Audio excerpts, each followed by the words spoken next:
It's fine.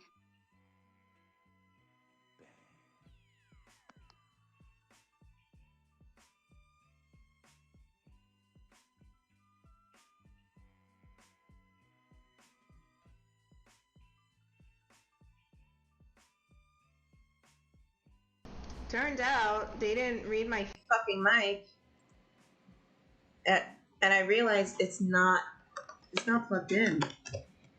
After all this time, it wasn't even plugged in. My microphone wasn't even plugged in. I plugged in all this shit, set up all this shit, set up everything. Mic wasn't even plugged in. Oh God. Oops. Yep. That is a whole oops. And now OBS is frozen. Now OBS Streamlabs is. Great. Okay. Hang on, folks. There's my mic. Would stream without technical difficulties. Yeah, because the producer is an idiot. I'll do the fucking warning again. Hey, shut up. The following presentation may be disturbing for some viewers. Topics in this presentation contains discussion about death, graphic actions, and murder in the first degree. Viewer discretion is advised. Damn. I just hate myself, man. Oh, shit. Why do I have to be the producer? Why am I the techie one? It's not fair. When streaming. Shut the fuck up, Jessica, with your smart ass mouth. Who the fuck asked you? You did. It was rhetorical. Yeah, and you know how it is when you ask a question. Yeah, in my presence. and your dumbass just answers. Yeah. Oh shit, dude. Ain't this a bitch? That's a bitch. Ain't this a bitch? Anyways, welcome back to Daiquiris and Death, everybody. We are your hosts for this afternoon. The girls are back, so I don't have to awkwardly fumble. And yeah. I believe this is the last case of Pride Month. Yes, it is. Because I had to double check. Because my dumbasses, I had to do the poem, say the poem 30 Days Past September in my head to remember. But yes, today is the very last episode for Daiquiris and Death Pride Edition. And your girl is sick, so I will not be drinking. The only thing I will be drinking is water. And I also have like tea. But it's just mostly water today. I literally have 2 giant bottles of water next to me, and one is almost empty. So next week I will be back. Next week I will be back in full effect, and I'm still working on this. Before we get into the cases, I'm still working on the tiers. I need a little bit more time and set everything up. But pretty soon, Daiquiris and Death will have a Patreon. And I'm going to work on it some more this weekend since I have time because I was busy. My boyfriend came into town, so I was busy with him. But I will work on the Patreon this weekend. And hopefully by Friday, I will make an announcement about my Patreon and just explain everything and the tiers and all that good stuff. So cross your fingers for next Friday. Speaking of Patreon, if you like what I do and if you like us, please consider joining our Patreon where we have more risque stuff in there. Like I posted some risque stuff as well as early access to artwork and comics and shit like that. Plus exclusive streams with us. Talking about Ken Penders and how he ruined the Sonic fandom. I still want to do that fucking podcast. Fuck. That fucking ecto cooler. I'm on God. I can't. So, join the Patreon so you can get early access to things and others. And I'm going on beast mode. Join the Patreon if you want more fun stuff. It only costs as low as $1. So there you go. What's our first case, Kris? I mean, what's today? Alright. What's the title of today? So today, try to No, it's already come on up with screen. the title for this stream. Dude. It was a thing. Take a note. I just want to say something. Take a note for yourself. When you're working on this shit, come up with the title beforehand, before your boyfriend knocks your brains out, because holy fuck. I know. Listen, he knocked out one of my very last brain cells. It's fine. So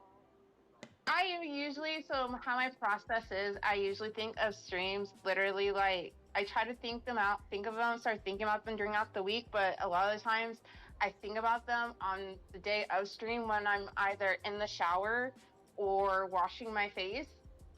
And so here is some two reject titles of Daiquiris and Death by your host, Princess Kris, or Kris, whatever you want to fucking call me. I don't fucking care. So I usually make really good titles. Like, don't get me wrong. My titles are very punny and just, chef's kiss, like, amazing, right? Not today, Satan, not today. So the first rejected title, because there's two. The first one was, Let People Love Who They Love, Jesus fucking Christ. And No. Tiff was like, no, we gotta come up with something more clever. And so, like I said, worse. I only have maybe 1 or 2 brain cells, and it gets worse. So, while I was like getting dressed to go to the store and pick up my medicine, my antibiotics and stuff, so I'm a theater nerd, and as I was getting ready, I was singing Let's Hear It for the Boy from Footloose. And instead of the boy, it was Let's Hear It for the Gays. And so I told Tiff this, and then Absolutely I started not. singing it. Absolutely and then not. No. And then I said, it's a sign. No. And then Tiff goes, I will read you the message. Tiff goes, Kris, no, it's a podcast about death. Almost like we're celebrating their death. And I said, you're right. Let's not hear for the gays. Sad face. Why can't my brain cells work? And then it got worse. So now I was thinking, ooh, CSI, because I absolutely love CSI at one point. So I put CSI Pride, and Tiff is like, you know what? Sure, good enough. You know what? Sure. At that point, I was just done. I was just done. I was just like, fuck it, whatever. I don't want us to get fucking canceled. I blame my boyfriend for getting rid of one of my last 2 brain cells. Well, the bitch was obviously repressed for the longest. I mean, it's been 3 months since I saw him last. Like, since our Vegas trip. It was been 3 months. So that was like my thinking process. But before I get into the next case, I just want to say that it's good to be back. It was weird not streaming on Wednesday, but I'm glad to be back in black. Whatever. So anyway, the first case we're gonna get into, because I wanted to do cases about things and people, events and people, that is big in the LGBT plus community. So the first case we're going to do is the case of Harvey Milk. So this guy, you'll find out more about him, but he's very, very, very, very important. So Harvey Milk. Okay, so Harvey Bernard Milk was born on May 22nd, 1930, in Woodmere, New York. Okay. His father was William Milk, and his mother was Minerva Carnes. He was the youngest son of Lithuanian Jewish parents and the grandson of Morris Milk, who owned a department store. Excuse me. And all who and this person also helped organize the first synagogue in the area. As a child, Harvey was teased for his protruding ears, his big nose, and his giant feet.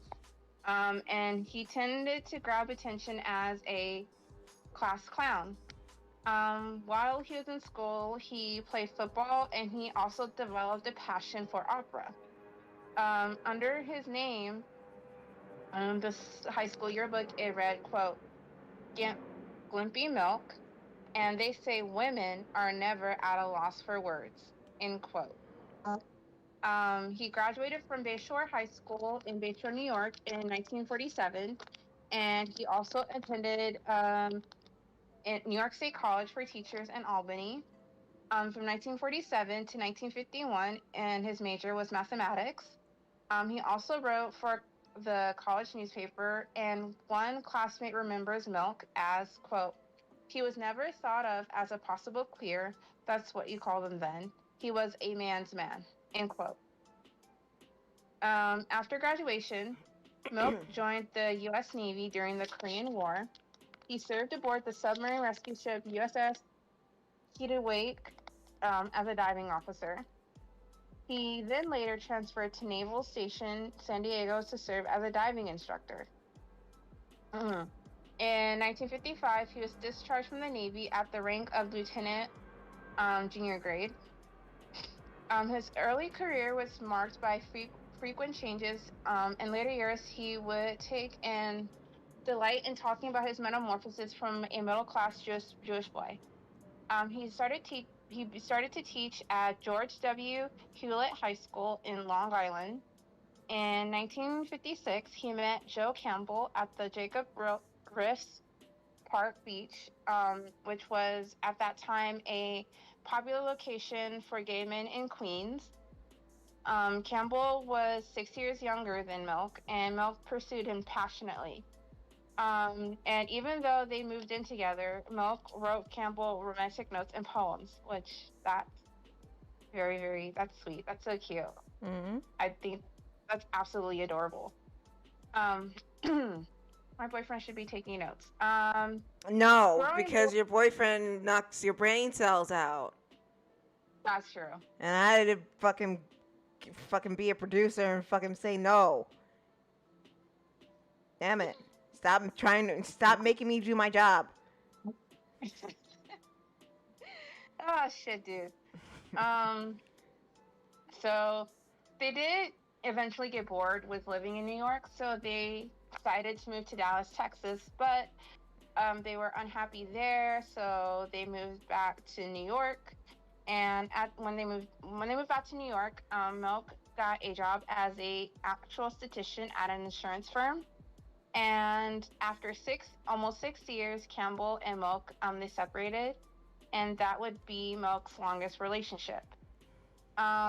He did try to keep his early romantic life separate from his family and work, but he was once again bored and single in New York.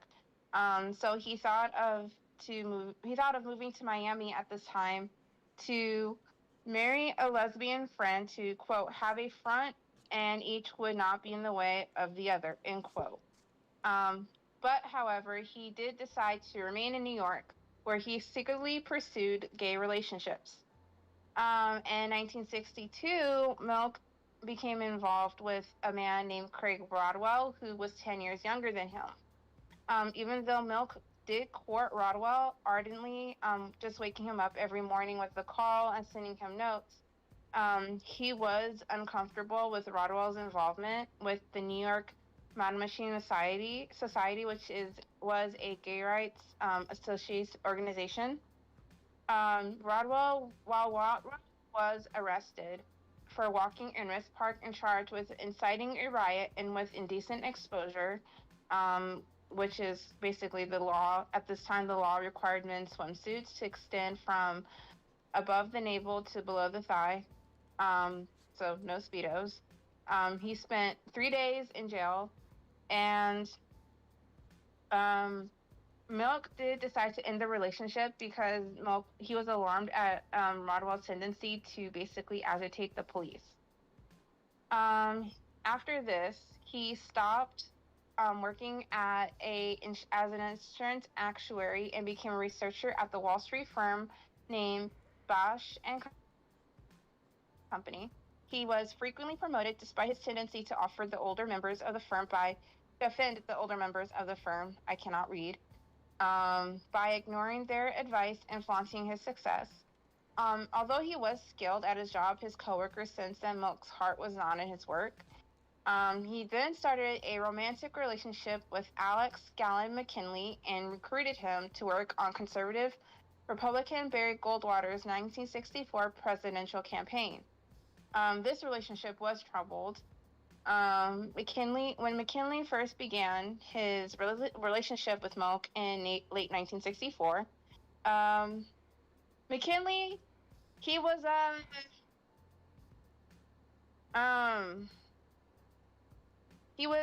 16 years old.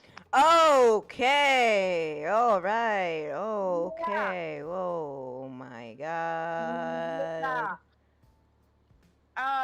And he was also prone to depression and sometimes threatened to basically end his life if Milk didn't show him enough attention. Which, please don't fucking do that. As someone that went through that before, please don't fucking do that.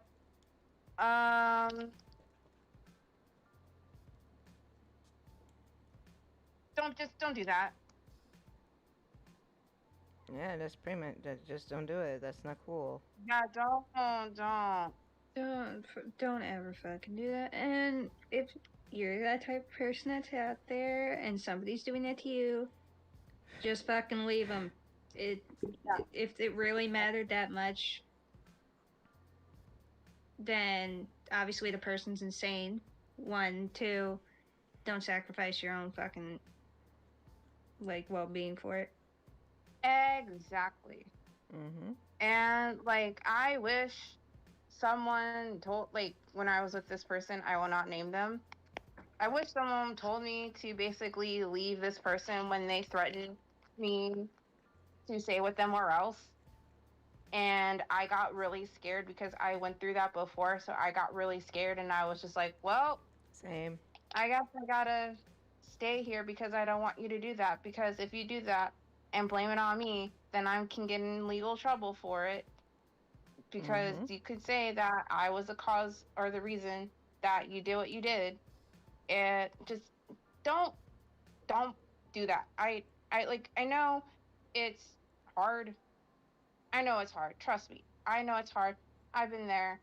But don't make threats like that. Please, for the love of all that is freaking holy, do not do that. Please. And thank you. Just don't. Okay. Now that I went on that fucking rant for way too long. So Milk wanted to make a point to McKinley, so Milk took him to the hospital where Milk's ex-lover, Joe Campbell, was himself recuperating from a attempt to end his own life after his lover, Billy Sipple, left him.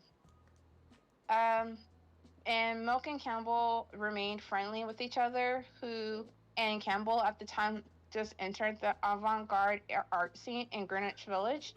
But Milk didn't understand why Campbell's despondency was sufficient to cause cause to consider ending his life an option. Excuse me.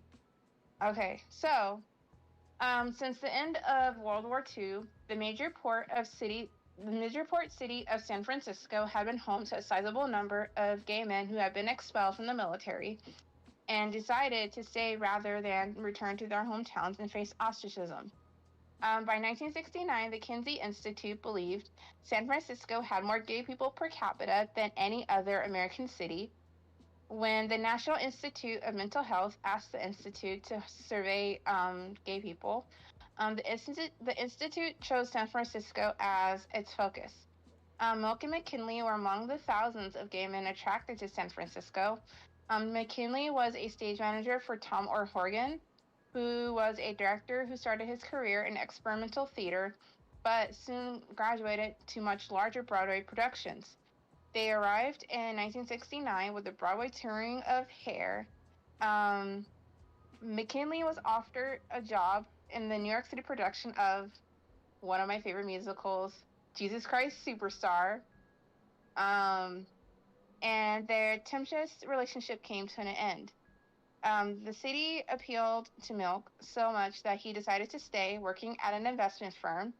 And in 1970, Milk was increasingly frustrated with the political climate after the U.S. invasion of Cambodia. And Milk did grow out his hair, but he refused to cut it after being told so, and he was fired from that job. So Milk drifted from California to Texas to New York without a steady job or plan. In New York City, he became involved with O'Horgan's theater company as a general aide, signing on as an associate producer for Lenny and for Eve Merriam's Inner City.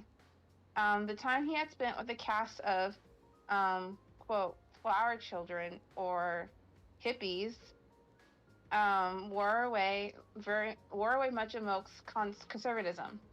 A contemporary New York Times story about O'Horgan described Milk as, quote, a sad-eyed man, another aging hippie with long hair, wearing faded jeans and pretty beads, end quote. Craig Gladwell read the description of the formerly uptight man and wondered if it could be the same person. One of Milk's friends from Wall Street was worried that he seemed to have no plan or future, but remember Milk's attitude, saying, quote, I think he was happier than at any time I had ever seen him in his entire life, end quote. Milk met Scott Smith, who was 18 years his junior, and began another relationship with this person. Milk and Smith returned to San Francisco when they lived on the money they had saved. And in March of 1973, after a roll of film, Milk left and a local shop was ruined. He opened a camera store with Smith, and that store was on Castro Street, and they opened it with their last $1,000 that they had. Okay, so now we're going to get into the political stuff. So in the late 1960s, the Society for Individual Rights, or SIR, the Daughters of Bilitis, or DOB, began to work against police prosecution of gay bars and entrapment in San Francisco. At this time, oral was still a felony, and in 1970, literally 90 people in the city were arrested for having sexy time in public parks at night. Mayor Eladio asked the police to target the parks, hoping the decision would appeal to the Archicles, I think I said that right. I struggled. And his Catholic supporters. And in 1971, this is a big number, which blows my fucking mind. Oh, God. So, at this time, 2,800 gay men were arrested for public sexy time in San Francisco. And just for comparison, New York City recorded only 63 arrests for the same offense that year. And any arrest for a morals change required registration as a offender of NSFW. So, well, yeah, you know what I mean. So a lot of these gay people who were arrested for doing these things, they basically had to register as a offender of the dirty variety. That's the best way I can say it, Well, because then. I don't want to. Yeah, I don't want to like have any bad things happen. So yeah, that's what basically. Yeah, it's a thing. It was a thing, and I don't understand. But whatever. Um, so Congressman Philip Burton, Assemblyman Willie Brown, and other California politicians recognized the growing clout and organization of gay people in the city and courted their votes by attending meetings of gay and lesbian organizations. Brown did push for legalization of sex between consenting adults in 1969, but failed. Sir was also pursued by popular moderate supervisor Dianne Feinstein in her bid to become mayor, opposing Alioto. Ex-policeman Richard Hongsico worked for 10 years to change the conservative views of the San Francisco Police Department and was also actively appealed to the gay community, which responded by raising significant funds for his campaign for sheriff. Though Feinstein was unsuccessful, Hongsico's win in 1971 showed the political clout of the gay community. Sir had become powerful enough for political maneuvering. In 1971, Sir members Jim Foster, Rick Stokes, and advocate publisher David Goodstein formed the Alice B. Toklas Memorial Democratic Club, or as it's known simply, Alice. Alice befriended liberal politicians to persuade them to sponsor bills, proving successful in 1972 when Del Martin and Phyllis Lyon obtained Feinstein's support for an ordinance outlawing employment discrimination on the basis of sexual orientation. Alice chose Stokes to run for a relatively unimportant seat on the community college board. Though Stokes did receive 45,000 votes, he was quiet and unassuring, and he didn't win. Foster, however, shot to national prominence by being the first openly gay man to address a political convention, and his speech at the 1972 Democratic National Convention ensured that his voice, according to San Francisco politicians, was one to be heard when they wanted the opinions and especially the votes of the gay community. Milk did become more interested in political and civic matters at this time when he was faced with civic problems and policies he disliked. One day in 1973, a state bureaucrat entered Milk's shop, Castro Camera, and informed him that he owed $100 as a deposit against state sales tax. Milk was upset. Milk got upset, and he traded shouts with the man about the rights of business owners. After he complained for weeks at state offices, the deposit was reduced to $30. Milk obviously was mad and about government priorities when a teacher came into his store to borrow a projector because the equipment in schools did not function.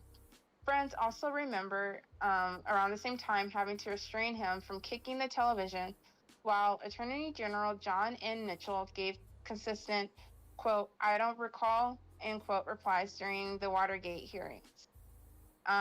Milk decided that the time had come for him to run from city supervisor. He said later, quote, "I finally reached the point where I knew I had to become involved or shut up," end quote. So he did receive a icy reception from the gay political establishment in San Francisco.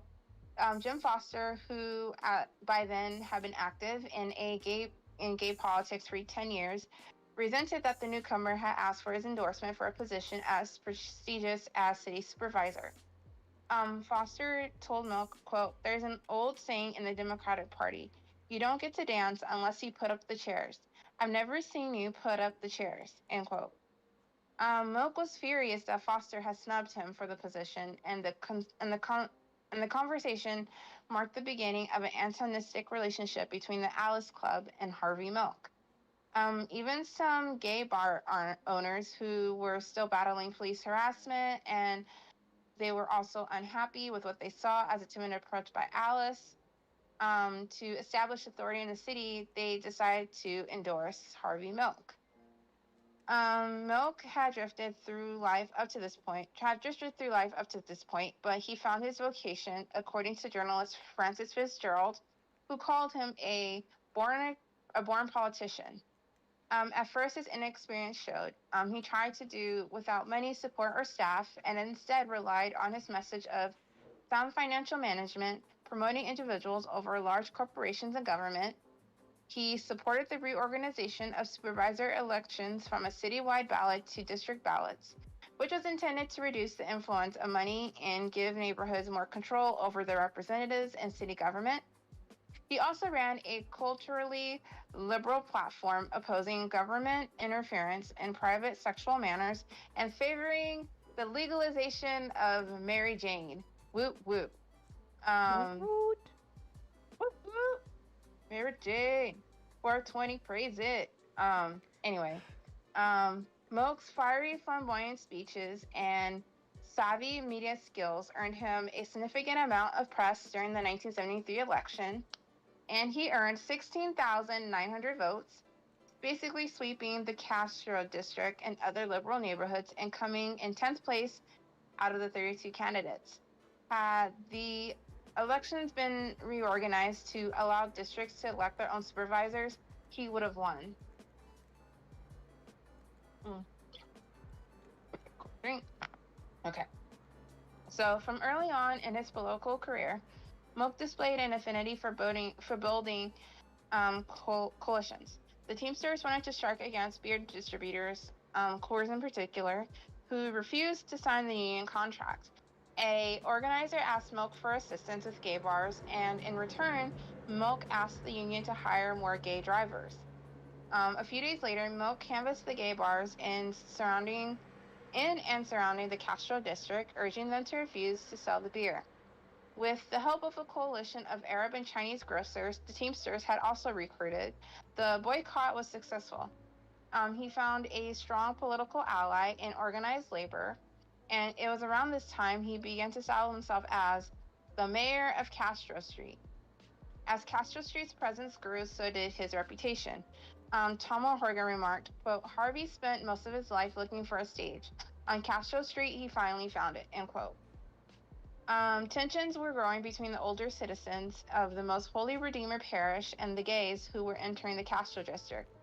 In 1973, two gay men tried to open an antique shop, but the Eureka Valley Merchants Association attempted to prevent them from receiving a business license. Milk and a few other gay business owners founded the Castro Village Association with Milk as the president. He often repeated his philosophy that gays should buy from gay businesses. Milk organized the Castro Street Fair in 1974 to attract more customers to the area, and more than 5,000 people attended, and some of the EVMA members were stunned. They did more business at the Castro Street Fair than on any previous day. Okay.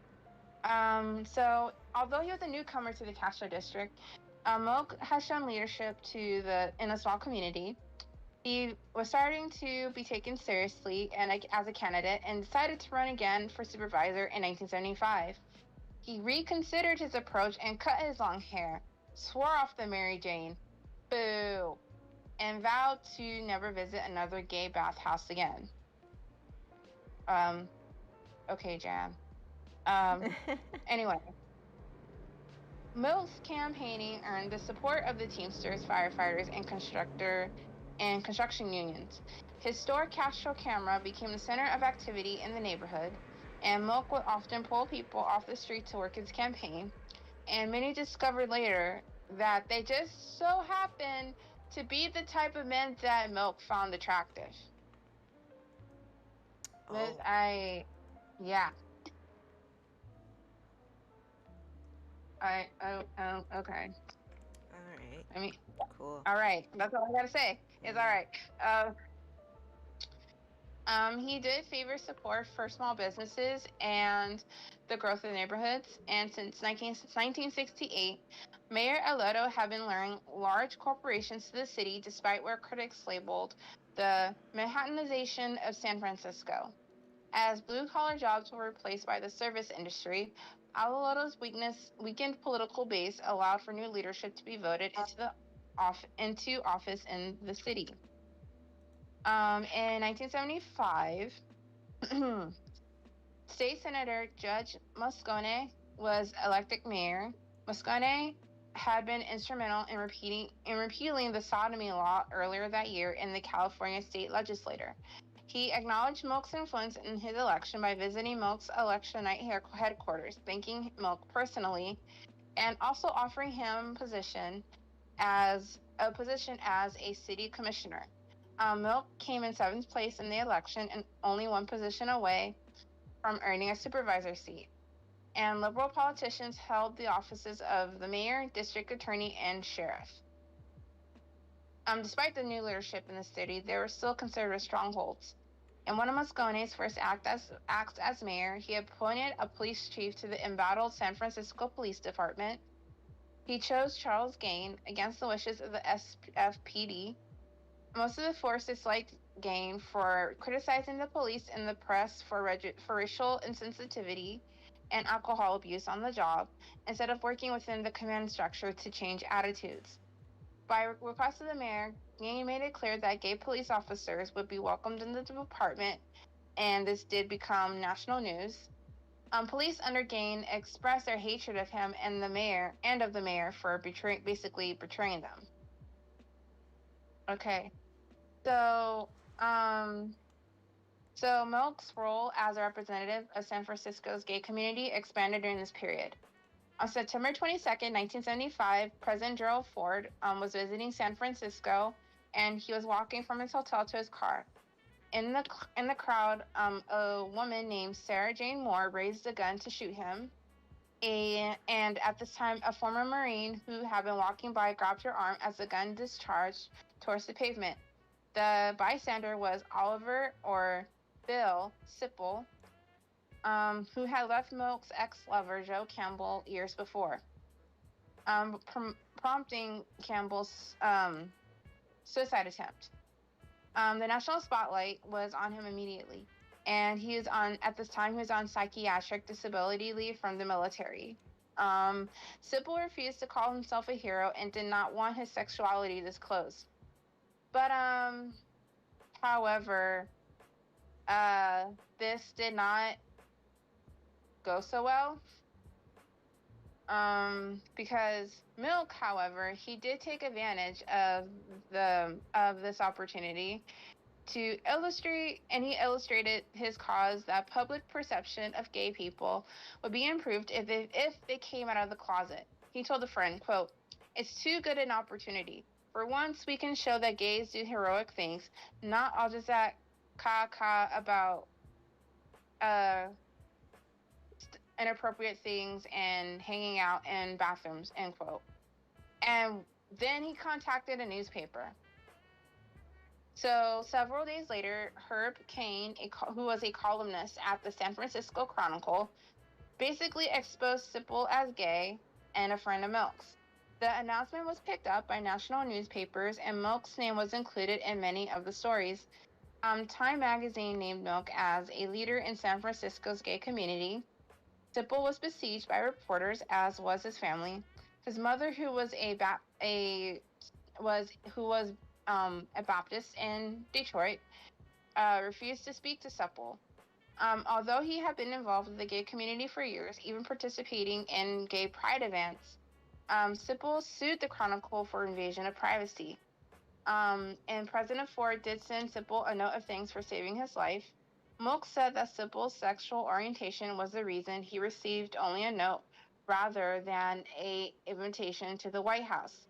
So you can say that basically Milk outed this guy who did not want his sexuality out there, and he didn't want to call himself a hero because he's basically saved the president's life. And Milk was like, oh, well, this is a good opportunity that we could show the world that, you know, gay people isn't just, you know, going out to bars and hooking up with people in the bathrooms. Like, and he basically called the newspaper and basically outed Suckbull.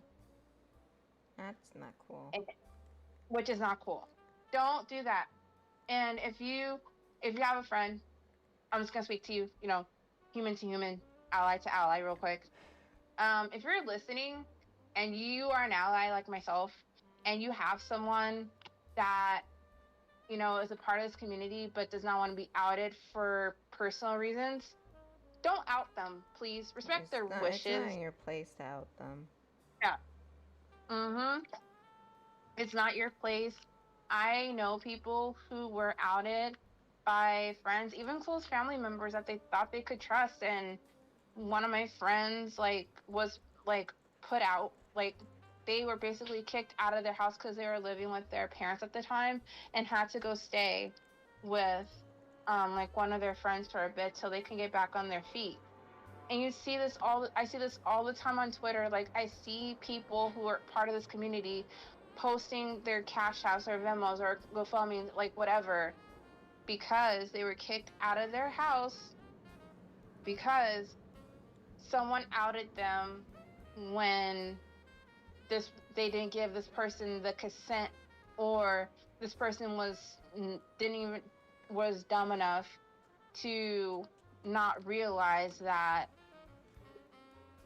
it was not their place to out them, and the reason why they're not out of the closet for a specific reason.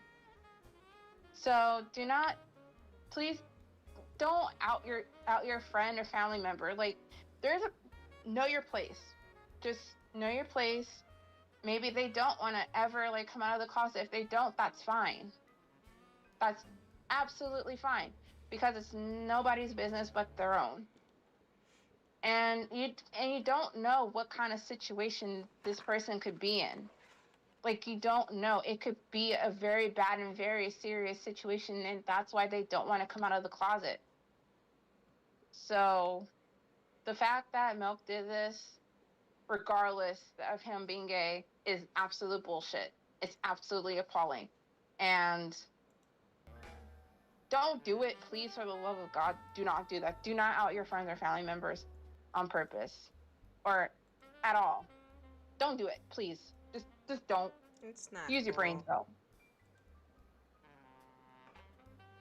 It's really not cool. Don't do it, please. Just don't do it. Anyways. Anyway. So keeping his promise to Milk, newly elected Mayor George Moscone appointed him to the Board of Permit Appeals in 1976, making him the first openly gay commissioner in the United States. He did consider seeking a position in the California State Assembly. The district was weighted heavily in his favor, as much of it was based in neighborhoods surrounding Castro Street, where Milk's sympathizers voted. In the previous race for supervisor, Milk received more votes than the currently seated assemblyman. However, Moscone had made a deal with the assembly speaker that another candidate should run, Art Aganos. Furthermore, by order of the mayor, neither appointed nor elected officials were allowed to run a campaign while performing their duties. Milk spent 5 weeks on the Board of Permit Appeals before Moscone was forced to fire him when he announced he would run for the California State Assembly. Rick Stokes replaced him. Milk's firing and the backroom deal made between Moscone, the Assembly Speaker, and Agnos fueled his campaign as he took on the identity of a political underdog. He railed that high officers in the city and state governments were against him. He complained that the prevailing gay political establishment, particularly the Alice B. Tocas Memorial Democratic Club, was shutting him out. He referred to Jim Foster and Stokes as gay, quote, Uncle Toms, which I just... Oh, hey, Penguin. Penguin! Hi, Penguin. You're awesome. And I just wanted to tell you that. You're awesome. But you're awesome. I'm We love sleepy, you. so I'm just gonna lurk. Okay? That's cool. That's fine. That's fine. Welcome. So he basically called Foster and Stokes as gay Uncle Toms, which if you read Uncle Tom's Cabin, then it's it's a good book, but that's basically where Uncle Tom comes from. So yeah. Anyway, he enthusiastically embraced a local independent weekly magazine headline, which was Harvey Milk versus the Machine, which sounds like the name of a transformer. Um, the Alice Club made no endorsement in the primary, neither Milk nor Agnos, while other gay-aligned clubs and groups endorsed Agnos or did dual endorsements. Milk's continuing campaign, which was ran from the storefront of Castro Camera, was a study in disorganization. Although the older Irish grandmothers and gay men who volunteered were plentiful, and they were happy to send out mass mailings, Milk's notes and volunteer lists were kept on scrap paper. Anytime the campaign required funds, the money came from the cash register without any consideration for accounting. The campaign manager's assistant was a 11-year-old neighborhood girl. Milk himself was hyperactive and prone to fantastic outbursts of temper, only to recover quickly and shout excitedly about something else. Kind of sounds like me.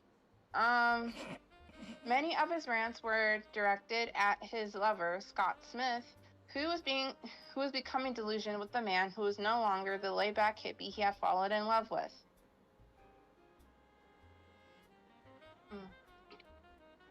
Okay.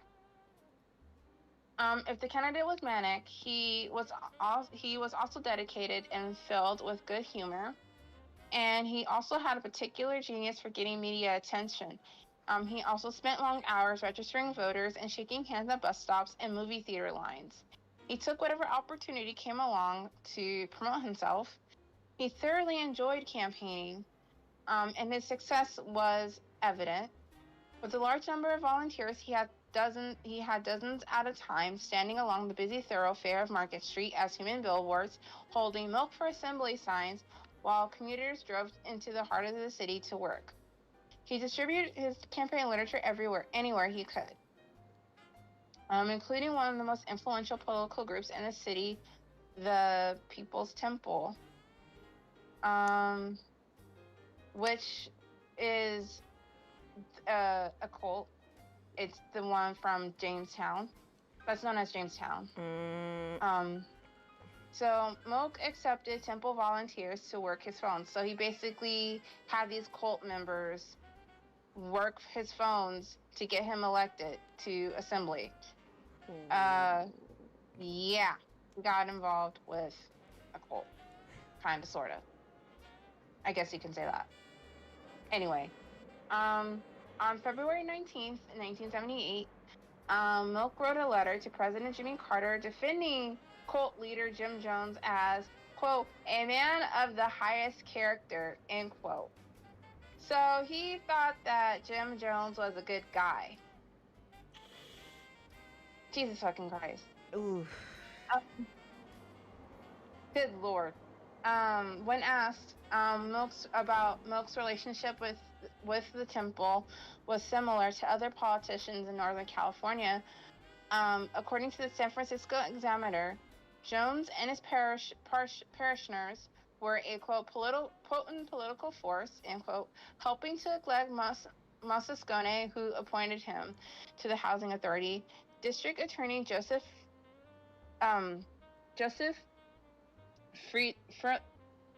Freitas and Shepherd Richard Hongiso.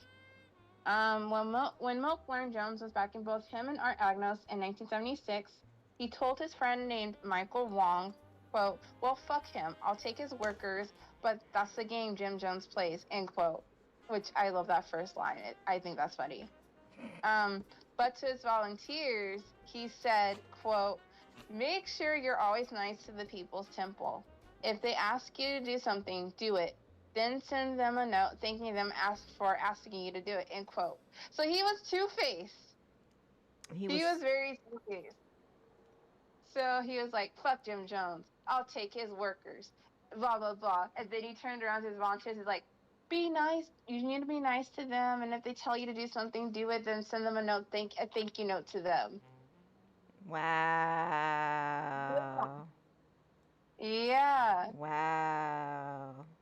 And I'm pretty Damn. sure if edible arrangements was a thing back then, he'd like send them a note and an edible arrangement. Oh my god. But he was very two-faced, and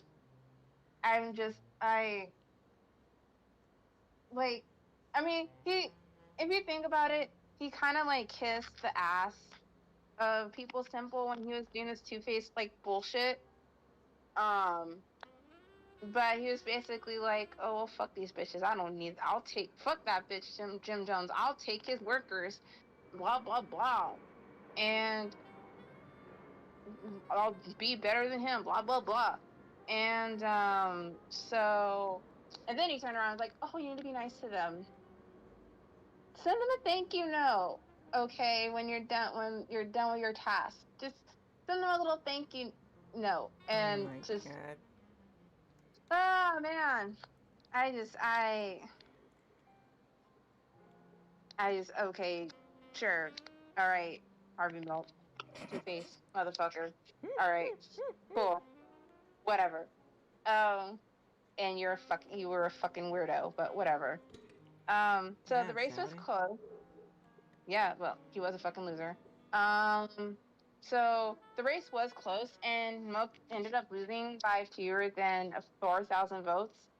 Agnes did teach Milk a valuable lesson when he criticized Milk's campaign speeches as, quote, a downer. You talk about how you're going to throw the bums out, but how are you going to fix things other than beat me? You shouldn't leave your audience on a down, end quote.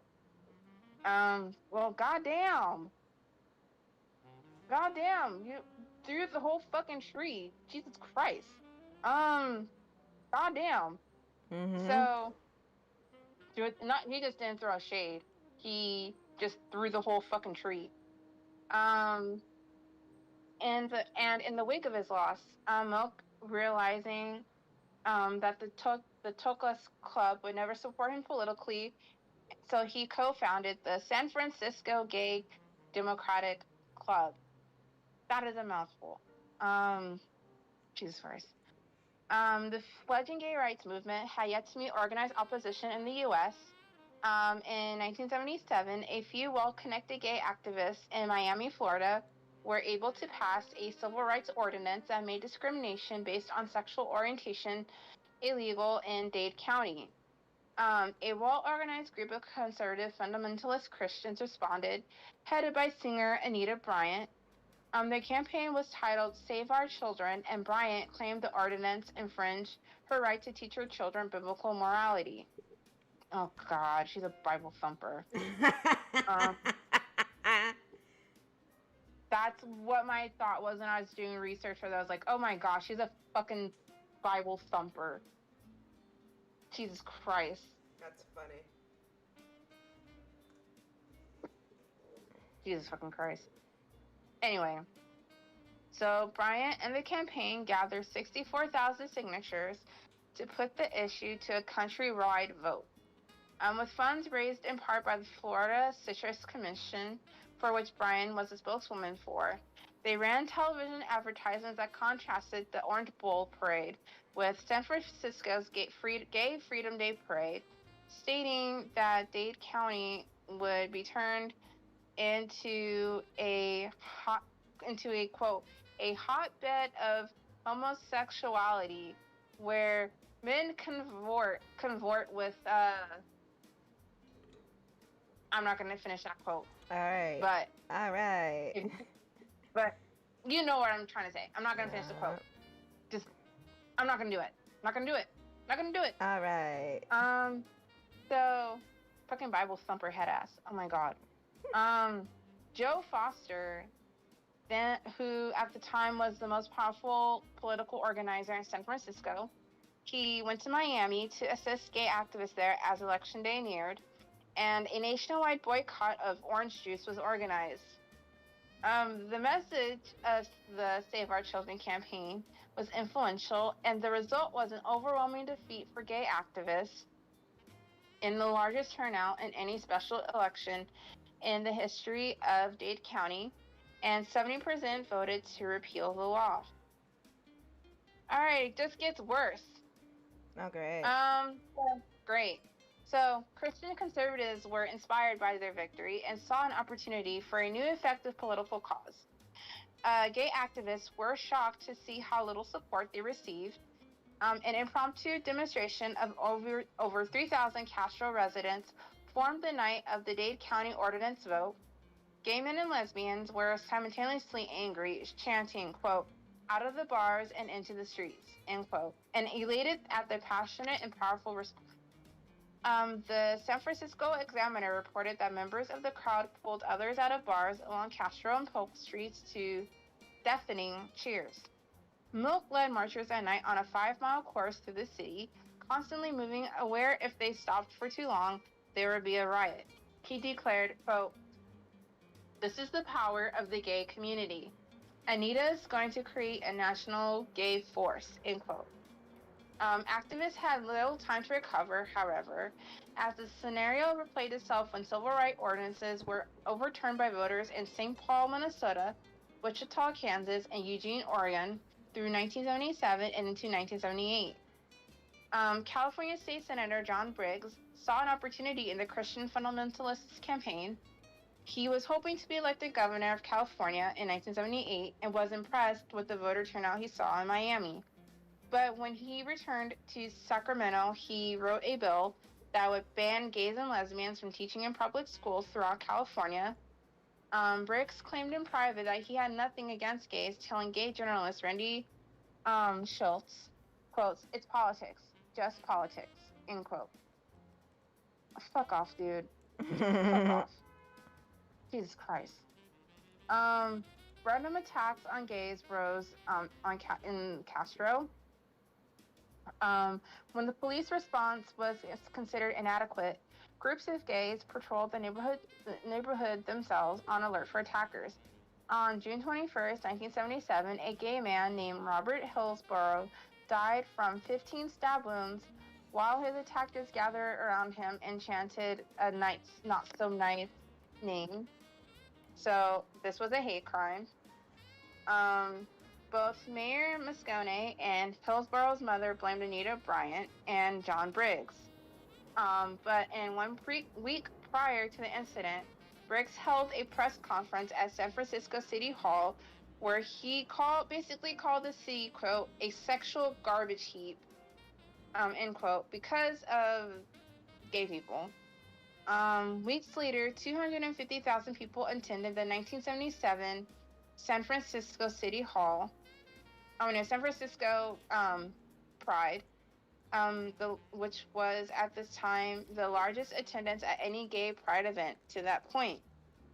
In November 1976, voters in San Francisco decided to reorganize supervisor elections to choose supervisors from neighborhoods instead of voting for them in citywide ballots. Harvey Milk quickly qualified as the leading candidate in District 5, which was surrounding Castro Street. So Anita Bryant's public campaign opposing homosexuality and the multiple challenges to gay rights ordinances across the United States, fueled gay politics in San Francisco. 17 candidates from the Castro district entered the next race for supervisor, and more than half of those candidates were gay. The New York Times ran an expose on the veritable invasion of gay people into San Francisco, estimating that the city's gay population was between 100,000 and 200,000 out of a total of 750,000. The Castro Village Association had grown to 90 businesses. The local bank, formerly the smallest branch in the city, had become the largest and was forced to build a wing to accommodate its new customers. Milk biographer Randy Schultz noted that, quote, the broader historical forces, end quote, was fueling Milk's campaign. His most successful opponent was the quiet and thoughtful Woke Stokes, who was backed by Alice. Stokes had been open about his homosexuality long before Milk had, and had experienced more severe treatment and was hospitalized and forced to endure electroshock therapy to cure him. So basically, like, it's like those conversion camp things. So Oh, they jeez. basically, they basically shocked him and say, "Oh, this will make him straight," which that's not how it works, sir. That's not how any of this works. Mm-mm. And that's not how it works, No. sir. Please, for the love of fucking all that is holy, no. That's So not. Milk. That's not Anyways, how any of this works. go on. That's not how any of. Go on. But anyway, Milk, however, was more expressive about the role of gay people and their issues in San Francisco politics. Stokes was quoted saying, quote, "I'm just a businessman who happens to be gay," end quote, and expressed the view that any normal person could also be homosexual. Milk's contrasting populist philosophy was relayed to the New York Times. Quote, "We don't want sympathetic liberals. We want gays to represent gays. I represent the gay street people, the 14-year-old runaway from San Antonio. We have to make up for hundreds of years of persecution. We have to give hope to that poor runaway kid from San Antonio. They go to the bars because churches are hostile. They need hope. They need a piece of the pie," end quote. Other causes were also important to Milk. He promoted larger and less expensive child care facilities, free public transportation, and also the development of a board of civilians to oversee the police. He advanced important neighborhood issues at every opportunity he got. Milk used the same manic campaign tactics as in previous races: human billboards, hours of handshaking, and dozens of speeches calling on gay people to have hope. This time, even the San Francisco Chronicle endorsed him for supervisor. On Election Day, November 8th, 1977, he won by 30% against 16 other candidates, and after his victory became apparent, he arrived on Castro Street on the back of his campaign manager's motorcycle, escorted by Sheriff Richard Hongzito, whatever, to what a newspaper story described as a tumultuous and moving welcome. Milk at this time recently had taken on a new lover, who was a young man named Jack Lira, who was frequently drunk in public, and just as often escorted at political events by Milk's aides. Since the race for the California State Assembly, Milk had been receiving increasingly violent death threats. Concerned that his race profile marked him as a target for assassination, he recorded on tape his thoughts and whom he wanted to succeed him if he were killed, adding, quote, "If a bullet should enter my brain, let that bullet destroy every closet door," end quote. Okay. So Milk's swearing in made national headlines as he became the first non-incumbent openly gay man in the U.S. to win an election for public office. He likened himself to pioneering African-American baseball player named Jackie Robertson, and walked to City Hall arm in arm with Jack Lira, stating, quote, "You can stand around and throw bricks at City Hall, or you can take it over. Well, here we are," end quote. The Castro district was not the only neighborhood to promote someone new to city politics. Sworn in with Milk were also a single mother named Carol Ruth Silver, a Chinese American named Gordon Lau, and an African American woman named Ella Hill Hutch, all first for the city. Daniel White, who was a former police officer and firefighter, was also a first-time supervisor, and he spoke of how proud he was that his grandmother was able to see him sworn in. Milk's energy, affinity for pranking, and unpredictability at times exasperated the Board of Supervisors, President Dianne Feinstein. In his first meeting with Mayor Moscone, Milk called himself the number one queen and dictated to Moscone that he would have to go through Milk instead of Alice, if he wanted the city's gay votes. Which was a quarter of San Francisco's voting population. Milk also became Moscone's closest ally on the board of supervisors. The biggest targets of Milk's were large corporations and real estate developers. He fumed when a parking garage was slated to take the place of homes near the downtown area, and tried to pass a commuter tax so office workers who lived outside the city and drove into work would have to pay for city services they used. Milk was often willing to vote against Feinstein and other more tenured members of the board. In one controversy early in his term, Milk agreed with fellow supervisor Dan White, whose district was located 2 miles south of the Castro, that a mental health facility for troubled adolescents should not be placed there. After Milk learned more about the facility, he decided to switch his vote, ensuring White's loss on the issue, a particularly poignant cause that White championed while campaigning. White did not forget it. He opposed every initiative and issue Milk supported. Milk began his tenure by supporting a civil rights bill that outlawed discrimination based on sexual orientation. The ordinance was called the most stringent and encompassing in the nation, and its passing demonstrated the growing political power of homosexuals, according to the New York Times. Only Supervisor White voted against it. Mayor Moscone enthusiastically signed it into law with a light blue pen that Milk had given him for the occasion. Another bill that Milk concentrated on was designed to solve the number one problem, according to a recent citywide poll, dog poop. Within a month of being sworn in, he began to work on a city ordinance to require dog owners to basically clean up after their fucking dog. They still don't do that to this day. And they still don't do it. Literally, I was going to pick up my medicine, and I walked by this person who was walking his dog, very cute by the way, and he didn't pick up after his dog. Like, this is a huge problem. Mm-hmm. Like, pick up after your fucking dog. Jesus fucking Christ. It's not that hard. And the name of this law it made me chuckle, because this law was dubbed the Pooper Scooper Law. Pooper Scooper Law. That is adorable. That is adorable. You know, we need to have more cute names for laws like this. Because the Pooper Scooper Law, that is adorable. Mm-hmm. That is so cute. Its organization by the Board of Supervisors was covered extensively by television and newspapers in San Francisco, and Cronenberg, who was Milk's campaign manager, called him, quote, a master at figuring out what would get him covered in the newspaper, end quote.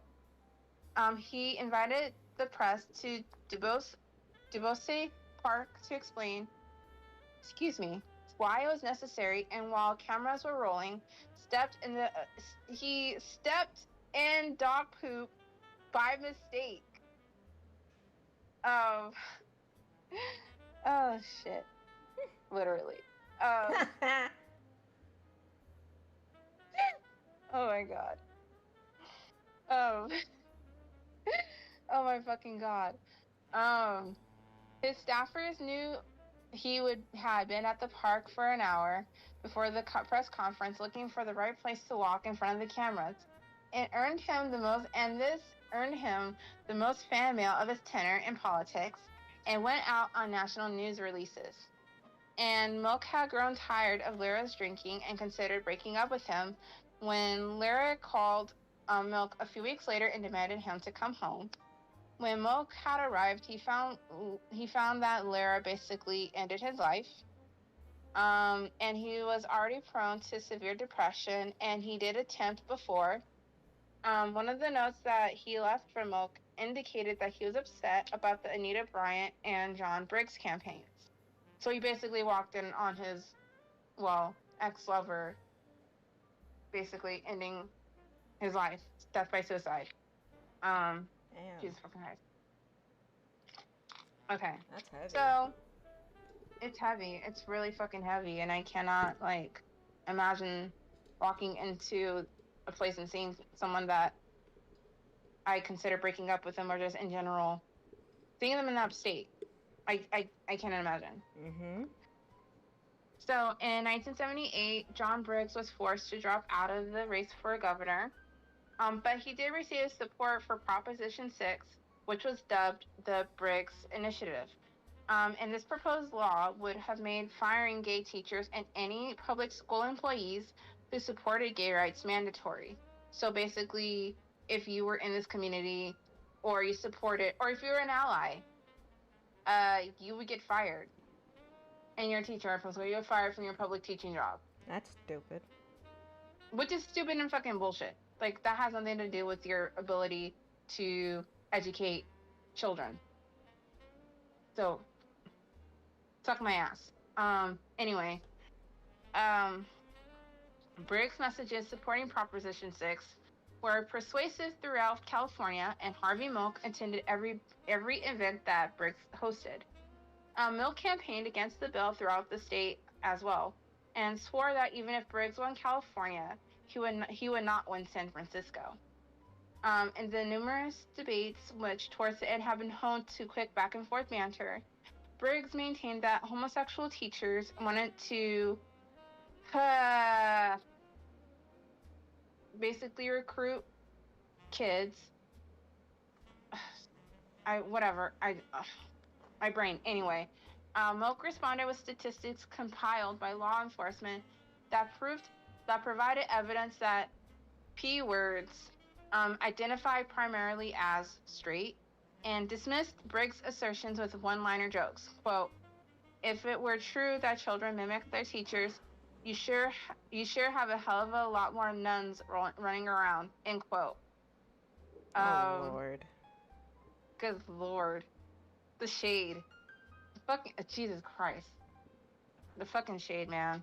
Mm-hmm. Attendance at gay pride marches during the summer of 1976 in LA and San Francisco swelled, and an estimated 250,000 to 375,000 attended San Francisco's Pride parade. Newspapers claimed the higher numbers were due to John Briggs. Organizers asked participants to carry signs indicating their hometowns for the cameras to show how far people came to live in the Castro district. Milk rode an open car carrying a sign that says, "I'm from Woodmere, New York." He gave a version of what became his most famous speech, the Hope speech, that the San Francisco Examiner said ignited the crowd.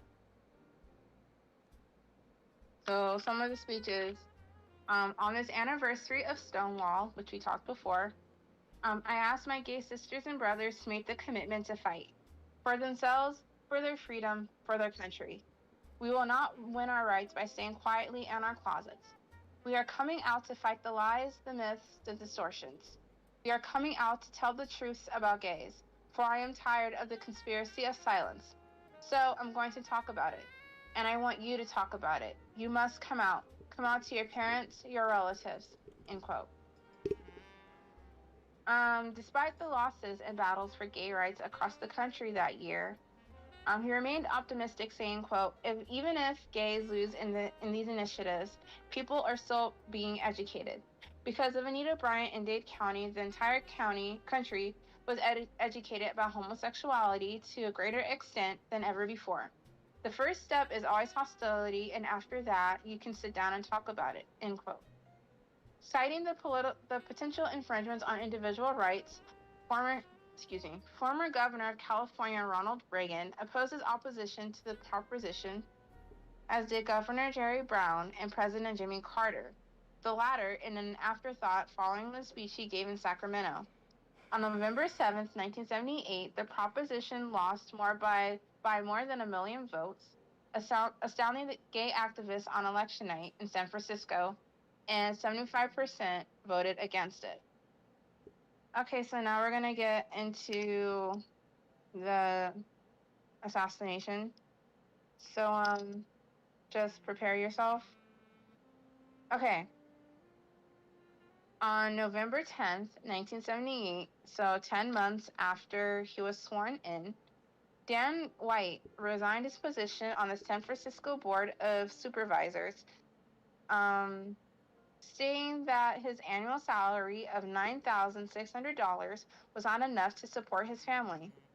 Within days, White requested that his resignation be withdrawn and he be reinstated, and Mayor Moscone initially agreed. However, further consideration and intervention by other supervisors convinced Moscone to appoint someone more in line with the growing ethnic diversity of White's district and the liberal leanings on the Board of Supervisors. On November 18th and 19th, news broke of the mass suicide of 900 members of the People's Temple. The cult had relocated from San Francisco to Guana. California Representative Leo Ryan was in Jonestown to check on the remote community, and he was killed by gunfire at an airstrip as he tried to escape the tense situation. Dan White remarked to two aides who were working for his reinstatement, "You see that? One day I'm on the front page, and the next I'm swept right off." End quote. Moscone planned to announce White's replacement on November 27th, 1978, and half an hour before press conferences, White avoided metal detectors by entering City Hall through a basement window and went to Moscone's office, where witnesses heard shouting followed by gunshots. White shot Moscone in the shoulder and chest, then twice in the head.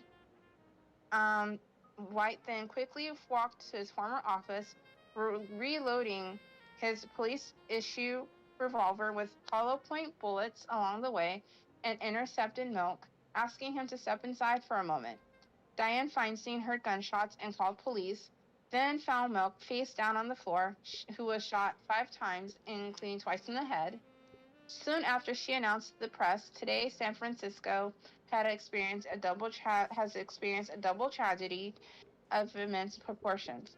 As president of the Board of Supervisors, it is my duty to inform you that both Mayor Moscone and Supervisor Harvey Milk have been shot and killed, and the suspect is Supervisor Dan White. And at the time of their deaths, Milk was 48 years old and Moscone was 49.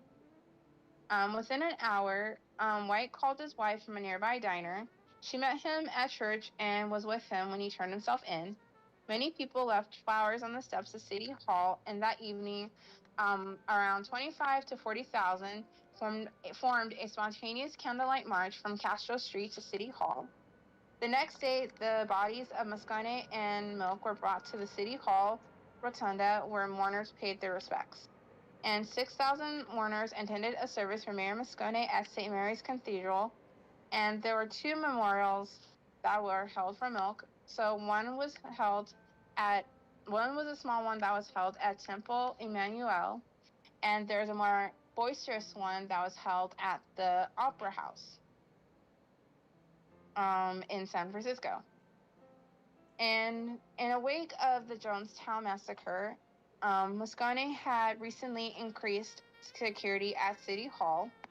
Cult survivors recounted drills for suicide preparations that Jones had called White Nights. Rumors about the murders of Moscone and Milk were fueled by the coincidence of Dan White's name and Jones's suicide preparations. A stunned district attorney called the assassination so close to the news about Jonestown incomprehensible, but denied any connection. And Governor Jerry Brown ordered all flights in California to be flown at half staff, and also called Milk a hard-working and dedicated supervisor, a leader of San Francisco's gay community who kept his promise to represent all his constituents. President Jimmy Carter expressed his shock at both murders and sent his condolences. Speaker of the California Assembly Leo McCarthy called it an insane tragedy. A city in agony topped the headlines in the San Francisco Examiner the day after the murders. Inside the paper, stories of the assassinations under the headline Black Monday were printed back-to-back with updates of bodies being shipped home from Guana. An editorial describing, quote, "a city with more sadness and despair in its heart than any city should have to bear," end quote, went on to ask how such tragedies could occur, particularly to men of such warmth and vision and great energies.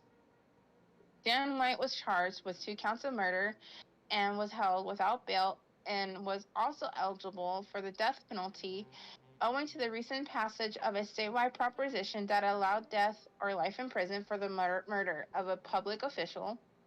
One analysis of the months surrounding the murders called 1978 and 1979 the most emotionally devastating years in San Francisco's fabulously spotted history.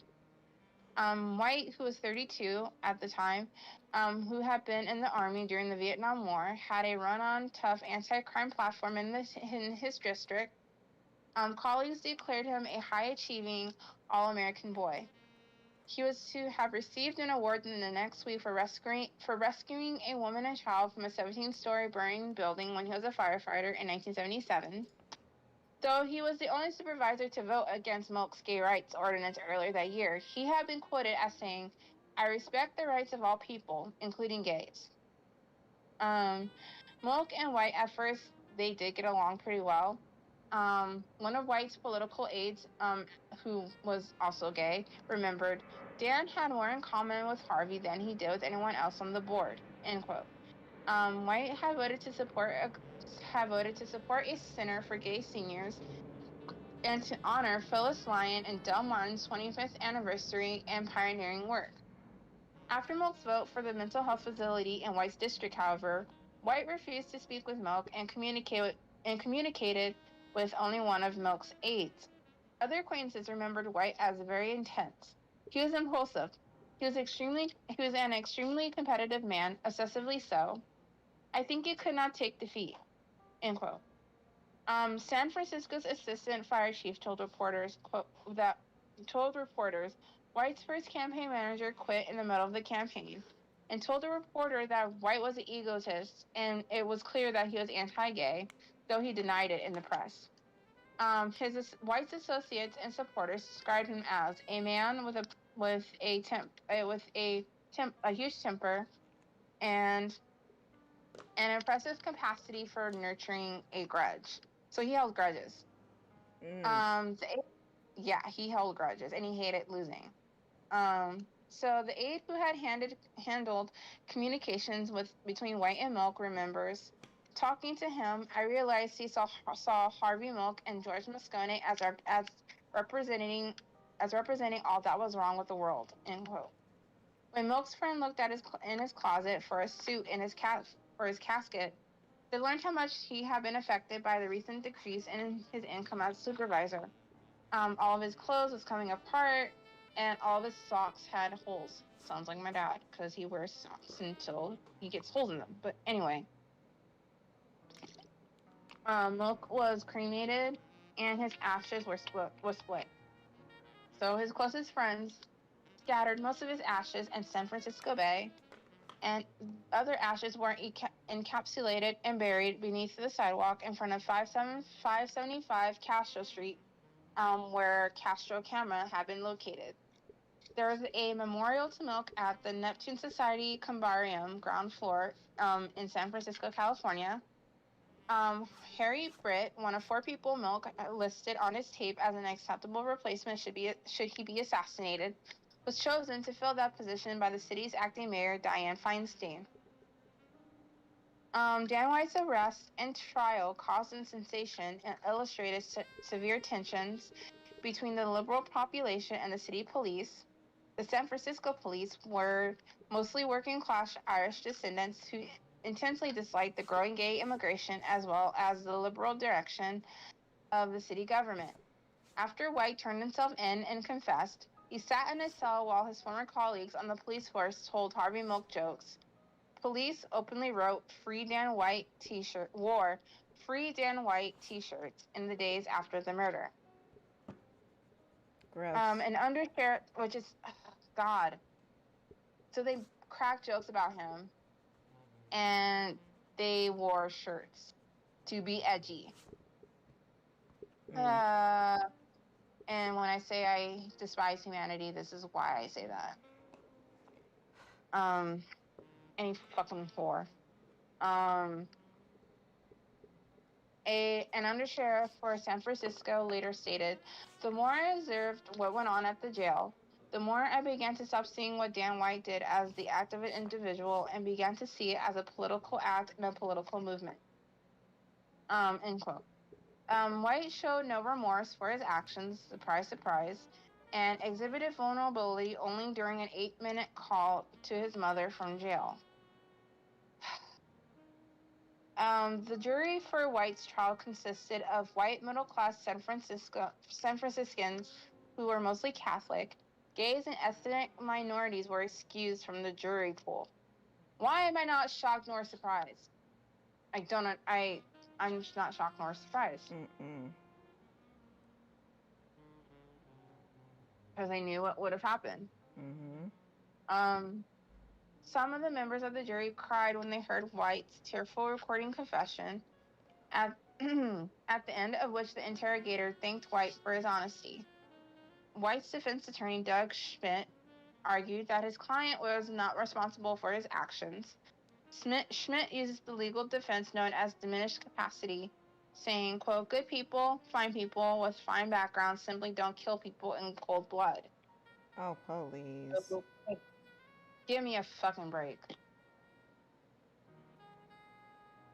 Schmidt tried to prove that White's anguished mental state was a result of manipulation by the politicos in City Hall, who had consistently disappointed and confounded him, and finally promising to give him his job back, only to refuse him again.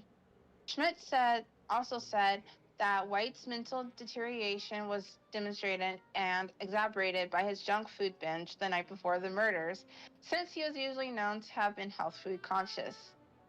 So he said he basically did this because he ate too much junk food, and he was, like, depressed a lot. Give me a fucking break. Oh, You're basically just describing a woman on her period, so yeah, it doesn't count. That's what Does I'm not fucking saying. count. That's what I'm saying. Give me a fucking break. Because I am currently I am a woman on her period right now, and I want to eat everything in sight, but I don't want to fucking kill people. Period. It's gonna be me pretty soon.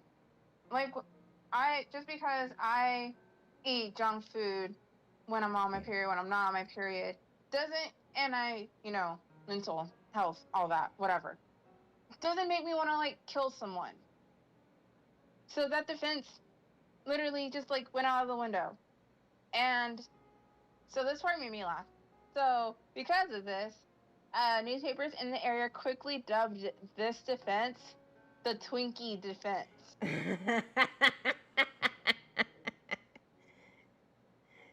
The Twinkie defense. That's awesome. I thought it couldn't get better than the pooper scooper law. Now we got the Twinkie defense.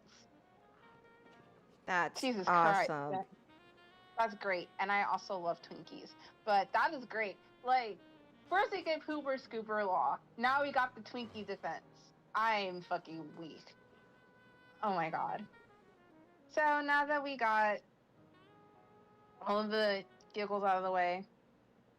So before I read this next part, what do you think happened to White? Do you think he was let off? I think he was let off. I sincerely think he was let off because you gotta think it was like what, the 1970s?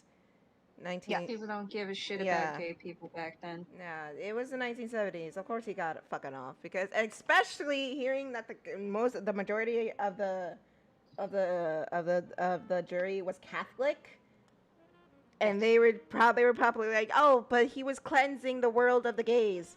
I have no doubt in my mind he got off. Yeah. You are correct. Yep, I fucking knew it.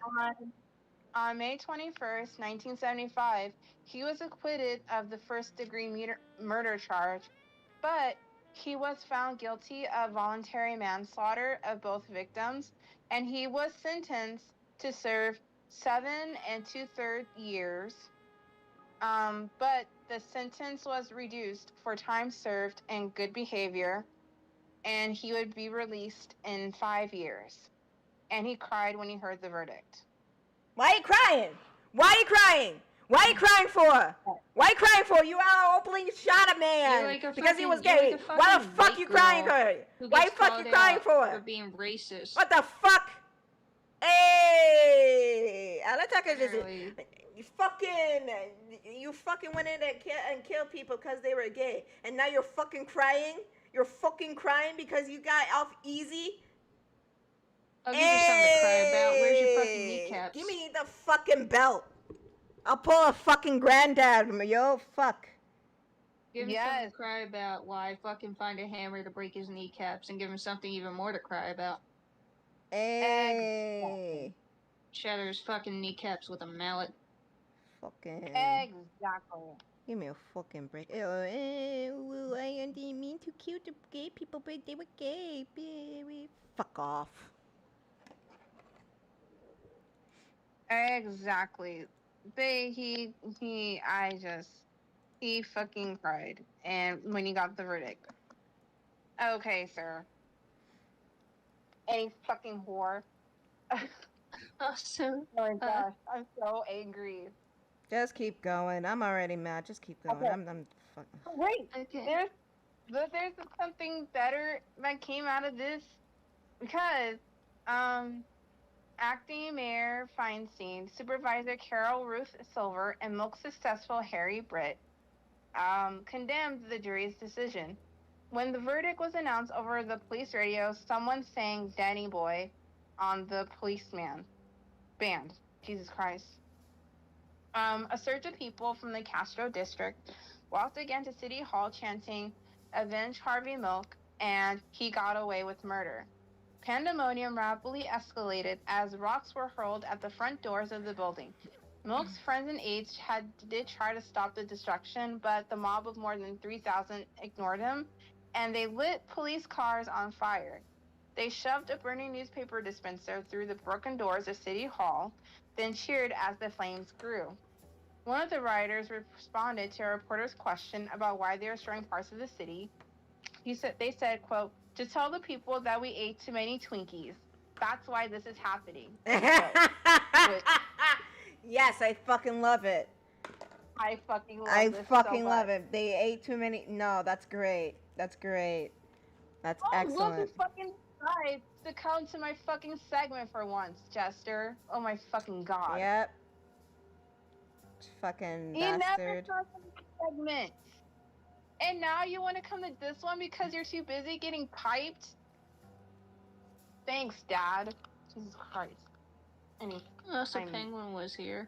Yeah, I know. Penguins. I know. I said hi to Penguin already. I'm so Penguin was angry. just chilling. I miss Penguin. Anyways.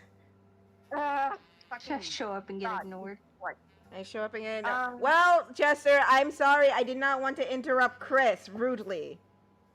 Yeah, and you finally come to one of my fucking segments, the last one of this month, and you want to show up because you're too busy getting fucking piped. Just keep going. Just keep going. I'm fucking bored. The chief of police ordered the police not to retaliate, but to hold their ground, and this is known as the White Night Riots. And these riots lasted several hours. Later that evening, several police cruisers filled with officers wearing riot gear arrived at the Elephant Walk bar on Castro Street. Harvey Milk's protege, Cleve Jones, and a reporter for the San Francisco Chronicle named Warren Hinkle, which sounds like a name of an elf, watched as officers stormed into the bar and began to beat patrons at random.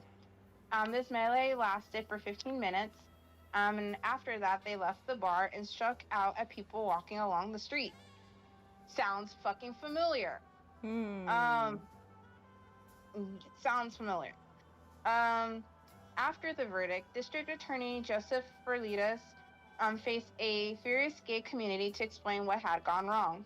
The prosecutor admitted to feeling sorry for White before the trial and neglected to ask the interrogator who had recorded White's confession and who was also a childhood friend of White and who was also the coach of his police softball team, about his biases and the support White received from the police because he said he did not want to embarrass the detective in front of his family in court.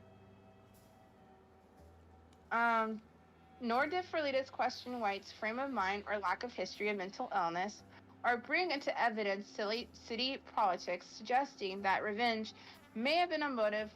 Superior Supervisor Carol Ruth Silver testified um, on the last day of the trial that White and Milk were not friendly, yet she had contacted the prosecutor and insisted on testifying.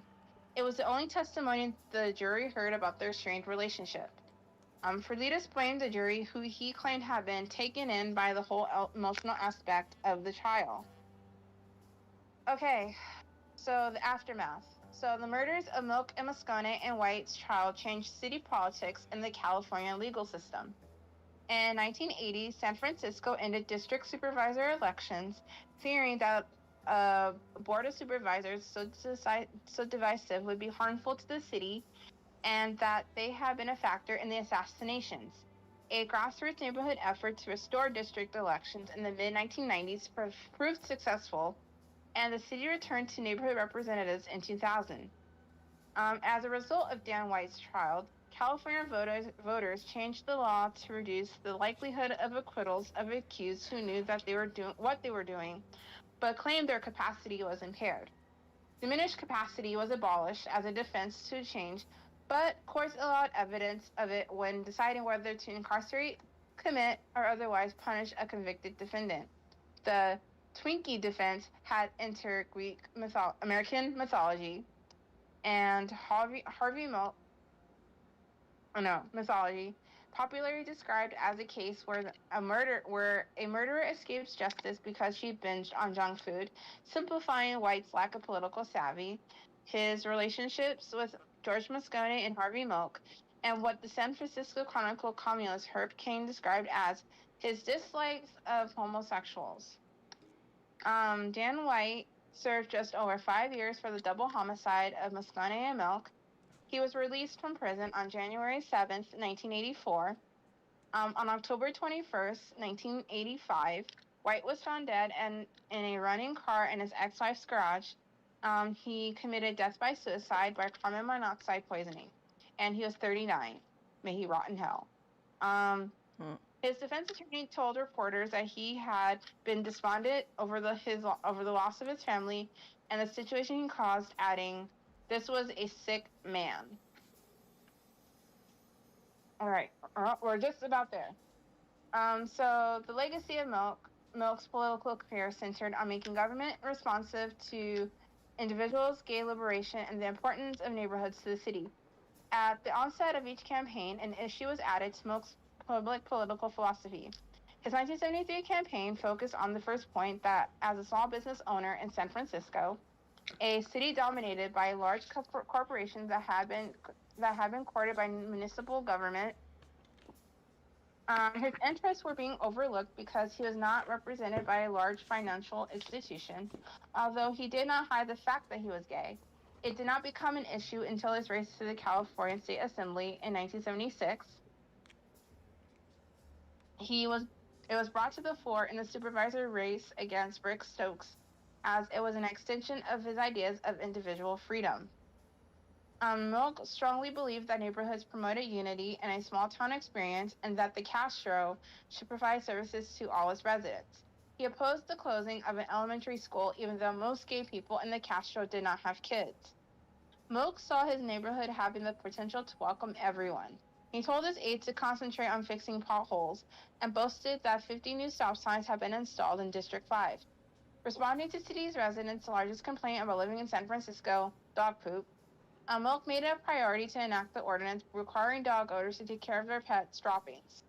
Brandon Shifts noted, "Some would claim Harvey was a socialist and various others as sorts of ideologues, but in reality, Harvey's political philosophy was never more complicated than the issue of dog shit.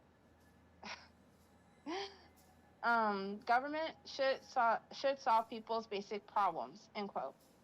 Karen Foss, a communications professor at the University of New Mexico, attributes Milk's impact on San Francisco politics to the fact that he was unlike anyone else who had held public office in the city. She writes, quote, "Milk happened to be a highly energetic, charismatic figure with a love of theatrics and nothing to lose.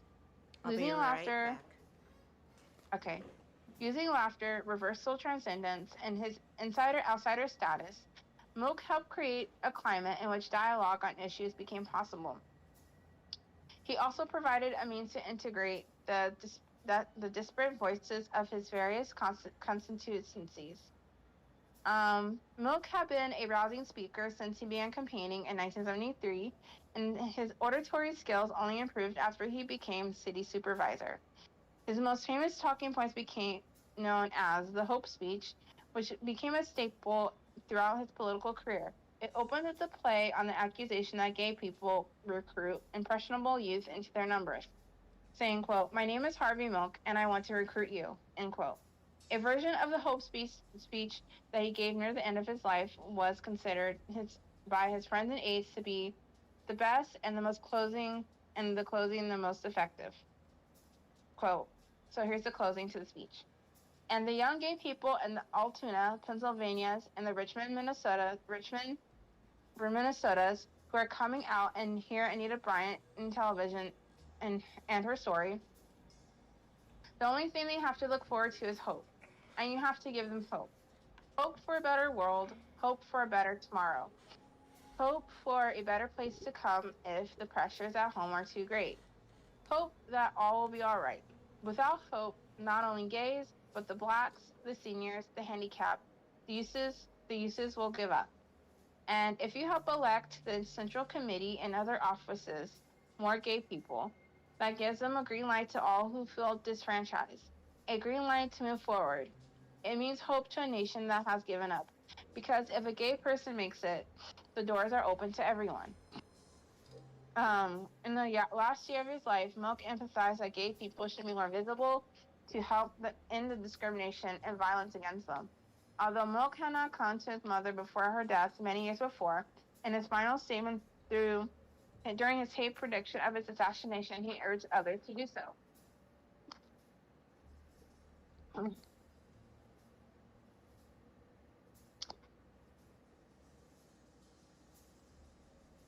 So I'll read the last part. So it says, "I cannot prevent anyone from getting angry or mad or frustrated. I can only hope that they'll turn that anger and frustration and madness into something positive, so that 2, 3, 4, 500 will step forward, so the gay doctors will come out, the gay lawyers, the gay judges, gay bankers, gay architects. I hope that every professional gay will say, enough, come forward and tell everybody, wear a sign, let the world know. Maybe that will help." End quote. However, Milk's assassination had become entwined with his political efficiency, partly because he was killed at the zenith of his popularity. Historian Neil Miller writes, "No contemporary American gay leader has yet to achieve the statue Milk found in death." End quote. His legacy had become ambiguous. Randy Schiff's concludes his biography writing that Milk's success, murder, and the inevitable injustice of White's verdict represented the experience of all gays. Milk's life was, quote, "a metaphor for the homosexual experience in America," unquote.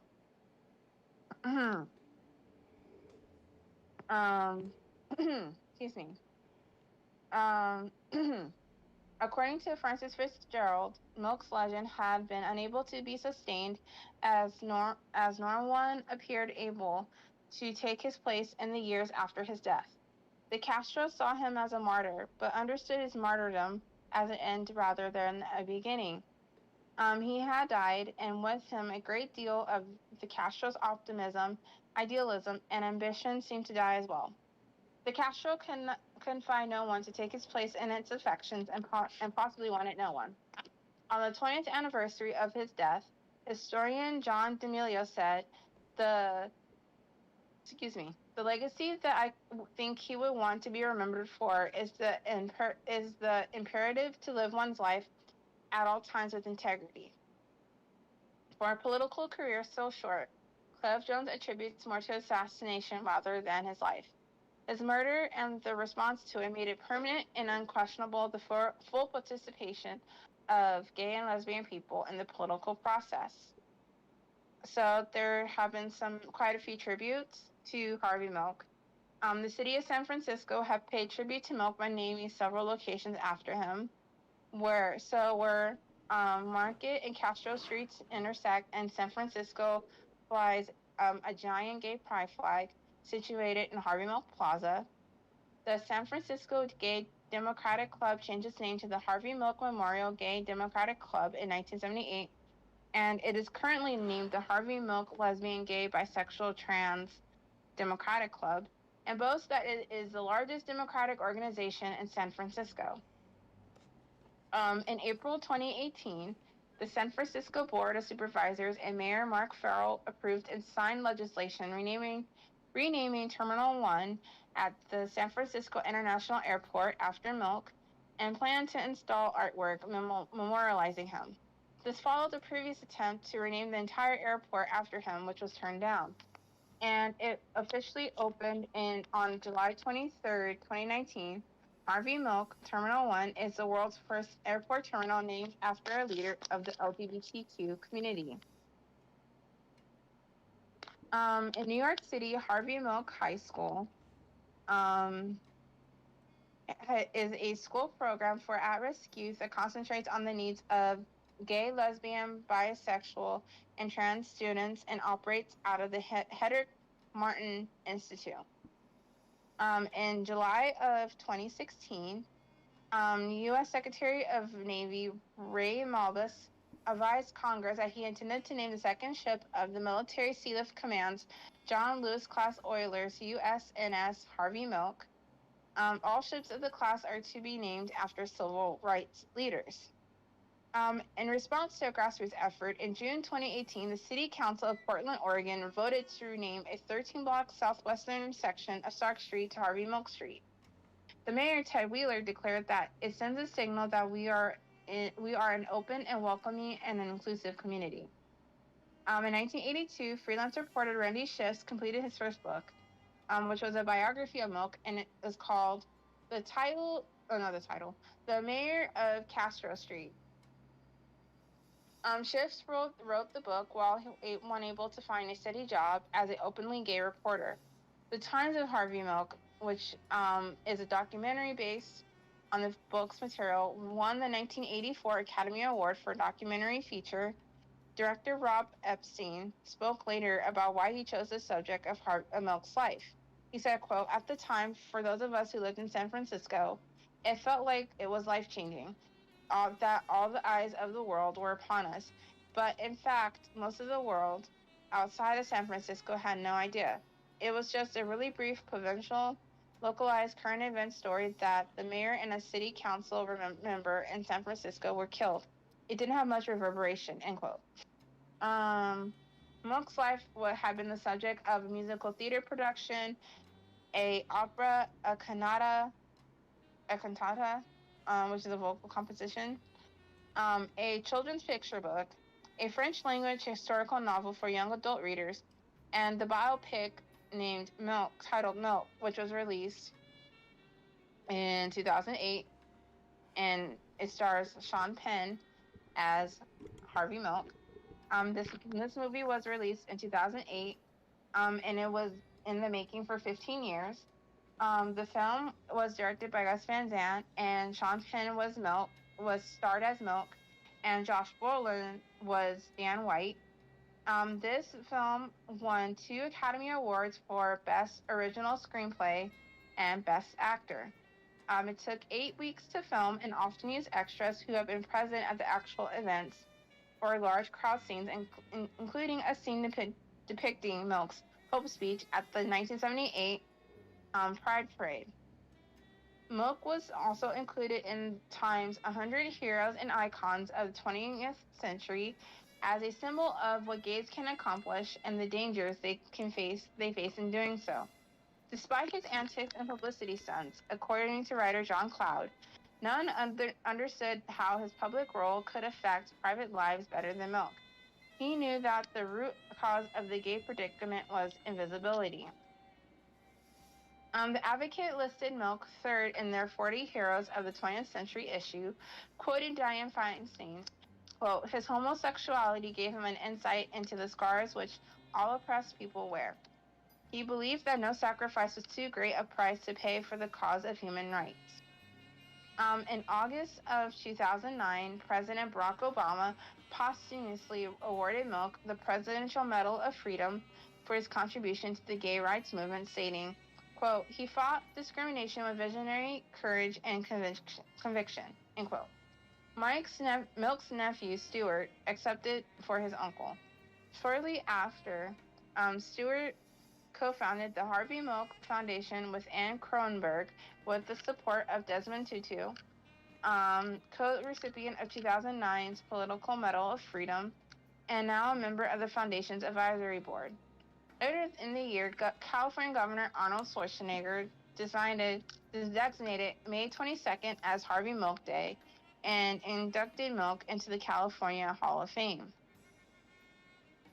Since 2003, the story of Harvey Milk have been featured in 3 exhibitions created by the GLBT Historical Society, which is a San Francisco-based museum, archives and research center to which the estate of Scott Smith donated Milk's personal belongings that were preserved after his death. On May 22, 2014, the U.S. Postal Service issued a postage stamp honoring Harvey Milk, the first openly LGBT political official to receive this honor. The stamp features a photo taken in front of Milk's Castro camera store and was unveiled on what would have been his 84th birthday. Harvey Britt summarized Milk's impact the evening Milk was shot in 1978, quote, no matter what the world has taught us about ourselves, we can be beautiful and we can get our thing together. Harvey was a prophet. He lived by a vision. Something very special is going to happen in this city, and it will have Harvey Milk's name on it. In 2010, radio producer J.D. Doyle aired the 2-hour Harvey Milk music on his Queer Music Heritage radio program.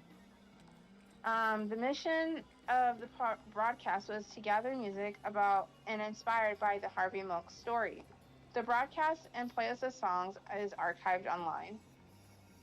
Milk was inducted into the 2012 into the Legacy Walk, which is an outdoor public display in Chicago which celebrates LGBT history and people. He was named one of the inaugural 50 American pioneers, trailblazers, and heroes inducted on the National LGBTQ Wall of Honor within the Stonewall National Monument in New York City's Stonewall Inn. And in Paris, France, they named a square Place Harvey Milk, and I'm not even going to try to pronounce that. Les Marais, I don't know. See, I cannot French, whatever. In 2019. So that is the very long story of Harvey Milk. I hope you guys enjoyed it. And I hope you're just as furious as I was when I first researching Harvey Milk and the shenanigans that he did.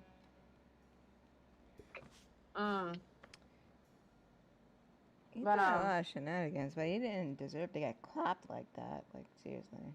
He didn't deserve to get clapped like that. Despite all the things that he did in his political career, he didn't deserve to get clapped like that. And the fact that he outed someone. Politicians are just creeps in general, so. Exactly. So that was Harvey Milk. I hope you guys enjoyed it. We're gonna, before I get to this story, I'm gonna take a quick break because I'm sick. So I'm gonna take a quick break. I'm gonna run to the restroom. I'll be back in like 5 seconds. I don't know if it'll show, but I can show what I've been doing in the background while we wait for Kris to come back.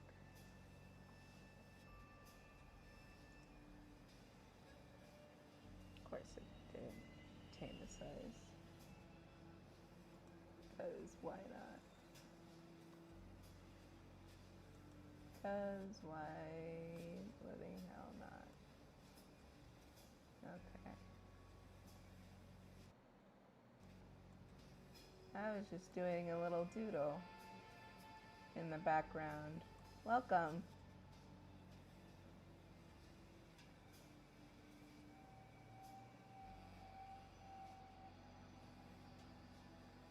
I was just doing a little doodle in the background while Kris was doing her thing. Kris went to the bathroom.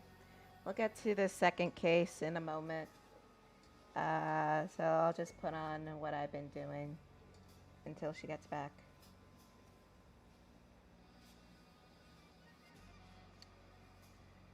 Because I'm in my sketchbook right now. As you can see, I was doodling Sonia from Sonic Underground. Sonic Underground. They made a vow, their mother will be found. So I'm just doing a little inks. I just erased. Hang on. If you see me doing this, it's because I don't want any stray eraser markings to come on, because that will mess up with the inks and the colors later on once I add them in. But right now I'm just doing a little bit of inking. So Ooh, that's pretty, actually. But And we'll get speaking to of that something, later. yeah, Let's go back yes, to you. let's go back to Zachary's and Death before I get distracted and talk about the nightmare fuel that is Sonic Dreams. So, the reason why I picked this next case is because What is recently, it? What is it? What is it? nightclub, and I wanted to talk about this because recently it was the 5-year anniversary of what went down, and I thought that this would be, excuse me, I thought this would be the perfect thing to end this themed month on. So, okay, Pulse nightclub. So before we get into the events of that god awful day, I'll give you a little bit of a background of Pulse. So, okay, Pulse nightclub. So Pulse nightclub was a gay bar and dance club in Orlando, Florida. It was founded in 2004 by Barbara Poma and Ron Legler. Okay. And Pulse hosted themed performances on each night and had a monthly program featuring educational events geared towards the LGBT community. According to Orlando Weekly, Pulse featured 3 glitzy, throbbing rooms of club boys, and I'm not gonna say that, but okay, whatever. At heart, every night had something different in store, but Pulse is known to have some pretty impressive drag shows, and the bar's dancers are usually gorgeous. Because of the 3 areas, Lonely Planet Discover Florida deemed it 3 nightclubs, while their Florida volume focused on being ultra modern. Top 10 Orlando, oh God, excuse me, called it a firm favorite for the Orlando gay crowd. The Rough Guide to Florida deemed it justifiably popular, citing its great lighting and sound, plus cabaret performers, drag acts, and erotic dancers. Pulse was the only gay club mentioned in the Rough Guide to the USA for Orlando, and according to listings, the entire premises, including the washrooms, were accessible. Using periodic consumer surveys, Zagat rated Pulse 25/30 out of 30 for atmosphere, and 25 out of 30 for decor, and 22 out of 30 for service. In 1985, prior to Pulse's founding, the property located at 1912 South Orange Avenue was home to a pizza restaurant named Lorenzo's. By 1999, it was called Dante's, which was a bar with live music, and Dante's closed in January of 2003. Like I said, it was founded by Barbara Poma and Ron Legler. Pulse opened on July 2nd, 2004. Poma's brother John died in 1991 from AIDS, and the club is, quote, named for John's pulse to live on, end quote, according to a marketing staff member in February of 2016. The venue focused on local talent. Poma ensured that her brother's memory was prominent on the website and that the facility was more than just another gay club. Legler, who was president of the Florida Theatrical Association when Pulse was founded, also founded two nightclubs in Lake Eola Park in 2010 before moving to Baltimore in 2014. The Washington Post described the club's first 12 years as a community hub for HIV prevention, breast cancer awareness, and immigrant rights, and reported it had partnered with educational and advocacy groups such as Come Out with Pride, Equality Florida, and the Zebra Coalition. Okay, so now that we got all of that out of the way, so now we're going to get into That night. we're going to get into that night, which happened, I believe it happened either before or after Christina Grimmie was murdered. Which we What the spoken hell? about before. Chris, Yeah, I believe. hold on. Yes. Hold on. Talk again? Oh, yes? No, you're good. Okay. Okay. So, yes, this happened, I believe, either before or after Christina Grimmie's passing or death. So, what? I don't remember. Okay. So, anyway. All right, so now we're going to, before we get into that night, we're gonna we're gonna talk a little bit about the perpetrator. I don't want to talk about him too fucking much because I don't want to give him like A platform. that kind of yeah. Exactly. So, all right. So, Omar Mateen was born on June 16th, 1986, in New Hyde Park, New York. And he was born to Afghan American parents. And his father is from Herat and who immigrated from Afghanistan in the 1980s. And became a naturalized U.S. citizen on November 17th, 1989. He was a secret informant for the FBI at times between January 2005 and June 2016. He also owns a nonprofit company named the Duran Jirga Inc., and that is based in Port St. Lucie, Florida, which was founded in 2010, where he hosted a political commentary show. His mother, Shala, was taken into custody after she allegedly attacked her husband while he was brushing his teeth on the night of December 7th, 2002. Both of his parents first settled in New York, having 4 children, including Omar. After being raised in New York for a few years, he moved with his family to Port St. Lucie, Florida in 1991. His family was described as being moderate Muslims and all-American.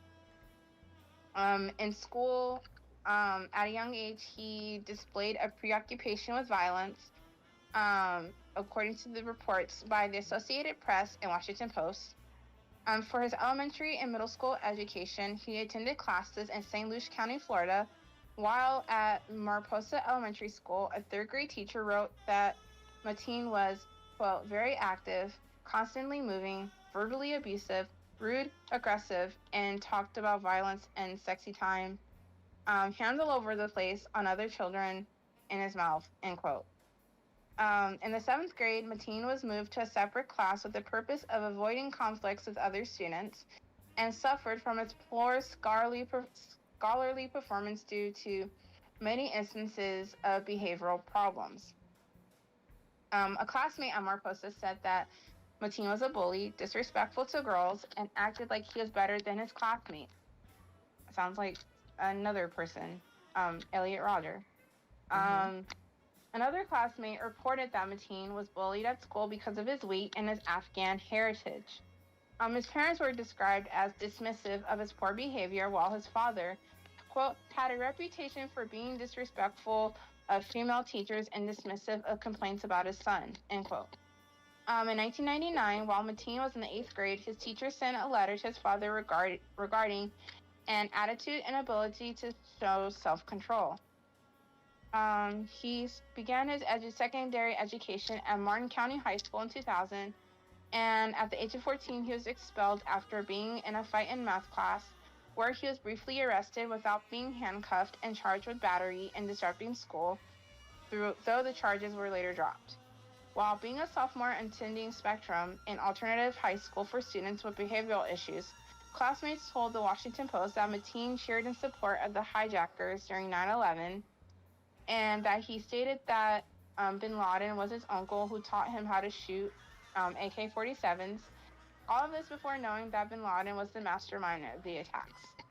After his outburst, Mateen's father arrived at the school to pick him up and slapped him in the face, while Mateen later being suspended for 5 days after the incident.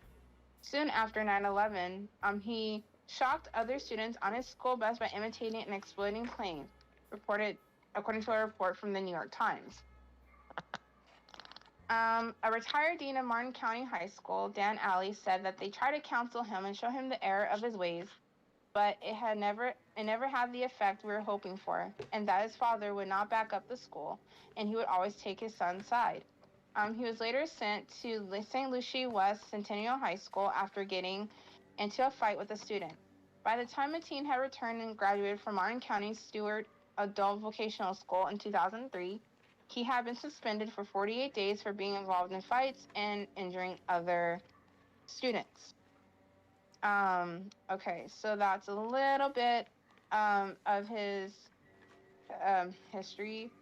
So Mateen isn't his original last name. He changed it to Mateen in 2006, adding Mateen as his surname to match his parents. He married his first wife named Sephora in April 2009, and he met this wife in 2008 through MySpace, and they separated after 4 months and divorced in July 2011. He visited Saudi Arabia for 8 days in March 2011, and again in March 2012 for 10 days. The latter was organized by the Islamic Center at New York University. It involved 12 New York City police officers and groups from Columbia and Yale, and visited Mecca and Medina. Around these times, he went to the United Arab Emirates. FBI Director James Corney said Saudi officials helped investigate Mateen's trips. And in June 2016, the House Intelligence Committee said that U.S. investigators are, quote, searching for details about the Saudi Arabia trips, end quote. In 2011, he met his second wife, Noor, I think I'm saying that right, on an online dating site, and the two married shortly after in Hercules, California, on September 29th, 2011. Before that, she was married to a Palestinian from June 8th, 2005 to February 26, 2010, in an arranged marriage that was organized in the Palestinian territories. She grew up in Rodeo, California, as the oldest of 4 daughters to Muslim, Palestinian, Arab immigrants. Wait. Who are we talking about? His second wife. So this is Mateen.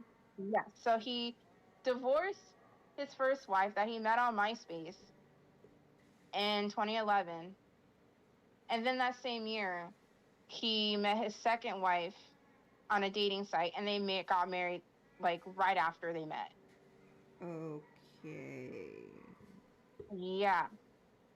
No, I'm just So they saying. met. I'm just saying. I'm just saying this because there's a lot of info about this guy. But so there's a lot. So that's where we are.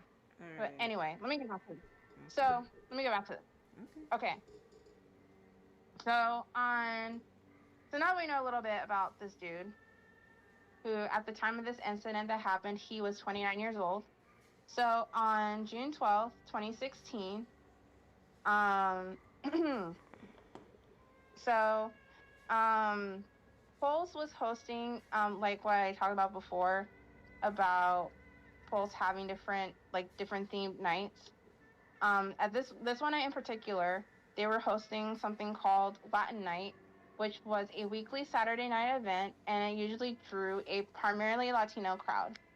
At the time, about 320 people were still inside the club, which was serving last call drinks at around 2 a.m.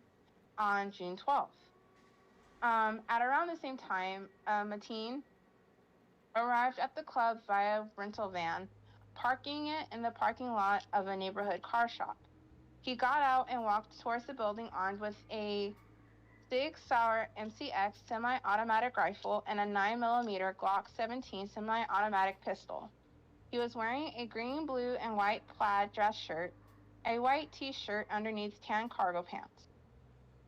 At 12:02 a.m., he bypassed Officer Adam Gruler, who was a uniformed off-duty Orlando Police Department officer who was working extra duty as a bouncer. Entering the building through the southern entrance and began shooting the patrons. Dozens were killed or severely injured inside the crowded nightclub, either directly or by ricochets of the bullets. Gruler took cover and called in a signal for assistance. He told the police foundation assessment team that he had immediately recognized that his handgun would be no match for Mateen's rifle. When he witnessed Mateen shooting two patrons attempting to escape through an emergency exit, Gruler fired shots at him. In response, Mateen withdrew back into the nightclub and continued shooting victims as he traversed through the building, sometimes firing into bodies without checking whether they were already dead or not. When additional officers arrived at the nightclub beginning at 2:04 a.m., Gruler shouted, quote, "The gunman's in the patio," end quote, and resumed firing at Mateen a minute later. Two officers joined Gruler in engaging Mateen, who then retreated farther into the nightclub and began a hostage situation in one of the bathrooms. In less than 5 minutes, Mateen had fired approximately 200 rounds, pausing only to reload. During the shooting, some of the people trapped inside the club sought help by calling or sending texts to friends and relatives. Initially, some of them thought the gunshots were firecrackers or part of the music. A recently discharged Marine veteran working as a nightclub bouncer immediately recognized the sounds as gunfire, which he described as, quote, high caliber. And jumped over a locked door behind which dozens of people were hidden and paralyzed by fear, then opened a latched door behind them, allowing approximately 70 people to escape. Many described a scene of panic and confusion caused by the loud music and darkness. One person shielded herself by hiding inside a bathroom and covering herself with bodies. A bartender said she took cover beneath the glass bar. At least one patron tried to help those who were hit. According to a man trapped inside a bathroom with 15 other patrons, Mateen fired 16 times into the bathroom through the closed door, killing at least two and wounding several others. According to one of the hostages, Mateen entered a bathroom in the nightclub's northwest side and opened fire on the people hiding there, wounding several.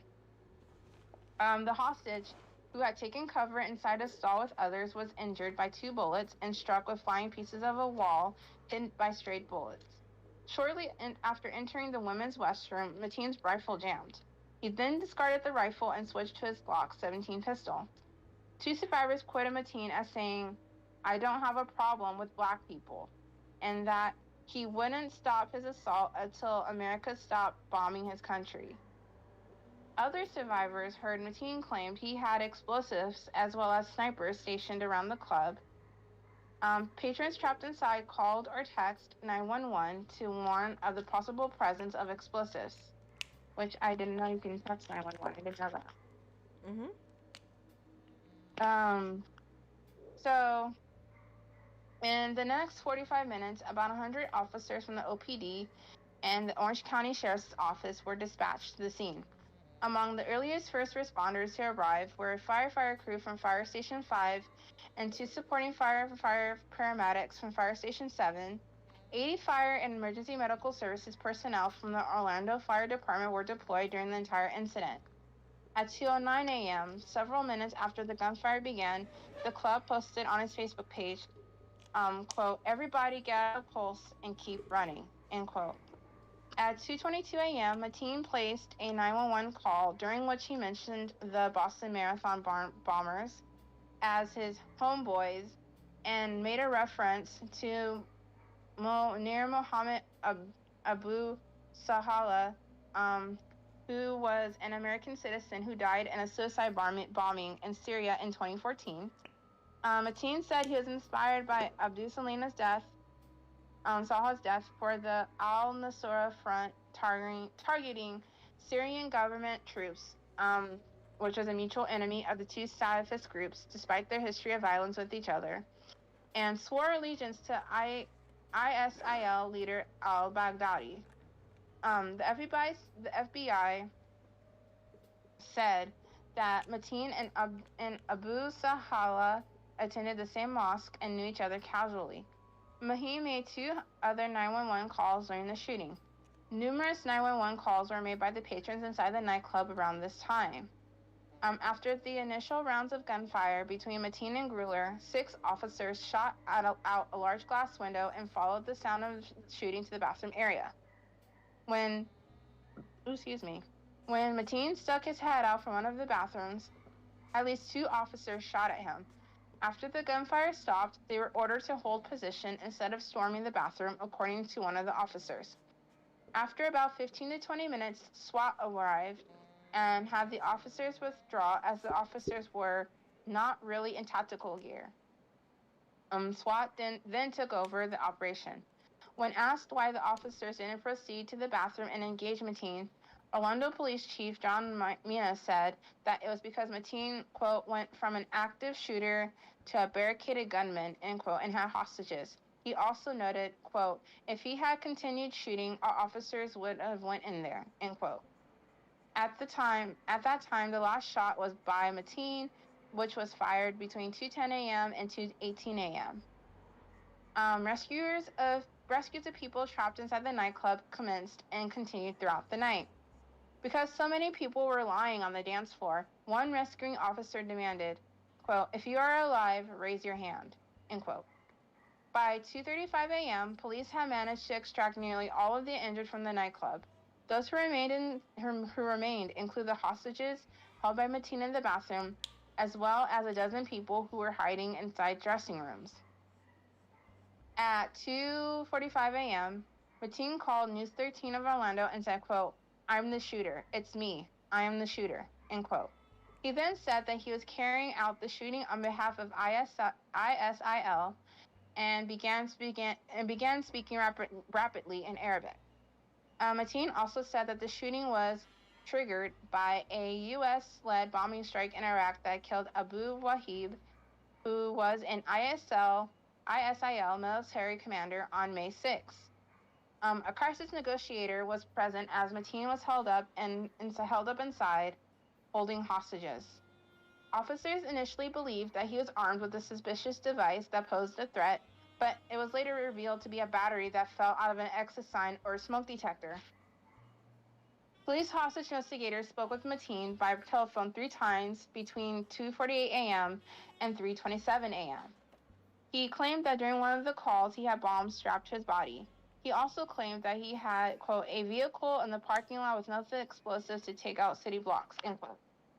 At 3:58 a.m., the OPD publicly announced the shooting and confirmed multiple injuries. At 4:21 a.m., 8 of the hostages escaped after police had removed an air conditioning unit from an exterior wall. At approximately 4:29 a.m., Mateen told negotiators that he had planned to strap explosive vests similar to those used in the November 2014 Paris attacks to 4 hostages, strategically place them in different corners of the building, and detonate them in 15 minutes. OPD officers then decided to end negotiations and prepare to blow their way in. At around 2:30 a.m., Mateen's wife, after receiving a call from her mother at approximately 2 a.m. asking where her husband was, sent a text message to Mateen asking where he was. Mateen texted back asking her if she had seen the news. After she replied, no, Mateen responded, I love you, babe. According to one source, she texted him back at one point saying that she loved him. She also called him several times during the standoff, but he did not answer. She found out what was happening at 4 a.m. after the police told her to come out of her house with her hands up. A survivor of the shooting recalled Mateen saying he wanted the United States to stop bombing his country. The FBI said Mateen told a negotiator to tell America to stop bombing Syria and Iraq, and that was why he was out here right now.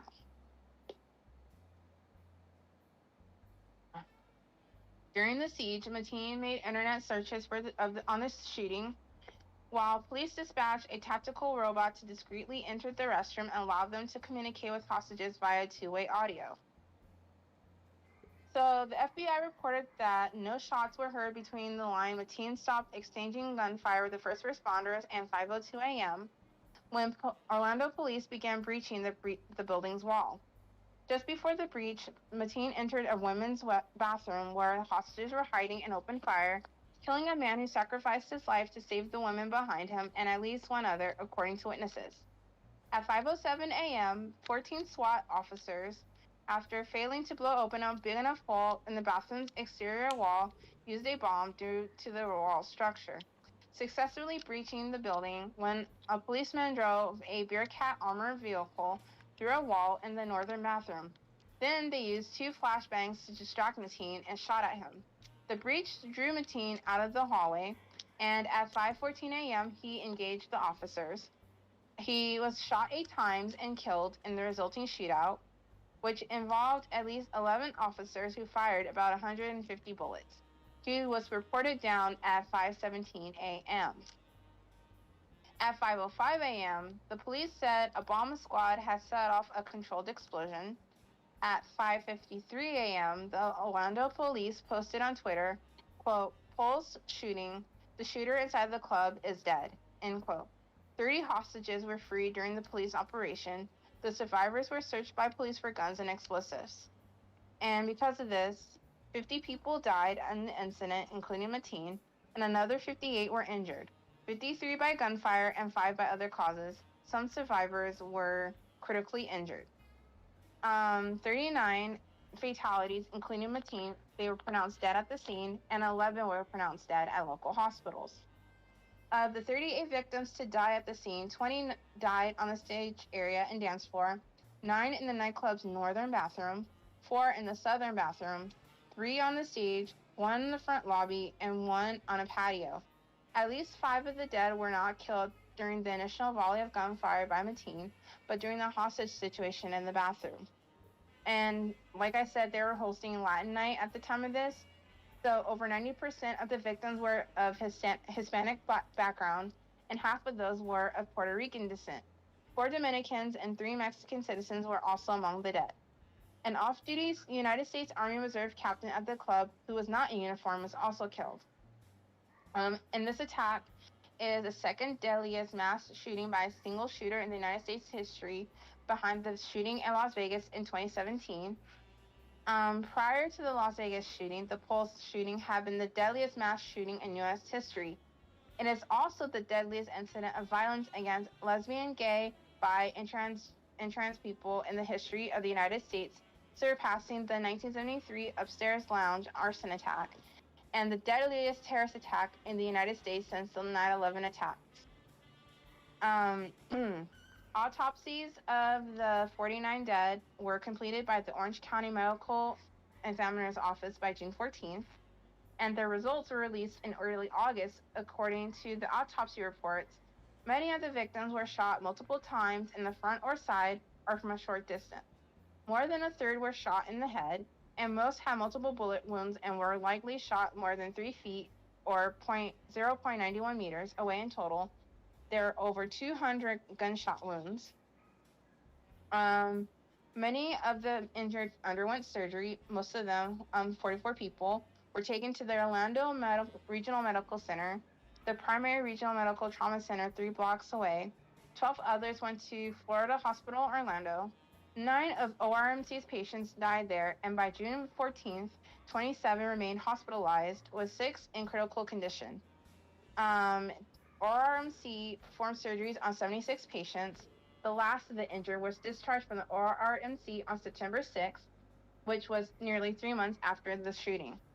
3 Colombians and 2 Canadians were among the injured.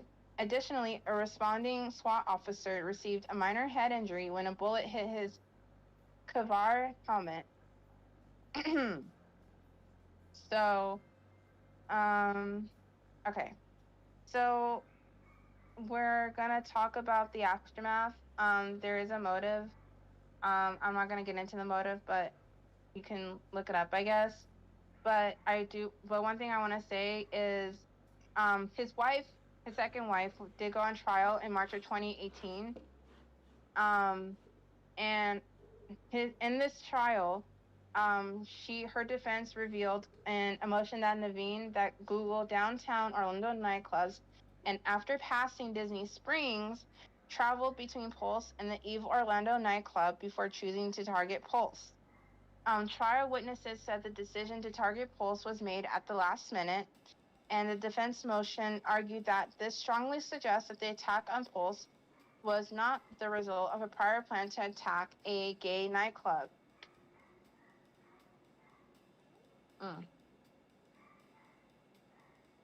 And there's another witness saying that Mateen was gay, and they were saying that people messaged him on apps like Jacked and Grindr and Adam for Adam, but it wasn't confirmed, and just a lot of people were thinking he was gay, but just like in the closet. But who knows? Okay, so security camera video footage was recovered from the nightclub as part of the investigation, with a censored version later publicly released during the trial of Mateen's wife. Facebook activated its safety check feature in the Orlando area following the shooting, allowing users to mark themselves as safe to notify family and friends, which was the first use of this feature in the United States. Following the shooting, many business venues in the United States, such as shopping malls, movie theaters, bars, and concert halls, re-examined their security procedures. Also, police forces across the country announced plans to increase security at LGBT landmarks, such as the Stonewall Inn and at Pride Month events, including Pride parades. And I have a story about that, but I'll share it after. 2 former SWAT members, one an active shooter tactics expert and trainer, expressed misgivings about the 3-hour delay in breaching the nightclub, citing the lesson learned from other mass shootings that officers can minimize casualties by entering a shooting location expeditiously, even if it means putting themselves at great risk. Sadiq Mateen released a Dari language video statement on Facebook on June 13th to speak about his son's actions. A June 13th broadcast from the Iraqi ISIL radio station Al Bayan said Mateen was, quote, one of the soldiers of the Caliphate in America, end quote, without indicating any foreknowledge of the shooting. On September 10th, the Florida Department of Agriculture and Consumer Services fined G4S Secure Solutions $151,400 for providing inaccurate psychological testing information on more than 1,500 forms over a 10-year period, which allowed employees to carry firearms, and Mateen's form was also among those that were investigated.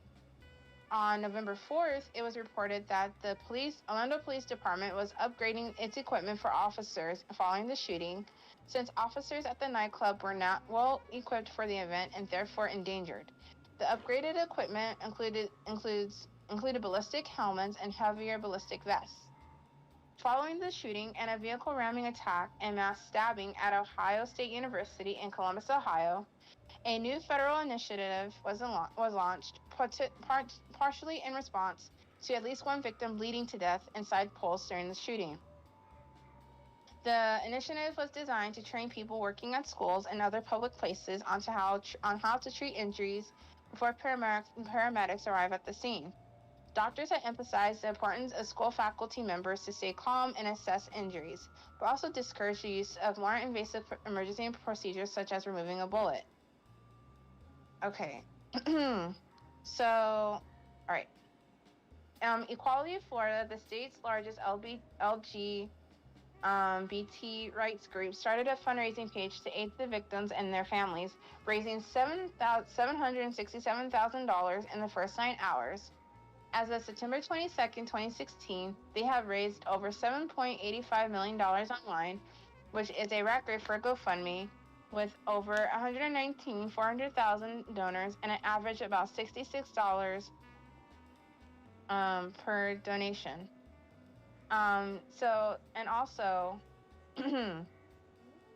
Immediately after the shooting, people lined up to donate blood at local blood donation centers and blood mobile locations where One Blood, a regional blood donation agency, urged people to donate.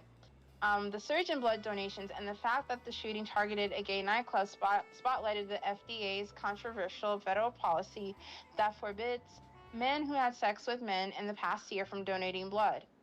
Despite expressions of frustration and disapproval by a number of gay and bisexual men and LGBT activists across the country and a group of Democratic lawmakers urging the ban to be lifted, the FDA stated on June 14th that it had no plans to change the regulation and reevaluate its policies as, quote, new scientific information becomes available, end quote.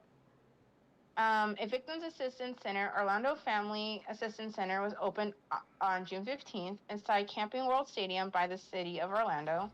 During the 8 days it was open, it provided to help to 956 people from 298 families. Those remaining were then directed to the newly opened Orlando United Assistance Center, jointly set up by the city and Orange County, which, according to the mayor of Orlando, will stay open as long as there is a need. And the 2 hospitals that treated Pulse victims announced in late August that they will not be billing the survivors or pursuing reimbursement. And the city of Orlando offered free plots and funeral services at the city-owned Greenwood Cemetery for those who were killed in the shooting. Another fundraising campaign, One Orlando, was established by Mayor Buddy Dyer. The Walt Disney Company and NBC Universal, which operates the nearby Walt Disney World Resort and Universal Orlando Resort, respectively, each donated $1 million to the fund. As of August 12th, One Orlando has raised $23 million, with a draft proposal to start payouts starting September 27th on a rolling basis, in which the highest compensations will go to the families of the 49 people killed, followed by the 50 victims who were physically injured and hospitalized for 1 night or more. Excuse me. One Orlando's fund administrator said that the draft has not decided whether to pay people or who were held hostage but were not injured, and will take public feedback in 2 90-minute hearings to be held on August 4th. A timeline of the draft proposal was released. On August 11th, its board of directors decided that the funds will only be dispersed to the families of the dead, survivors who were hospitalized, survivors who sought outpatient medical treatment, and those who were present in the club when the shootings began but not physically injured. And that the family members and survivors can start filing claims until the September 12th deadline. As of December 1st, One Orlando paid out over $27.4 million to 299 recipients, according to officials, with 6 more claims worth an additional $2.1 million, still being contested among family members of the slain victims.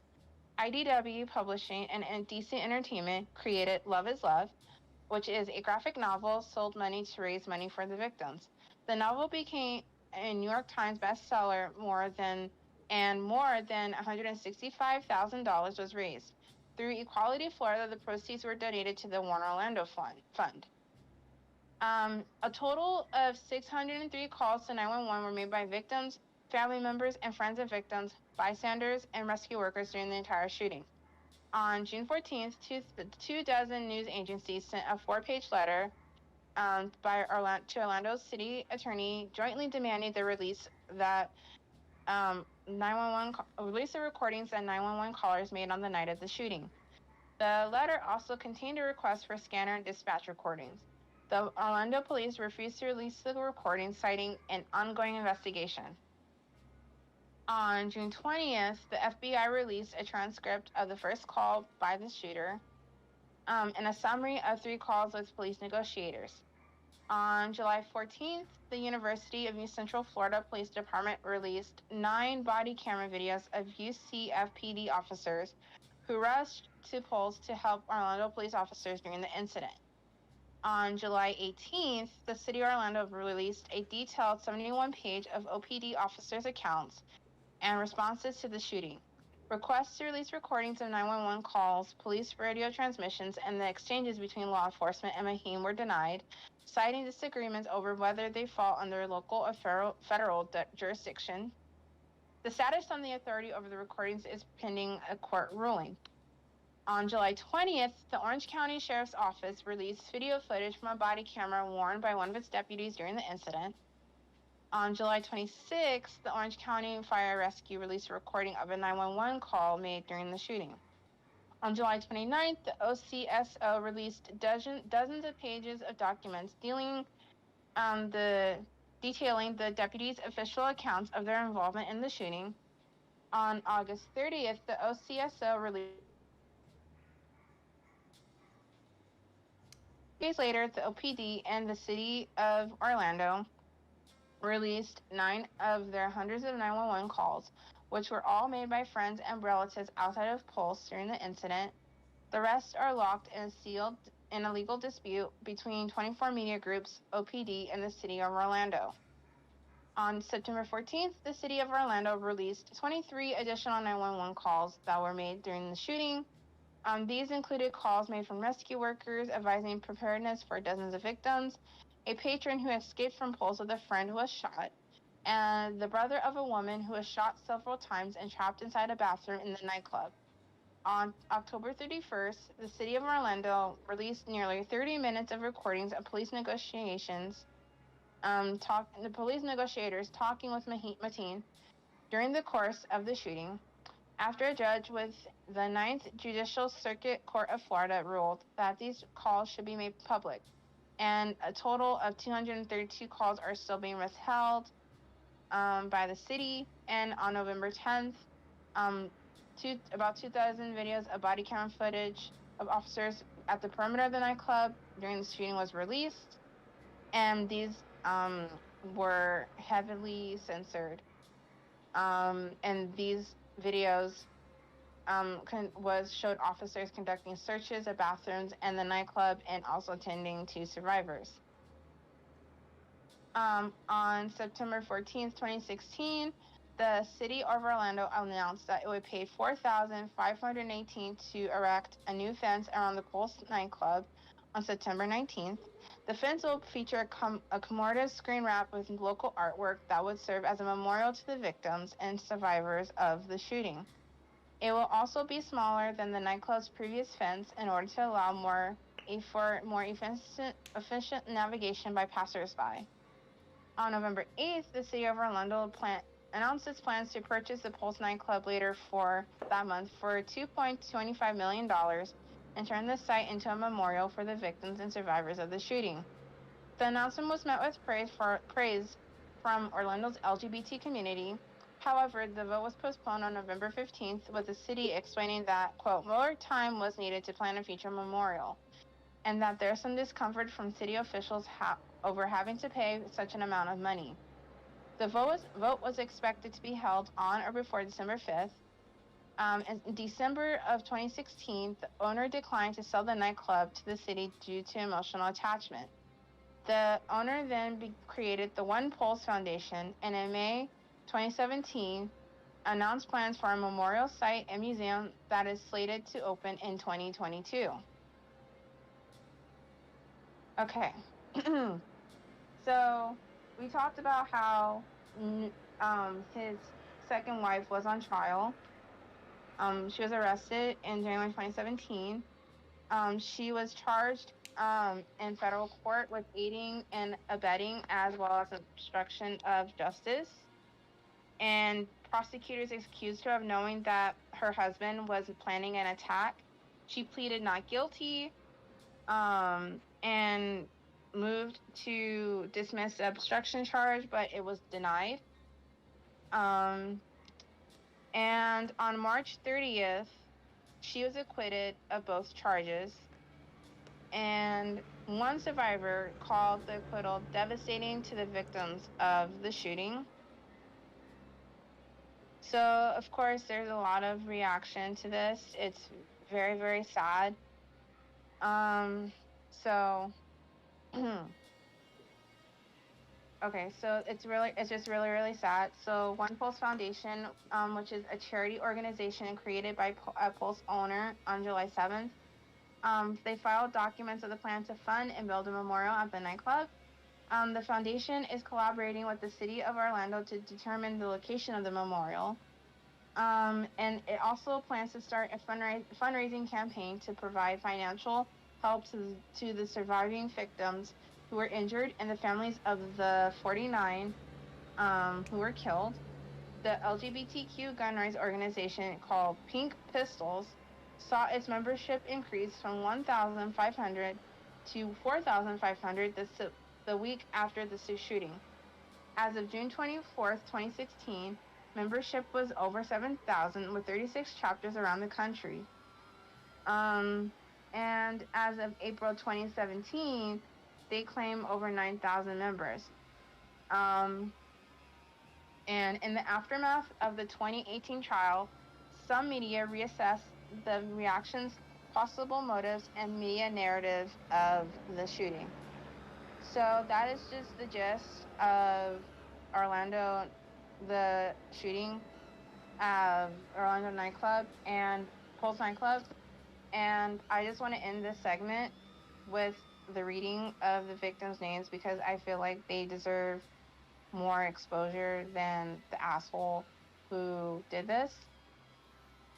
So the names and ages of the victims killed were confirmed by the city of Orlando after their next of kin have been notified. Okay, here we go. Stanley Almodovar III, 23. Amanda Olivier, 25. Oscar A. Araxina Montero, 26. Rodolfo Ayala, 33. Alejandro Barrios Martinez, 21. Martin Torres, 33. Antonia Brown, 30. Daryl R. Burke II, 29. Jonathan A. Vega, 24. Angel A. Caldario Padro, 28. Simon A. Carrero Fernandez, 31. Juan Chavez Martinez, 25. Luis D. Conde, 39. Corey J. Connell, 21. Tevin E. Crosby, 25. Frankie J. De Jesus Velasquez, 50. Dianca D. Drayton, 32. Mercedes M. Flores, 26. Peter O. Gonzalez Cruz, 22. Juan R. Guerrero, 22. Paul T. Henry, 41. Frank Hernandez, 27. Miguel A. Honorado, 30. Javier Jorge Reyes, 40. Jason B. Josephat, 19. Eddie J. Justice, 30. Anthony L. Laureano de Silla, 25. Christopher A. Linernan, 32. Brenda L. Marquez McCool, 49. G. C. Menendez Perez, 35. Akira Monet Murray, 18. Kimberly Morris, 37. John C. Nieves Rodriguez, 27. Luis O. Ocaso Capo, 20. Geraldo A. Ortiz Jimenez, 25. Eric Ivan Ortiz Riviera, 36. Joel Brian Pontiga, 32. Yunque L. Rios Jr., 25. Juan P. Rivera Velasquez, 37. Yamari Rodriguez Sullivan, 24. Christopher J. Sanfeliz, 24. Xavier Emmanuel Serrano Rosaldo, 35. Gilberto Ramon Silva Menendez, 25.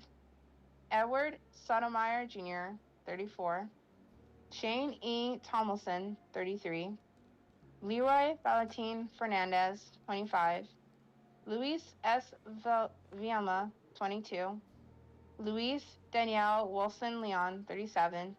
And Gerald A. Wright, who was 31. So, bless your hearts. May you rest in peace. I'm sorry that this happened to you guys. And I'm sorry to the victims who are still feeling this, and just people who have worked in this club, new people who was in this club, who work at the club, all that. My heart goes out to everyone. So, that is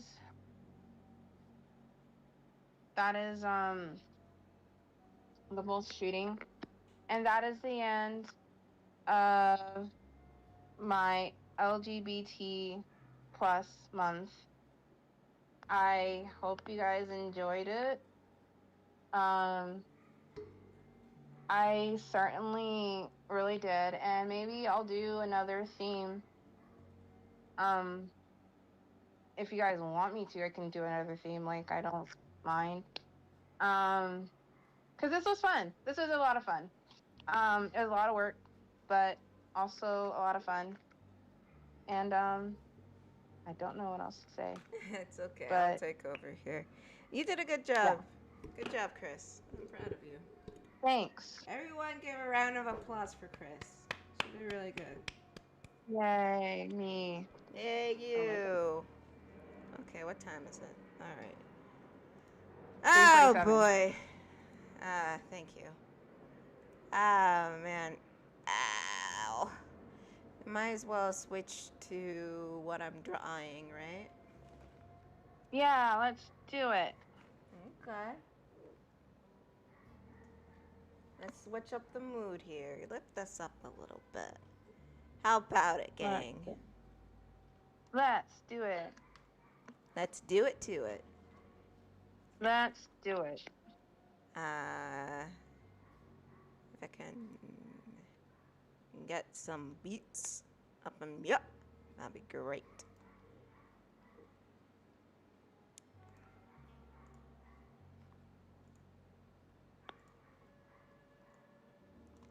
Alright, enough of this dreary shit.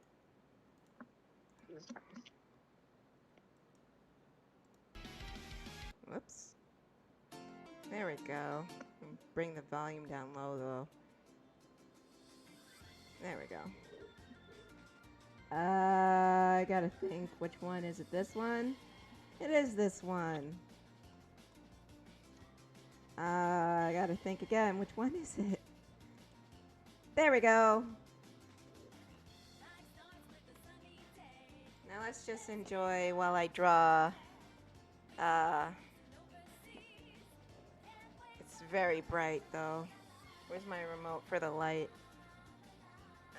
You know what? I might just turn it off though. I don't know. Hang on. Hang on.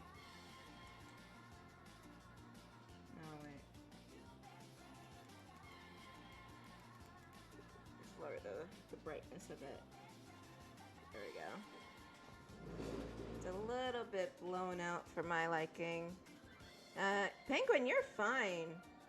I haven't been talking much because I wanted Kris to do her thing. But now, we're here. me drawing. So right now I'm doing. It's very blown up in the camera, but I'm doing Manic. Ooh. This is Sonic's brother from Sonic Underground. Sonic Underground. They made a vow their mother will be found. Good lord. You know, What? What's to be up? honest, you're Manic. It's okay, Penguin, you're good. Your version of Manic is way better than the original version. We already went on a whole fucking rant. Listen, his quills are just too much. I don't know why they gave him complicated quills for. It's weird. I don't know what they were going for. I don't know either. Let me try. It's still blown up. Like, I honestly don't know what's going on.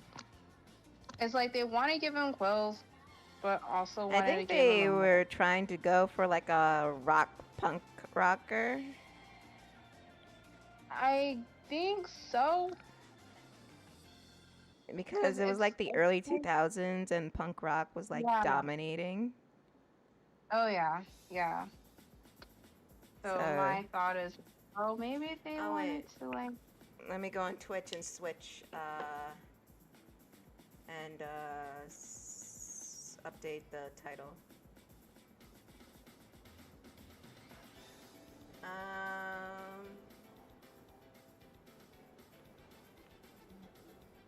Oh Jesus, Christ.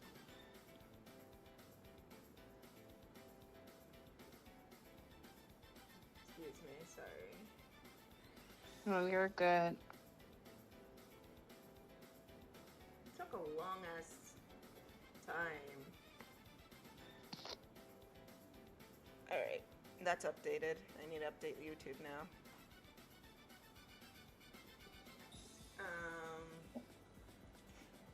It took a long ass time to set up this god awful camera with the lighting and making sure everything is correct and everything like that. Mm-hmm. It gave me a bloody headache. But hey, we're here, we're queer, and we're drawing some Sonic Underground. Sonic Underground. We made a vow their mother will be found. Oh, bless Sonic Underground. That was a thing. I want to ask the chat some.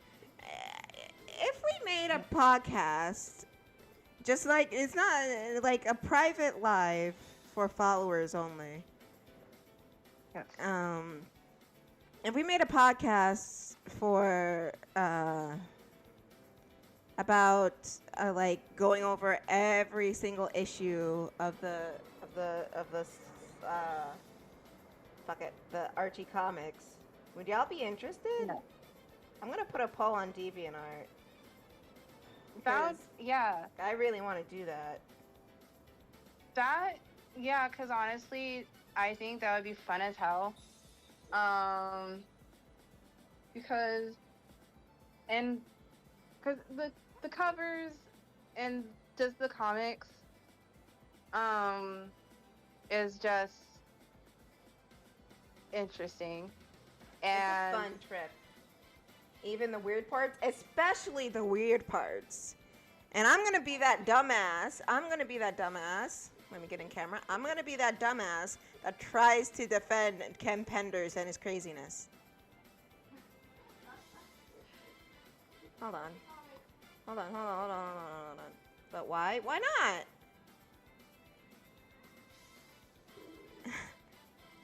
Why not?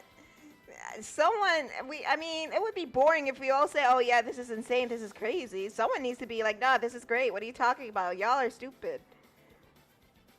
Yeah, someone needs to be. Someone, I know. But someone needs to be that person who's just like, fuck you, Ken Penders is a genius. He's not, like, bad or anything. It's not like you guys don't understand the genius that is Ken Penders. I don't understand, man. It's too big. Your IQ is not high enough. You have to be the hipster that defends everything Exactly. that they doesn't understand because of society or whatever. Ken Penders pretty. Shut up, Jester. Jester, I will freaking punch you in the throat. No one asked you, okay? Yeah, no one asked you. You know you have to survive. My opinion is valid, I promise. Okay, my no. God. I want Jester, can you tell me who Ken Penders is? Yes. I Say just it. don't understand the situation in general. I just miss Shade. Ken Penders is just a nut. He's a nut. He's just crazy. Yes. Because he He thinks is all echidnas belong to him. You know, original character, do not steal.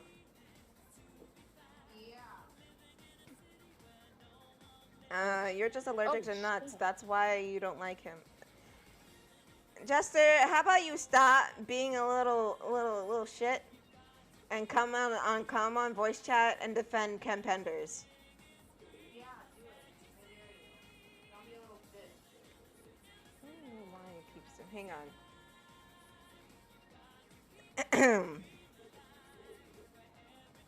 I don't know him like that, but you're defending him. You're calling him a genius.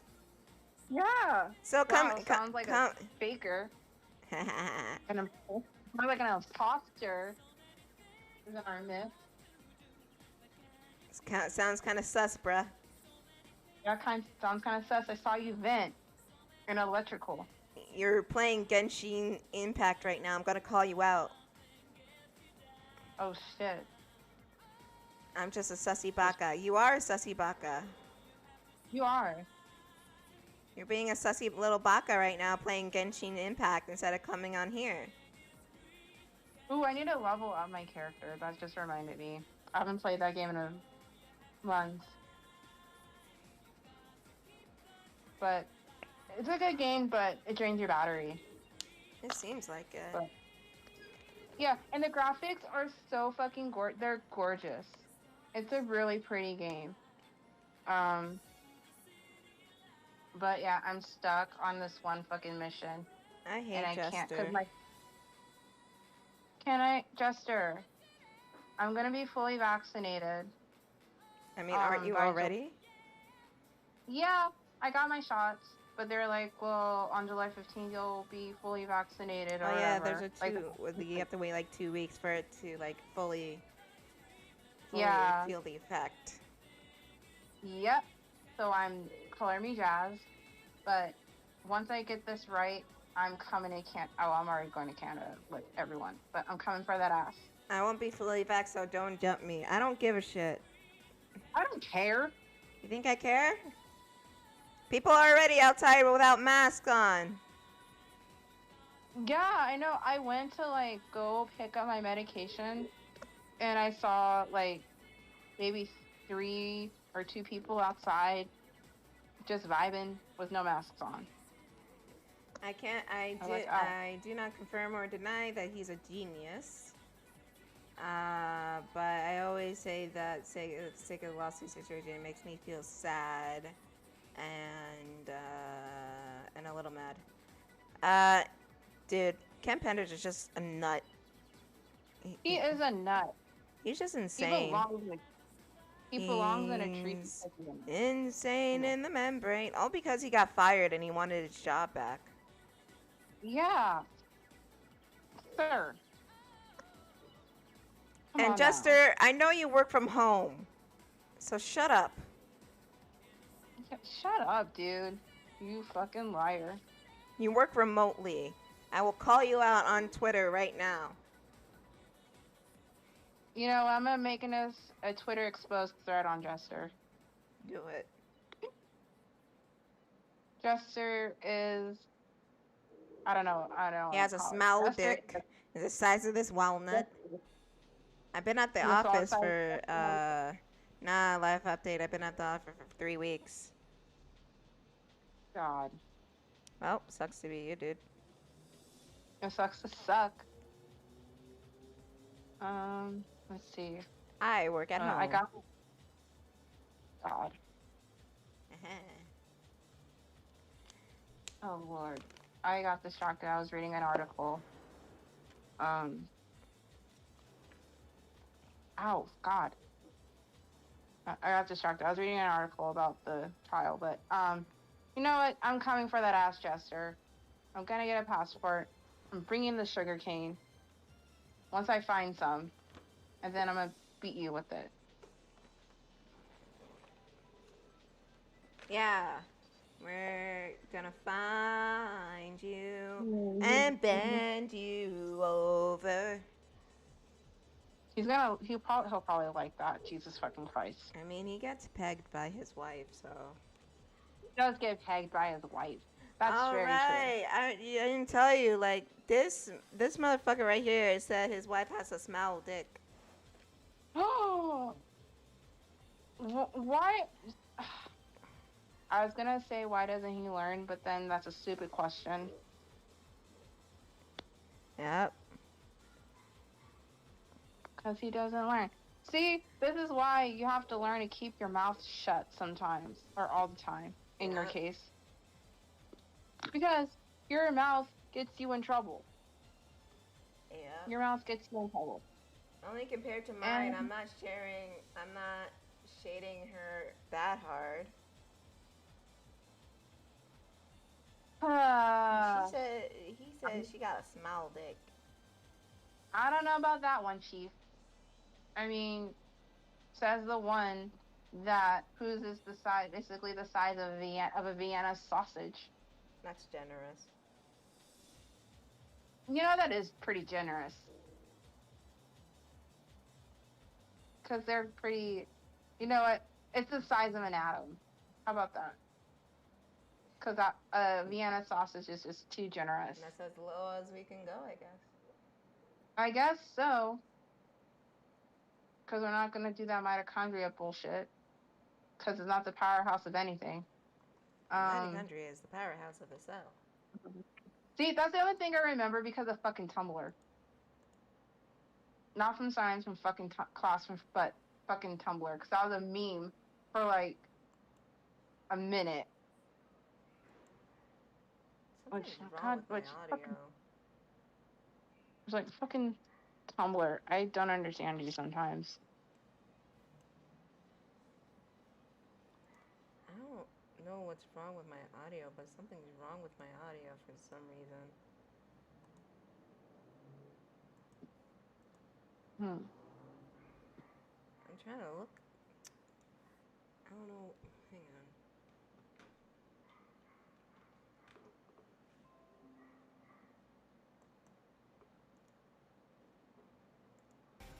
Alright, there we go. I don't know why my audio was just fading in and out like that. It was weird.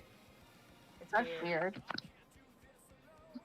Even though I am strong, need something more than me, something to push me to victory. Together, me and you. Years.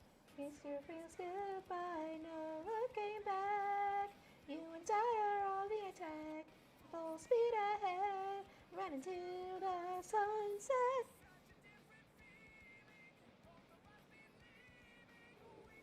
I think I'm almost done with manicure.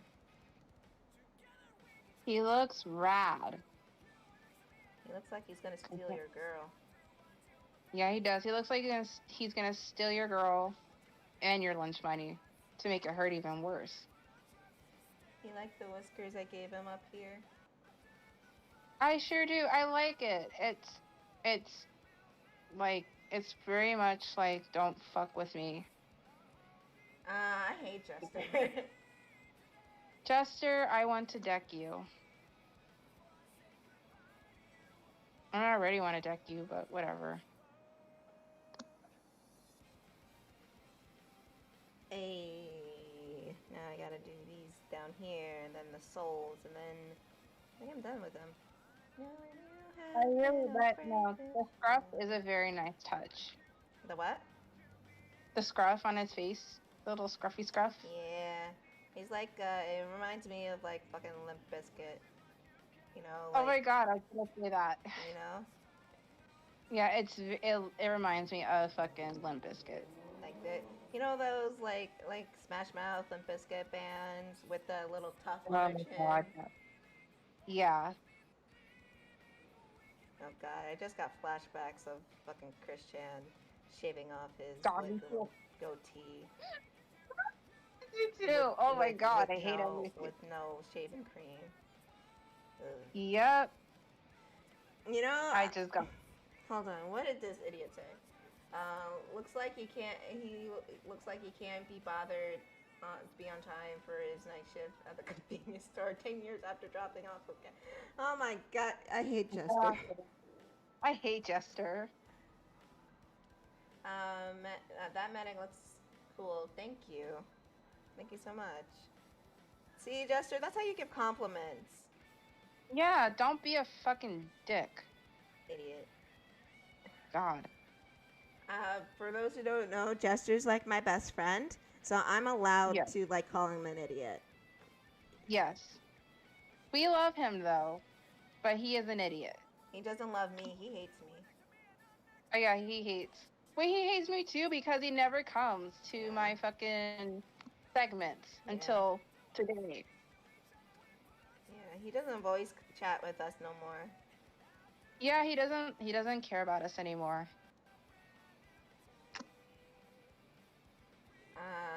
Please, I'm not your best friend. I'm just a generic idiot. But you're my generic idiot, but you just don't love me anymore. I don't know what I did. All alone, we will never be. The two of us are holding the keys in today. And I wouldn't see before I say goodbye to you. One more last fist bump. My personal generic idiot. You know what? Yes, yes, fine. yes. That's fine. As long as I get money, that's fine. Give all the money. What was I saying before? Before this I idiot. think Fuck. I don't remember. I don't remember either. But fuck you, Jester. All right, fucking Christian. I remember. Yeah, I spent all my money going to and from work. Sorry, bitch, you drive. You have a car. I hate him. Anyways, I was tempted to. I don't know if you heard on Wednesday, but I said I was tempted to like go and like redesign, like Courtney did, redesign Christian's characters. Yes. Like Sonichu and Rosechu and all that. Yeah. Because I love Yes. designing characters. Let me Yes. know if you guys want me to do that. Let's just like go back and just see all the Christian characters and redesign them. Well, my only fear is that they might see me and notice me. And I'm just there like, I don't want to deal with Oh that. God. And then they're gonna Because they notice Courtney. Yeah. And They do. they got mad at Courtney. Yep. Like, part of me And- just wants to ignore it, but another part of me wants to say, shut up, bitch, and move on. Yeah. So like, I don't know. Do you really want that? Do you really I want? kind of do. Because I'm so curious about them. I'm so curious. Like, if I get noticed by them, I kind of want to bring them on here. Is that crazy? You know- No. Honestly, like I'm just curious. Wonder like how their mindset works. Just a little chat. Yeah. Fuck. It's the wrong one. Like I'm just curious as to It's how just their like brain works. how they, how they, how I just want to pick their brain. It's just one of those people you want to pick their Yeah. brain, you know? I kind of want Yeah. to do that. I do too. Like, I want to know, like, why do they think this way? And especially, like, I want to know their thinking process on the love quest. I want to Because know I if think that, they're still on the love quest. I'm curious. like, I'm just really curious about the fucking love quest. Because, I mean, we don't have to that worry whole- about it because they don't do blackies. oh, yeah, that's right. I still fucking told me, he's like, what did the poster say exactly? I can't remember. It was like, no blacks or whatever. Or some shit like that. And if they start getting fresh, I can just call Jester. Exactly. I still think the description of a boyfriend-free girl just kills me. Like, just say single. Like, God.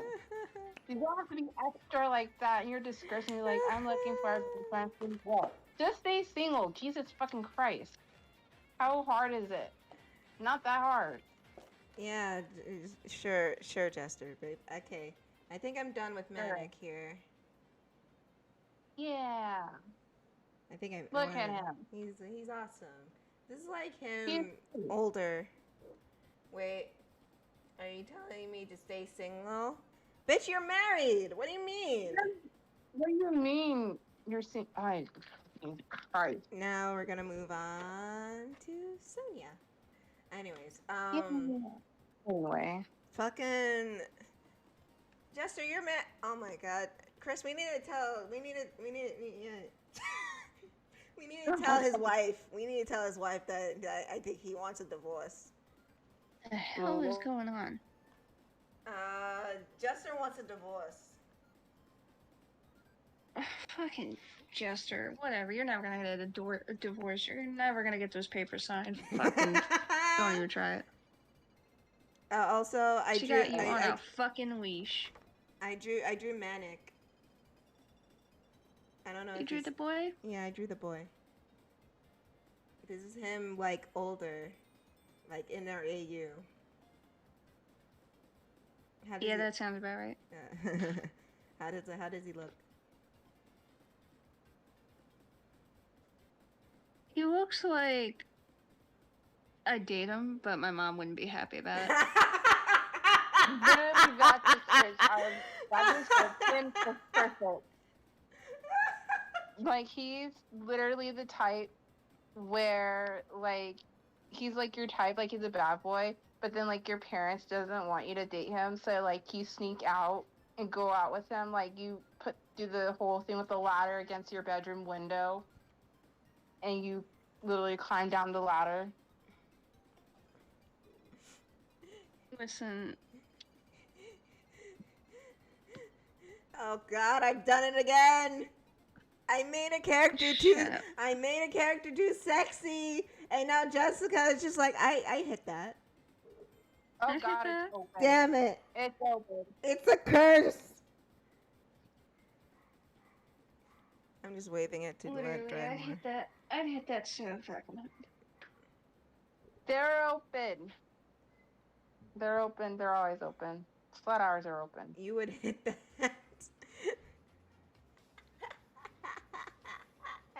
Apparently, Jessica would hit Manic. I mean, she's not wrong. See, I told you she would love Manic, but she didn't want to believe me. She's like, I don't know. But then I draw, and she's just like, oh yeah, oh yeah. Yes, Penguin, I would hit that. I would hit that. She would. You know what? This character would be voiced by Roger Craig Smith. Roger Craig. Oh yeah. Roger. That's his name, right? Great, I get to hit that, but I have to listen to his voice. But it's not. He has Listen, I'm not opposed to it. I like Sassy Sonic. Oh, there you go. He's voiced by Roger Craig Smith. Mm-hmm. He looks like he speak. Shut up, Jester. Chester, I will beat you. I already Stop wanna beat you. embarrassing us in front of Penguin. Yeah, stop embarrassing Asshole. us. You look like he speak like Patrick Stewart. Fuck off, Chester. Chester, fuck all the way off. Bastard. Whatever. Okay, now we're gonna move on to Bitch ass. Sonia. Oh, pretty Sonya. Yeah, I liked how she Yeah. came out. Now we got the color chart here. Even more tappable with that voice. Oh my god. Oh my god. Oh my god. Why did I make him a moderator again? You know what? I was gonna ask why the amount. Alright, it was to piss off Gigi. Oh yeah, Still worth it. still totally worth it. Yeah.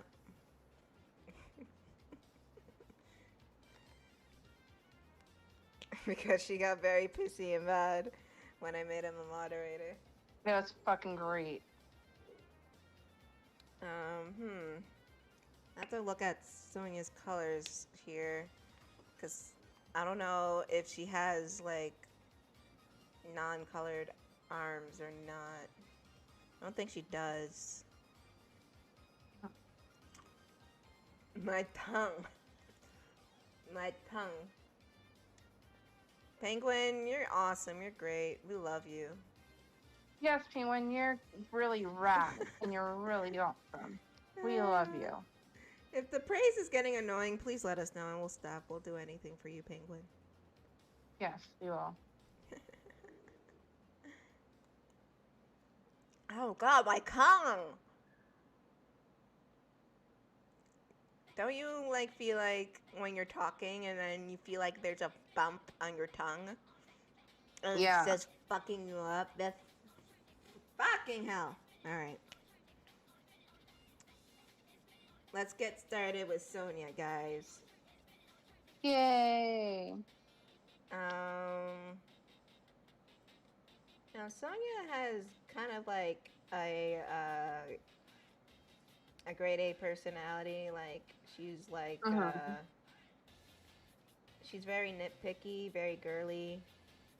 Mhm. In the same vein as Amy, Mhm. except you know she's not obsessed over Sonic. Fucking tongue. Yeah. But she's also like from the episodes I've seen of Underground, she's very techie and smart. Mhm. So I've just been trying to think of a good voice actress for her because in the show she was voiced by Jaleel White, Mhm. who also did Sonic and Manic. Mhm. Which I totally forgot he was also Manic. I don't know why I forgot. He played all three of them. I totally forgot about that. See, that just shows how long it's been since I've seen Sonic Underground. Literally, it sounds like Jaleel White doing like a high-pitched female's voice. Yeah. They didn't want to get the extra money to get an actress. Like, fucking get Tara Strong. Jesus fucking Christ. I mean, I'm sure she would do it.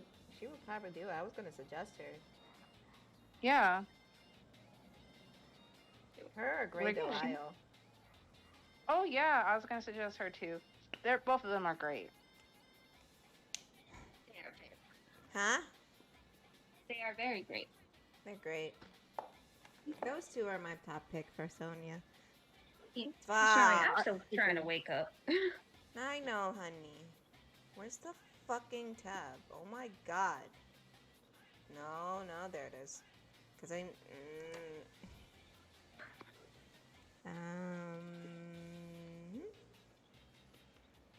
That one. It's not appearing on camera well, but that one. Trust me, that one will. Trust me. Wouldn't you believe it? My mom finally sent out that package today. Oh god. No. She was supposed to send it. Oh, wow. Oh, wait. Hang on. She was supposed to send it away 3 weeks ago. Yeah. I'm gonna do it that way. It's just 3 weeks. Mm-hmm. but she didn't. No, she waited until today. Which honestly, I'm kind of happy she did because I got a fucking story to tell from yesterday. What happened yesterday? So back at home, apparently my mom and everybody are having a problem with like flies, which sometimes happens to be a thing during the summer. Right. And it's on the East Coast, so those are the like fat, juicy flies. Yeah, the fat, ugly ones that just make you want to die inside. With the buzz that will buzz right in your ear. Oh, I hate it. Oh, God. Hate it. And the ones Sucks. that'll make more babies if you don't kill them quick enough. Oh, God.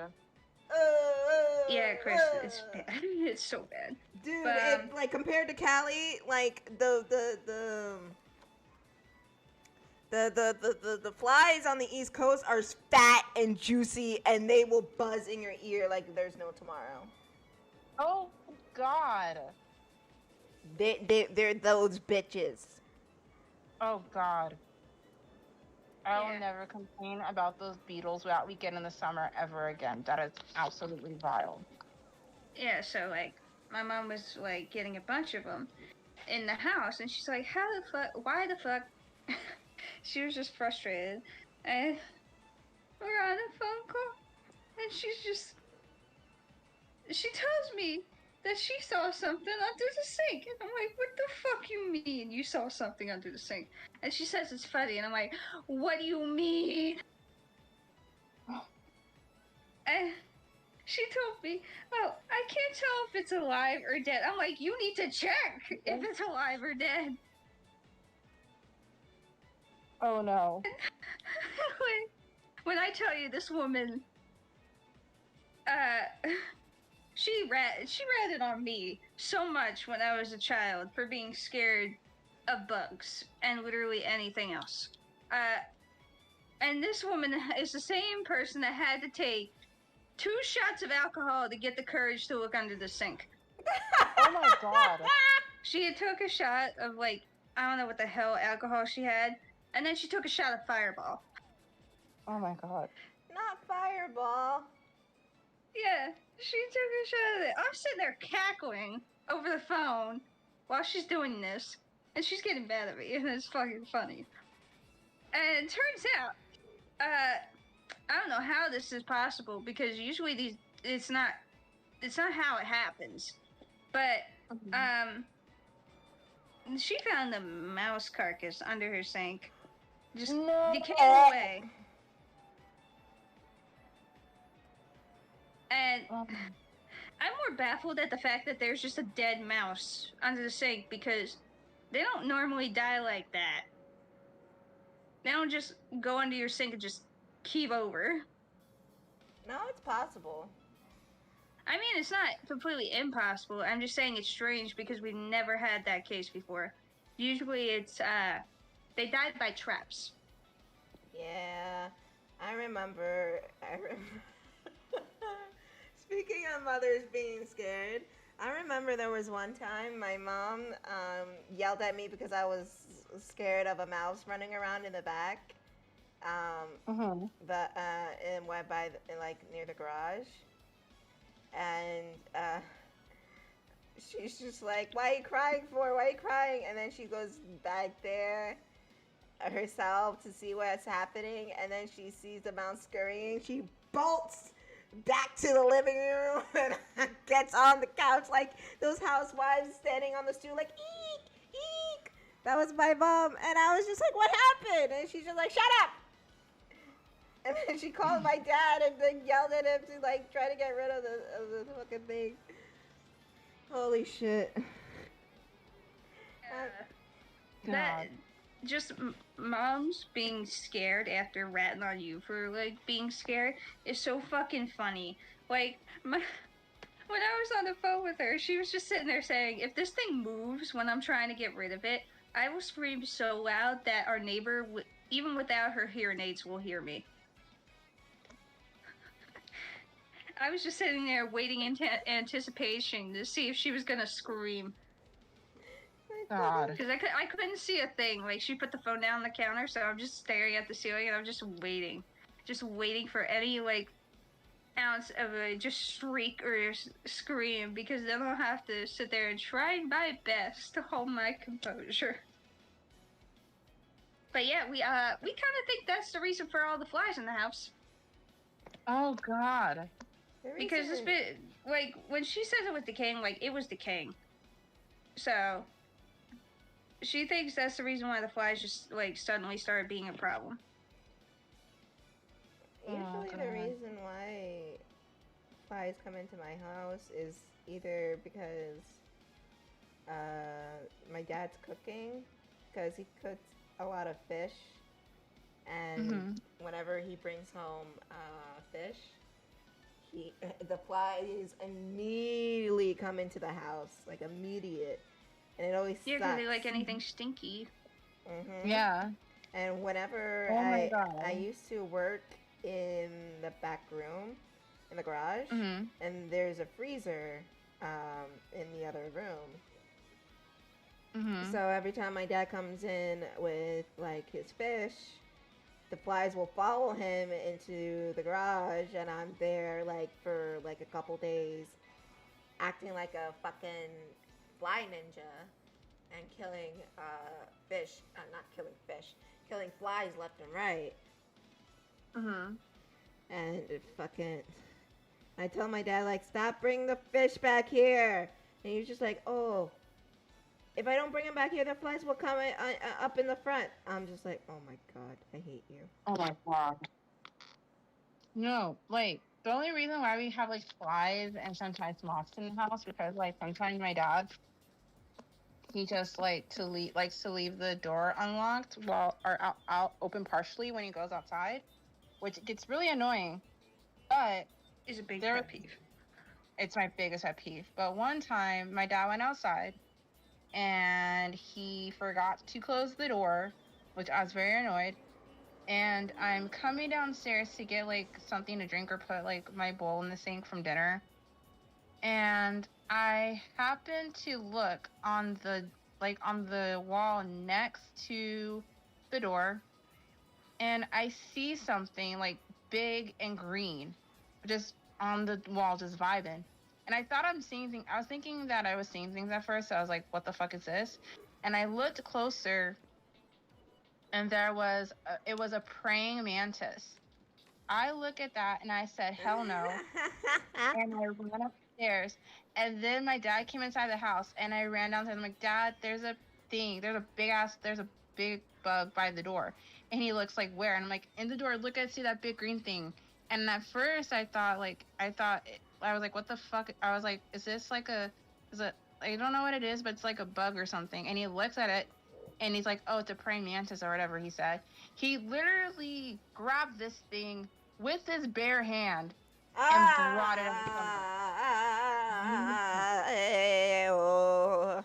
Hallelujah. No, the idea of handling any bug is fucking gross. I don't care what bug it is. It could be a butterfly. It could be a ladybug. Don't touch me. Don't touch it. Oh no, I was obsessed with ladybugs as a kid, and so I remember this one time. I'll never forget. The problem with ladybugs is you can't tell the difference between ladybugs and the non-ladybugs. Yeah, you can't tell. But I remember this one time when I was little, and I was when I went to go visit my uncle who was in prison at the time, or jail at the time.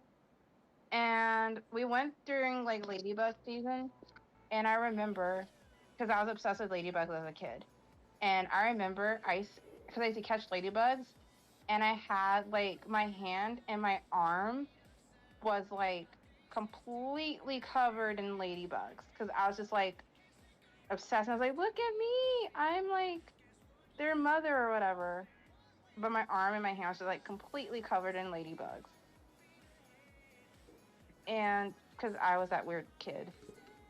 But no, my dad literally grabbed the thing with his bare hands, and he put it in our jasmine bushes, like our jasmine flowers or something, whatever. And I was like, ugh, like, why did you do that? I couldn't do it. I remember there was this one time we went on a school trip. This was when I was in college. We went on a trip to like this avant-garde museum, and it was incredibly stupid and boring. And this is an art student saying this. It was stupid and boring, and I didn't want to be there, and it was just awful. The only enjoyment I got was just watching this ladybug vibe around. It was just, that's it. It was boring. I never wanted to go back. The only thing that was worthwhile was like the slow-mo video. And I got I thought that was cool, but other than that, everything else was boring. So, anybody also be that dumb kid that thought lightning bugs were cool to touch? Yeah. Oh. Because I did that a lot, and now thinking back at it, I'm like, wow, stupid. You and your bug phobia really didn't give a shit when it came to lightning bugs, huh? No, because you're a kid. You think you're invincible. Yep. Yeah, and now I'm just sitting here like, if a lightning bug comes near me, I might die. Because then, like, when you're a kid, you don't think about how, like, kind of weird and creepy they are. Because they just fly around. You don't see them because they fly around at night. And then the only time you ever see them is when they flicker their little light on the butts. And that's always a cool thing. I know. Yeah. That's what made them, like, interesting and cool. Like, not the fact that, God forbid, like, if you were in a cave full of these things and these motherfuckers just went off at different times, it'd be like playing red light, green light with a bunch of bugs. Exactly.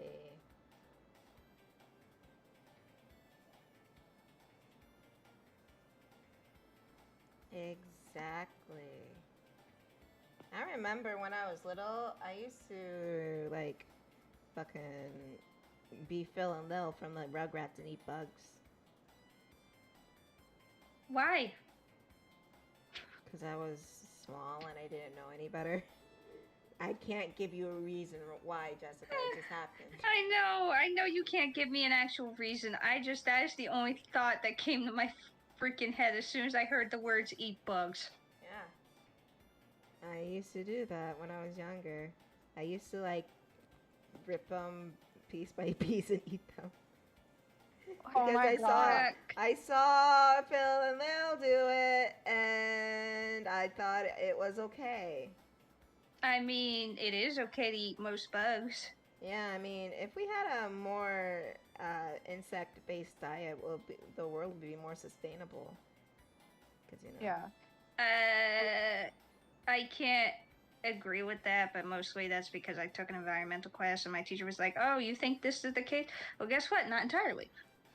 I'm not going into it. I don't remember much. All I know is that technically that's not true, but it's also true at the same time. All right. Honestly, I have a confession. What's up? I have a huge confession. What's up? Oh, My ass is starting to hurt bad. So, when I was a kid,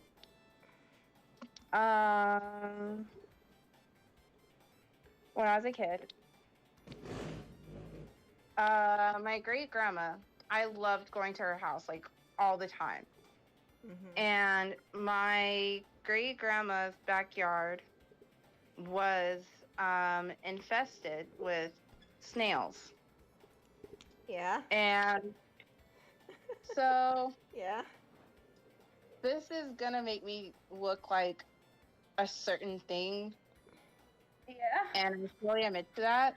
Yeah. Because 7, 8-year-old me, because granted my grandma didn't really have cable, and when she did get cable, I didn't really watch TV a whole lot other than watching Celebrity Deathmatch, and I Love Lucy. But so okay, this is gonna be real bad. So I would go to my great grandma's kitchen. I would grab the salt. Oh no. And I would go to the backyard where I knew most of the snails were just vibing, and I would pour salt on the snails and watch them bubble and die. And that was my form of entertainment when I was like 7 or 8 years old. Like, I thought it was so interesting. Legit And thought you were gonna tell me you just fucking decided to go and just eat snails for fucking fun. No. I was No. fully prepared for that, and you just hear like, Penguin, you just hear like, Penguin, nah. I'm so I just sorry. went and decided Oh, mass man. genocide of snails was a good idea at 7 years old. Penguin, Yeah. I'm so sorry. You have to hear this. I'm so sorry. And to the snails that I killed when I was 7, 8 years old, I'm so sorry. It's alright, Penguin. It's okay, babes. It's alright, babes. Babs, babes. I would say I hope they didn't suffer, but they clearly suffered. Yeah. I would say so. If you watch them slowly dissolve. Yeah. And the worst part is I would laugh. Oh my god. That's the worst part, because I thought it was funny. Fucking Kris villain origin story. I know, right? And it's fucking funny because one thing we like to bring up a lot is just how chaotic you are at times, especially with children on Among Us. Well, they had it come. They deserve. It's what they deserve. Oh, stop it! You could have given them a quick death. They're No, 7 years old. She didn't know. Not our Kris. Yeah. She was 7 years old. She didn't know the difference between a slow and painful death and just me enjoying, just the tiny child enjoying something that brings her like fun for some reason. Killing. Yeah, because I literally had nothing to do at my great grandma's house other than watch TV or like help her do stuff or read to her because she loved that. So mass genocide is the answer. Yeah, exactly. I decided it would be fun if I just went outside and just commit mass murder on fucking snails for my entertainment. That's so fucking funny. Some people do eat snails. Yeah, that's escargot. Yeah. Catch me, but you know, escargot going my way out from anywhere that provides snails. No. No thanks. Smooth. Listen, I just woke up. The puns are not going to be very good. You know what I was tempted to do? Because before the stream, I was just like, I'm such in a Foxbot mood. Yeah. I wanted to draw some Foxbot, but I didn't know what to draw. And then I remembered their children. I was like, oh, I can make a lineup of everyone's children after I'm done here. So I might do that. Good. What do you mean good? I said children. What do you mean good? Try it. Don't confuse me. What do you mean? Don't confuse me. I'm like a senior citizen. What do you mean? What are you talking about? Gotta sit here thinking I have fucking dementia. Don't do that. I'm 26 years old, but I'm actually 64. Don't fucking confuse me. You know. That is a mood. I'm literally an old lady. I mean, I feel old, but I already have to ask people to repeat themselves 7 times. So, like... Oh, yes. What do you mean? Fuck off. Jessica. What? What do you mean?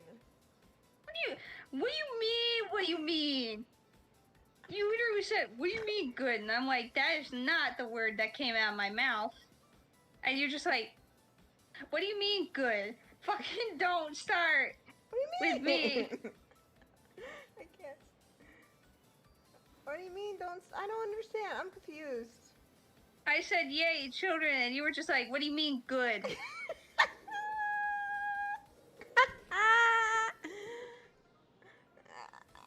I don't know what to say, Fucking Jessica. making me think I'm in a different timeline, just fucking talking to myself. Good lord. Listen. Hey, babs. What? Don't worry about it. Don't try to butter me up. Fucking. I would never, ever try to dissuade you like that. Bitch, don't even. What do you mean? Wow. Don't even fucking lie on camera. Don't Hey, even. Oh, hey, what do you mean? Don't even. What do you mean? Because if you really wanted to dissuade me, you would sit there and you would proceed to fucking look for the closest proximity of any pictures of Silver or Sonic and just send them to me and be like, hey, so about this thing. I don't know what you're talking about. You lie. When have I ever done that? So far, I have video proof of this. So far, you have been persuading this one over here for Scourge. And everybody's heard this. I have to do shit. She went looking for his name and then she fell down the rabbit hole and I just helped along with it because I just wanted if to she's gonna thirst over the garbage man, I might as well assist by giving her some garbage content of the garbage man. God, I love him. You enabled. See, you enabled her. You enabled her. And you're talking about me. Listen, I can't. You're help talking that about me. I can't help that she's a woman of taste. How would you Thank feel you. if I just sent you manic all the fucking time? I mean, I would. You know what? Fucking do it. Yeah. Fucking do it. I'm not gonna be happy about it, but like at this point, I'm just gonna accept my fate because it's not gonna stop you. Speaking of which, Chris, I'm gonna get some Scourge content for you. Oh my fucking god! Stop it! I don't want to fucking hear her fucking moan over this motherfucker. What do you mean? I What do don't you do mean that. what I mean? Right now, I have video fucking proof. I'd be going, oh my god, no, stop, fuck Not- you. Okay. No. It's not that Funny. bad. Hey! You said what now? In front of my salad? Oh lord, I Y'all did that shit on my own birthday. Tiff can beat my ass. I'm gonna beat your ass, you alright? She's fucking crazy. And I don't want that. I don't want my ass beat. I'm So gonna get the fucking funny. fucking belt on you, both of you. Oh god. At this point, Tiff needs like a spray bottle and just do that thing. Yeah. Where, like, And For then, dogs, like, fucking when I posted that King Sonic picture, this one over here came out of the woodwork to being thirsty. oh god. Oh god. She was like fucking Mushu from when he was just like, I live. She came out of the woodwork. She came back onto DeviantArt just to comment on that. And I called her a thirsty hoe, and she needs to calm down, and I sprayed the hose at her. Oh my god. I regret nothing. Yeah. Listen. What? Need I remind you what fucking happened later on in that conversation? It doesn't fucking matter, Jessica! Chris, so, we were talking about Mr. Gilf King Sonic, right? Eventually, I so kindly put into this one's head that she eventually, kind of started digging the idea of, Gilf King's shadow. Oh. Jessica, you can spin this all you fucking want. It doesn't change the fucking fact that you came out of the woodwork, came back to DeviantArt just to comment on that, and had to get the hole in your ass. Yeah, I was already signed in for like a good while, mostly because of the fact that what the fuck is this? Mostly because of the fact that it tells me to sign in if I fucking look at DA too long without being signed in. It starts pissing me off. So I signed in already, and I was been signed in. And then you posted Gilf King Sonic, and I thought, what better fucking time to make my first comment on one of your pieces than to go, Gilf King Sonic? God. She fucking messaged me and said, hey, you got a new comment on that piece. Like, oh, I already read all the comments. Let me just take a look. And then I saw that. I'm just like, get the fuck out. Get the fuck out. That was even funnier, the fact that I went out my way to message you and be like, hey, so you got a comment? You did. That's a thing you did. Mm-hmm. Fuck's sake. Jesus Christ. I'm all surrounded by shrimps. Gilf King Shadow Kris, sounds pretty. Chris, shut the fuck up, I'm not okay? going. Shut I'm up. not going to. I'm Stop gonna it. say that it was great. Oh my god. I'm not gonna say anything else. I hate both of you. It's Even fucking though great. I'm enjoying this. I hate both of you. Both of them. Chris. I'm not gonna go farther than that. I hate both of you. Chris, I want you to let you know I know where you live.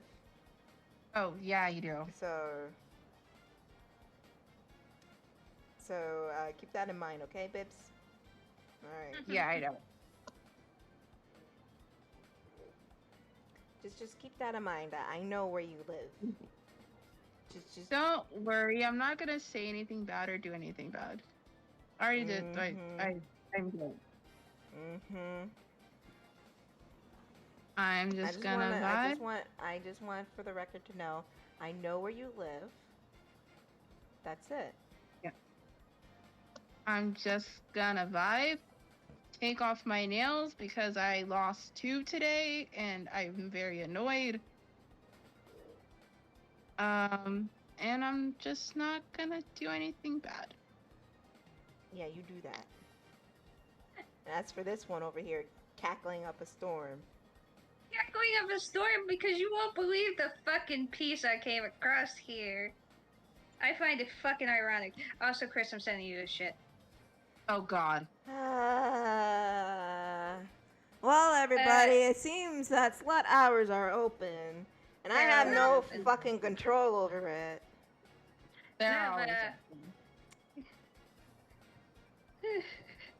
I'll say it once Chris looks at it, but it's kind of funny. Well, I don't know where it is. I know. I'm not so dude. For a reason, okay. Oh god. I'm gonna kill Jessica, dude. Yeah.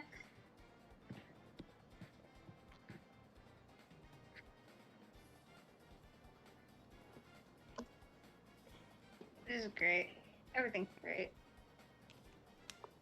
Oh god. I'm alright. Oh. This is fine. No, I'm not gonna do it.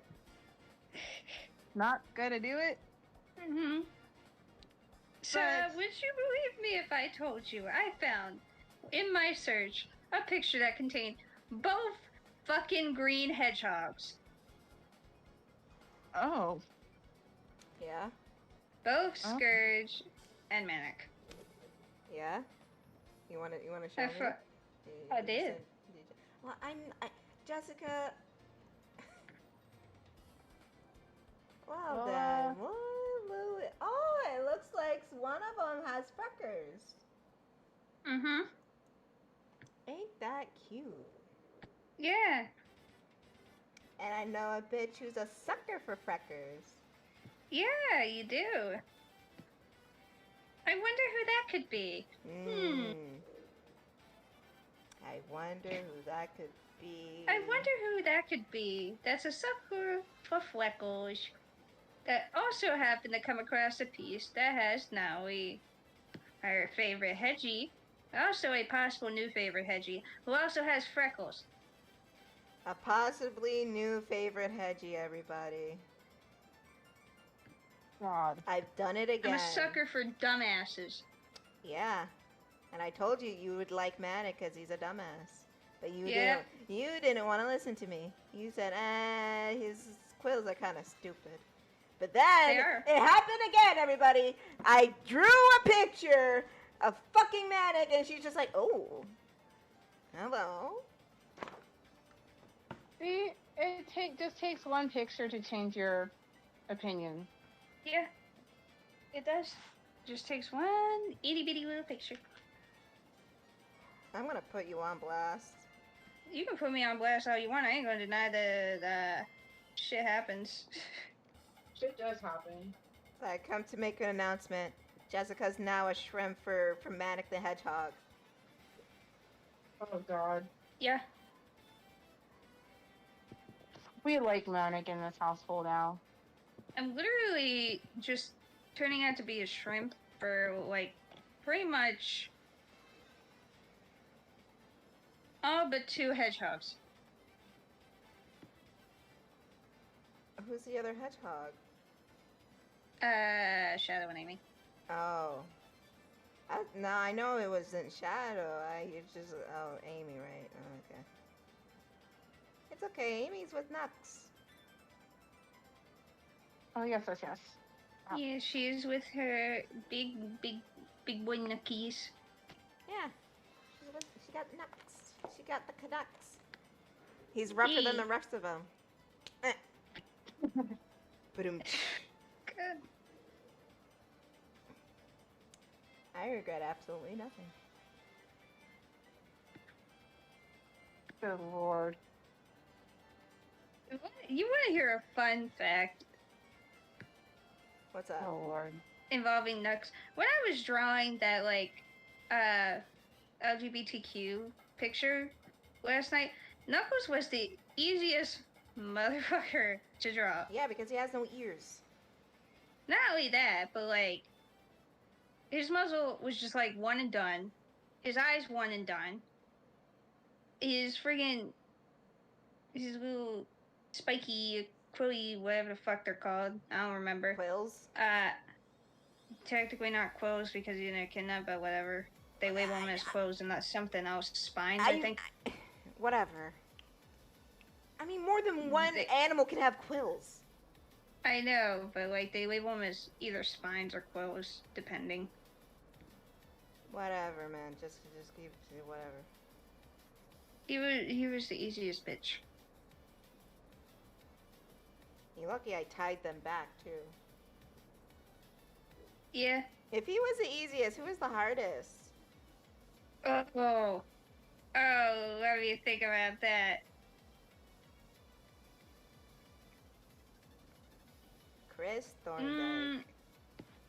It was either Robot Kitty or Rotor, but that's just because I haven't drawn Rotor ever. See what happens when you neglect Teen Mom? Oh God. Friggin' Teen Mom.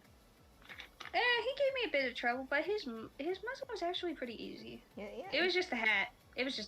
Yeah. But Cyber Kitty really gave me a big old problem. Why is that? Because if you don't line her head right when you're drawing the jewel and the freaking lines, it looks wonky. You know. Omega was actually not that hard. Who? Omega. See, you bitched at Mode when I said Omega, and you're just like, you're testing my patience. I'm just like, shut up. His head is easy. Yeah, I said you were testing my patience because I was just like, I already have a whole bunch of heads drawn. You're like, oh, Omega, we have to have Omega. Listen here, motherfucker. I do everything else, so hush. That's my argument. That argument is so invalid when you know I have school. Oh, you don't think I work? I'm not saying you don't. Exactly. But, like, so hush. goddamn. Why am I looking in the camera? You tell me. Oh yeah, Kris. Oh God. What? No, Leave it's her fine, alone! man. God damn! Leave her alone! Keep making this poor She girly didn't see dream. the She didn't see the LGBT thing. Oh, okay.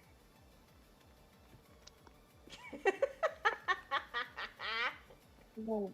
Hashtag leave Kris alone. She's just trying to vibe.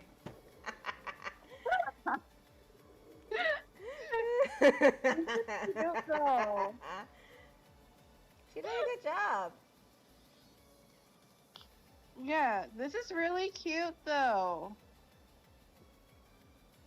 Yeah, like I want to draw everybody's heads with the flags over them. Oh my fucking God. I just want to vibe. Jesus Christ. Hashtag let Kris vibe. Hashtag let Kris vibe. Kris is vibing. I'm just sitting here on the point of existence getting yelled at. Yeah, you deserve it. You little shit. Ooh, I'm getting hot. Get off. Ugh, okay. Oh my God. I need a gray. Damn it, color chart.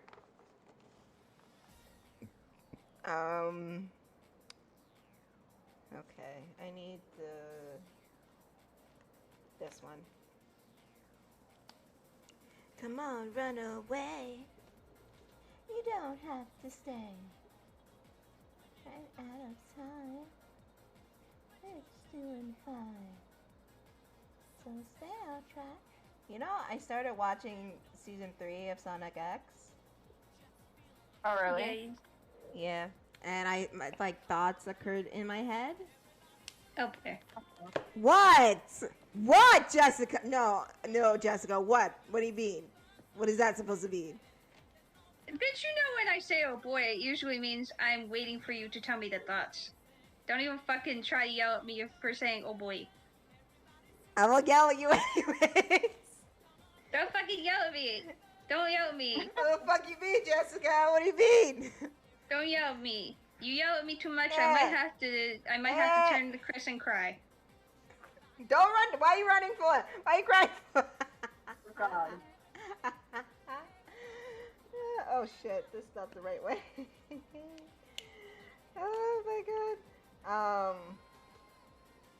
Yeah, thoughts like, what if Cosmo came back? Really?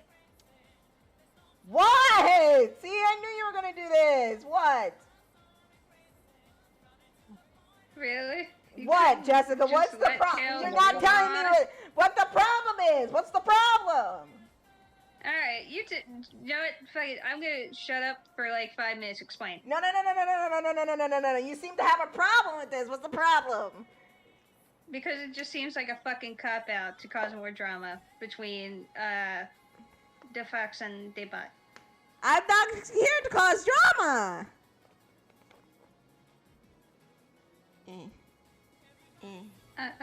Yeah, okay. Shut up.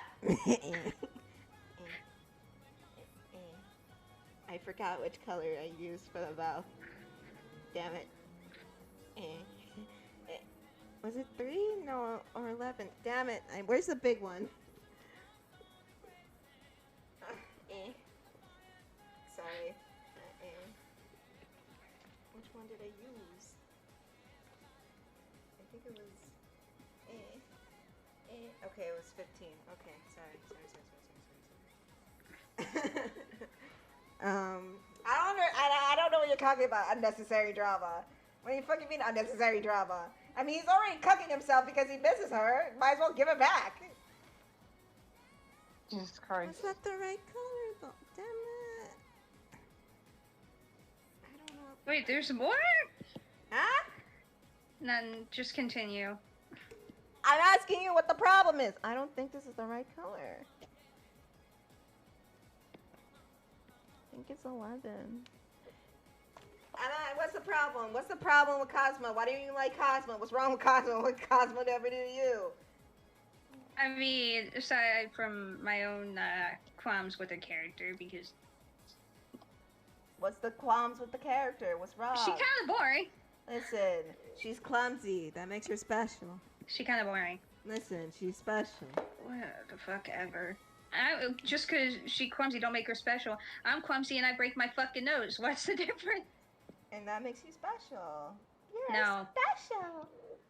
No, if anybody ever says I'm fucking cute because I'm clumsy, I will slap the shit out of them. You have me tripping, stumbling, flipping, fumbling. There's nothing cute about fucking hurting myself over tripping over air. Yeah. And there's nothing cute about slamming into a fucking door frame because I happened to, like, step a little too close to the fucking left when I was trying to leave the room. Oh God. Listen. I don't understand why you hate Cosmo so much. What's wrong with her? I hate Cosmo. I just find her character boring. You see, we take it and make her more interesting. You see, because we can. I know we can. I'm just confused about why you would want to bring Cosmo back after this boy has, especially if for hypothetically speaking, this AU that we're doing. Yeah. Why we would bring Cosmo back after God knows how many years of Tails just fucking mourning and refusing to just talk his feelings out and fucking move on. Because this is a push he needs. Okay, explain. Stop putting me on the spot here. I'm trying to concentrate. Hang on, give me a minute. Hold on. Give me like a minute. Hold on. Alright, I'm fucking giving you a minute. Stop saying it. Just give me a minute. Hang on, God. So patient. Give me a minute. Hang on. Give me a minute. Just a minute, Jessica. Just a minute. Give me a minute. Fucking God, Chris, I'm gonna kill this bitch. Don't kill me. Just give me a minute. God damn. Chris, I'm gonna beat the shit out No, of this don't bitch. don't beat. I shouldn't beat the shit out of you. What the fuck you mean? Oh my God. On the next episode of Doctors and Death. I'ma fuck her up.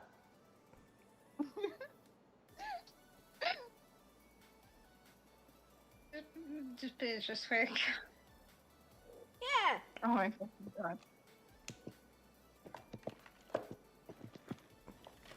Anyway, Sonia's done. Yeah? She's She's looking cute. Hey. Okay.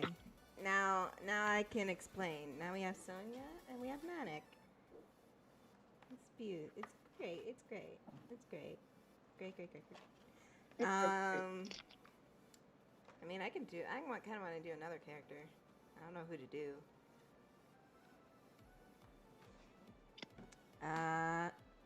Listen. I mean, you could draw a certain garbage boy. No. Oh yeah. No. Do you know why I'm saying no? Do you know why I'm saying no? Because of you two. What? No. Oh my God. Where's the bigger sketchbook? I'm gonna draw fan children. Fuck you guys. You guys are too much sometimes. Oh my God. You guys are way too much. I ain't no fucking draw it myself. Yeah, you do that. Hey. Think I'm Boo Boo the Fool here. Oh my God.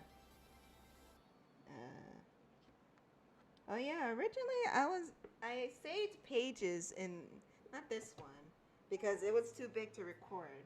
In this sketchbook, I saved pages to draw like the AU versions of, oh, I wanted to do these two again. To do the AU versions of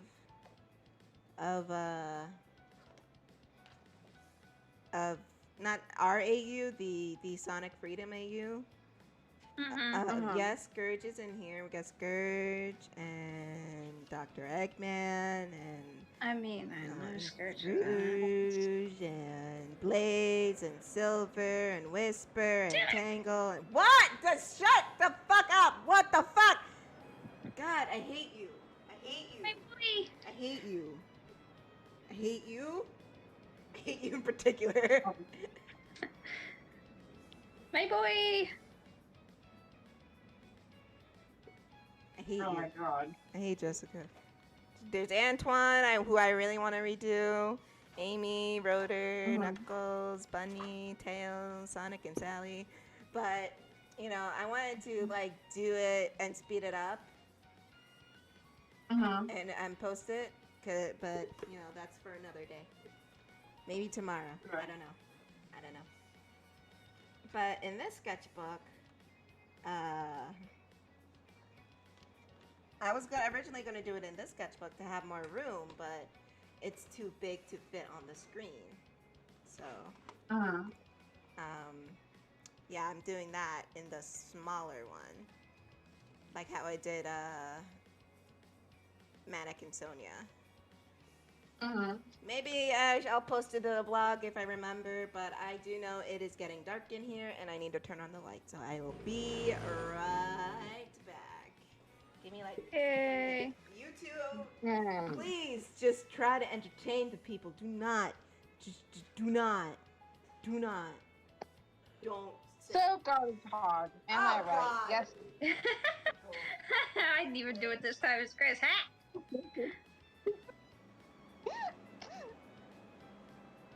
Fucking God, Scourge. Scourge is a good villain. Good villain. He should have been in the game, honestly. I absolutely positively agree. He should have been in the games because there's nothing. Like, I mean, they already had Metal Sonic, who's a metal version of Sonic, but evil. Why not have an actual evil version of Sonic that's actually just Sonic, but evil? Yeah. It's not metal, so you can't break it. Just give evil Garbage Hob, who could literally one-up Sonic. Go toe-to-toe with him. And, like, he's also, like, you could argue, oh, that's just Shadow. Nah, it's not just Shadow, because, Shadow changed. I refuse to accept any of the future fucking characterization of Shadow where he's just dick. I don't care. Shadow changed, and he's on the side of good now. Yes. This is straight up stone cold motherfucking evil bitch who don't give two shits who he has to step on to get his way. I want that. Yeah. Give me that in the games. Yeah. Yes, please. And, like, any argument to be like, oh, we can't do it because that'd be too complicated to introduce. No, it's not. You have done stupider. You've done absolutely stupider. Look at Sonic and the Secret Rings. Look at Sonic and the Black Knight. You've done stupider. It's not that hard. Plus, there's fan fiction that's probably done it, so it's not that hard. Right. So give me my green Garbage Hog in the games. I would love to just see him wreck shit up. Agreed. Give us Garbage Boy. Please, for the love of God. I mean, I know they're not going to do it because a certain dickhead has the rights to the character. I'm not sure how the fuck he got the rights because he didn't even create them, but whatever. What is happening? We were talking about how it would be nice to have Scourge in the game. Why do you think I'm writing? Jeez. I know that's what you're writing, but I was explaining to Chris, it'd be so nice to have an actual, like, evil version of Sonic that's not Metal Sonic, so you can't destroy him, and it's not Shadow because he doesn't turn to the side of good. He's literally a stone cold bitch who don't give two shits, who he needs to crush to get what he wants. And that's what I want to see. I want to see the ultimate freaking, like, hero, gone bad, who could literally destroy the world if given enough motivation. I want to see that in a 3D video game. But no. Where the We fuck can't my have pencil? that. Oh. Yeah, we can't have that because a certain cucker has to go and ruin everything by just existing. Yes, I will just say he only had to exist to cause trouble because that's all he did, was cause trouble. Mm-hmm.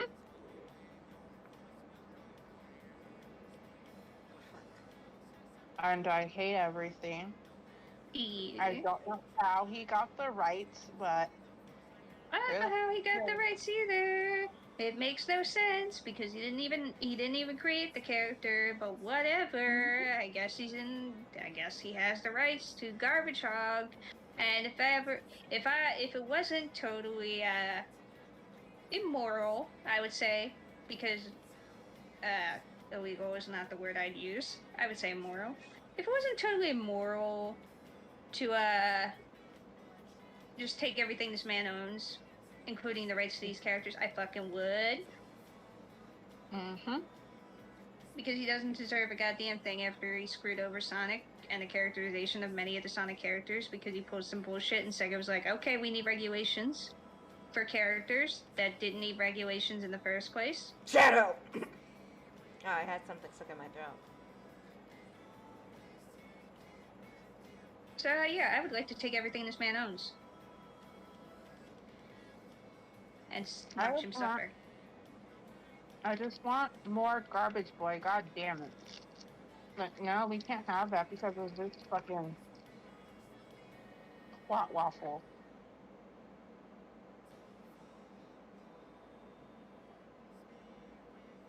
Great. It's great, ain't it? This is why we have to make our own content. Yep. God damn That's it. why I'm drawing children, because I can.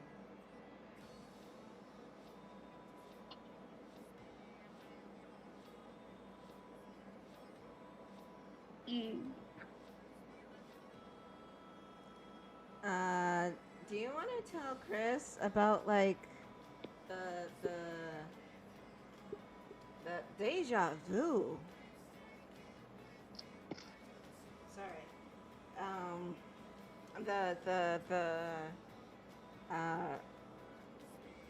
The moment Tails sees his kids for the first time that I told you about. Oh yeah. Kris, it was so cute. Yeah. It was so cute. So when the little babies are born, Tails is gonna get so excited. He's gonna be like, "Oh yeah, this is great. The experiment worked. This is revolutionary. Oh my god, I." And then he's gonna feel the little babies like clinging to him and wrapping their little hand around his finger, and he just gonna break down crying like a big old sap.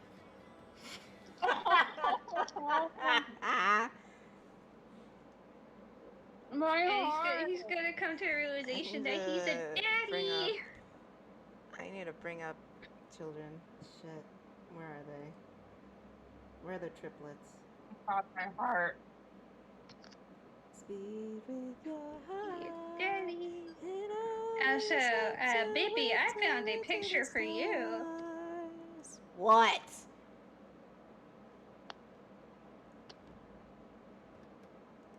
Oh, you son of a bitch, bastard. First, Alright, guys, why not? Jessica's fired. Oh, Lord. I mean, no. Actually, she's not fired because she gave me ways to make this hedgehog sad and about his mortal wife dying. So thank you, Jessica. Listen, I don't give a shit. Gilf King Shadow, I don't care. Oh, wait! I love this. Yeah, it's really pretty. It's so pretty. Where's the It's the so thing? pretty. There it is. Yee. Two of my favorite things. Emo Boy and fucking Roses. Beauty and the Beast. There you yeah.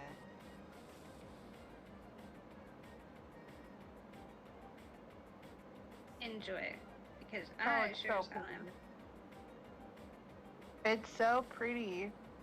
His little floof of hair. Oh God, my heart. Oh God, my heart. It's always nice when you find a little gem on DA. I need to justify why Cosmo needs to come back for Tails' because Yeah, you do. Like fucking, how else is he supposed to move on from her?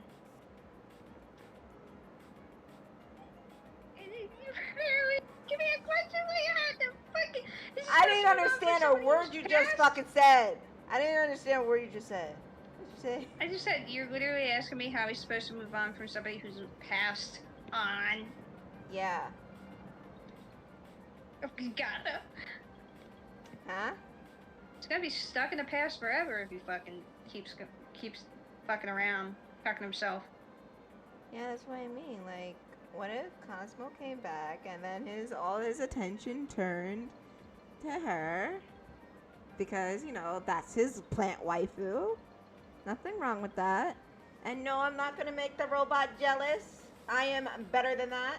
Excuse fucking me. This is blown out. This lighting is blown. Where's the fucking remote? I am better than that, ma'am. There we go. That's. Oh. Actually, that's. Forgot I can switch. Hang on. Hold on. Shit. Because I forgot you can switch colors like that. Anyways. Fucking. And then all his attention is like turned to her, and he forgets. And yeah, the robot's not jealous. You know what? The robot is happy. It's like, you know what? This is what he's been wanting for a long time. For a long time. And he deserves it. After everything.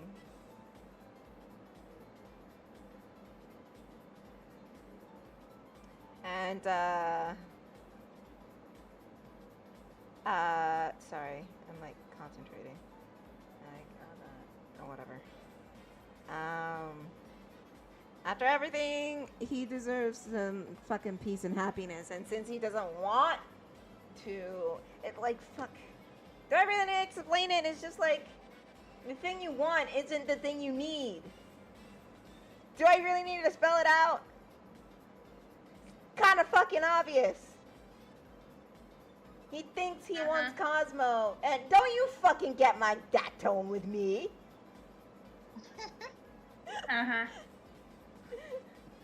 You know what? Forget it. It was stupid.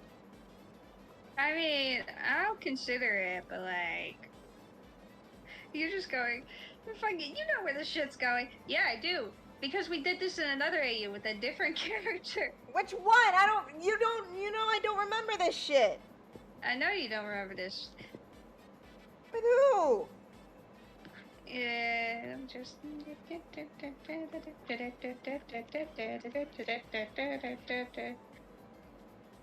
Even though we didn't get to the full extent of it, but we got to, like, pretty much 75% of this shit.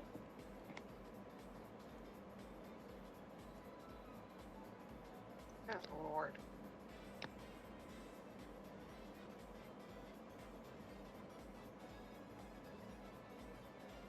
I'm, like, staring at him trying to remember. We literally, like, she didn't even die yet. But, like, he shifted his entire perspective onto her. Well, yeah. And here's listen,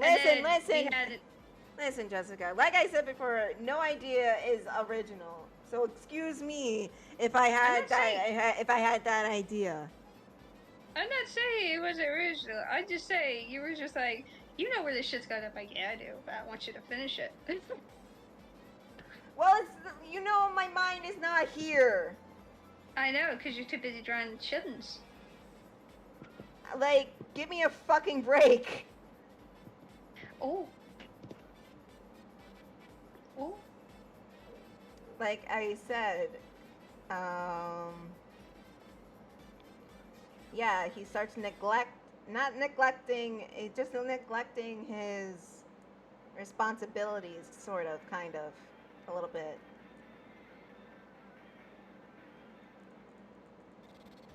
And fuck, I can't concentrate. Help me, bounce off of me, please. Jesus Christ. He has responsibilities, and I feel like somebody, probably Sonic, is gonna come and be like, "Hey, buddy, everything all right? You kind of being fucky." Kind of being flaky, you know? We were supposed to do this and that and the other thing. And he's just And like, Tails just in denial, just being like, "Oh yeah, everything's good, blah blah blah blah blah blah blah." And Sonic tries to talk some sense into it, but Tails is just too oblivious, being in his own fucking stage of Cloud 9.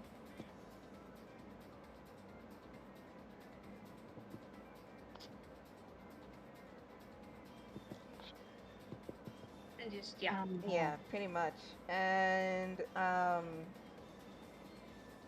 will it be the real Cosmo or fake Cosmo? That's a good question. Here's what I was thinking.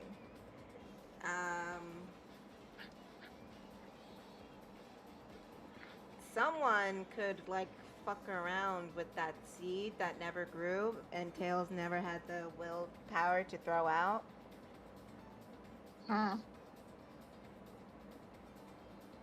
You know which one I'm talking about? The one that made Kris cry. Oh no! There you go. Oh, There we go. That please, one. it made me cry. Please. What? Why? Why? Why not? No, Hey, why you baby, crying? Why are you crying for?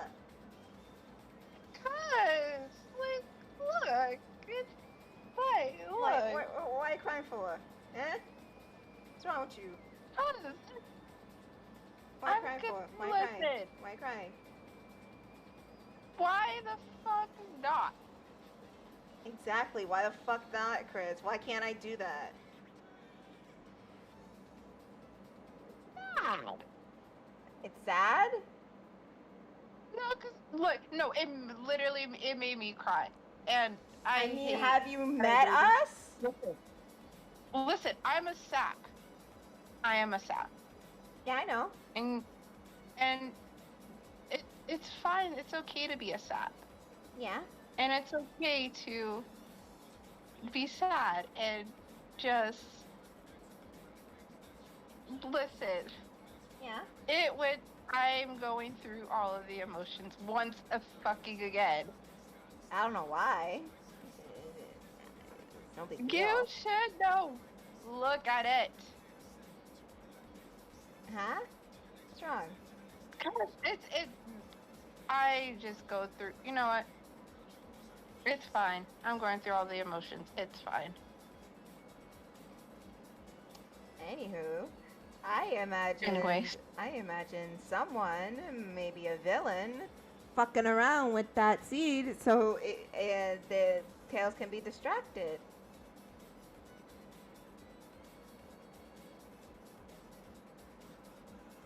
And with Tails distracted, kind of leaves the kingdom kind of, you know,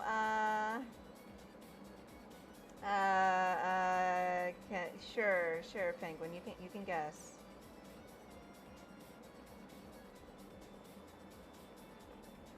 Take a stab at it. Go ahead.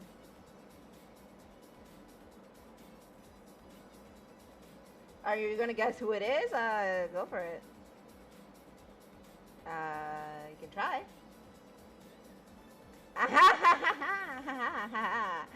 Neither.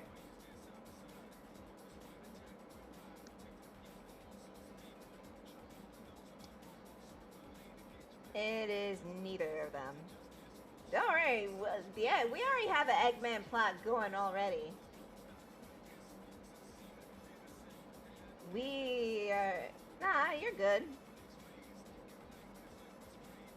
It's someone else we're going to introduce pretty soon. So...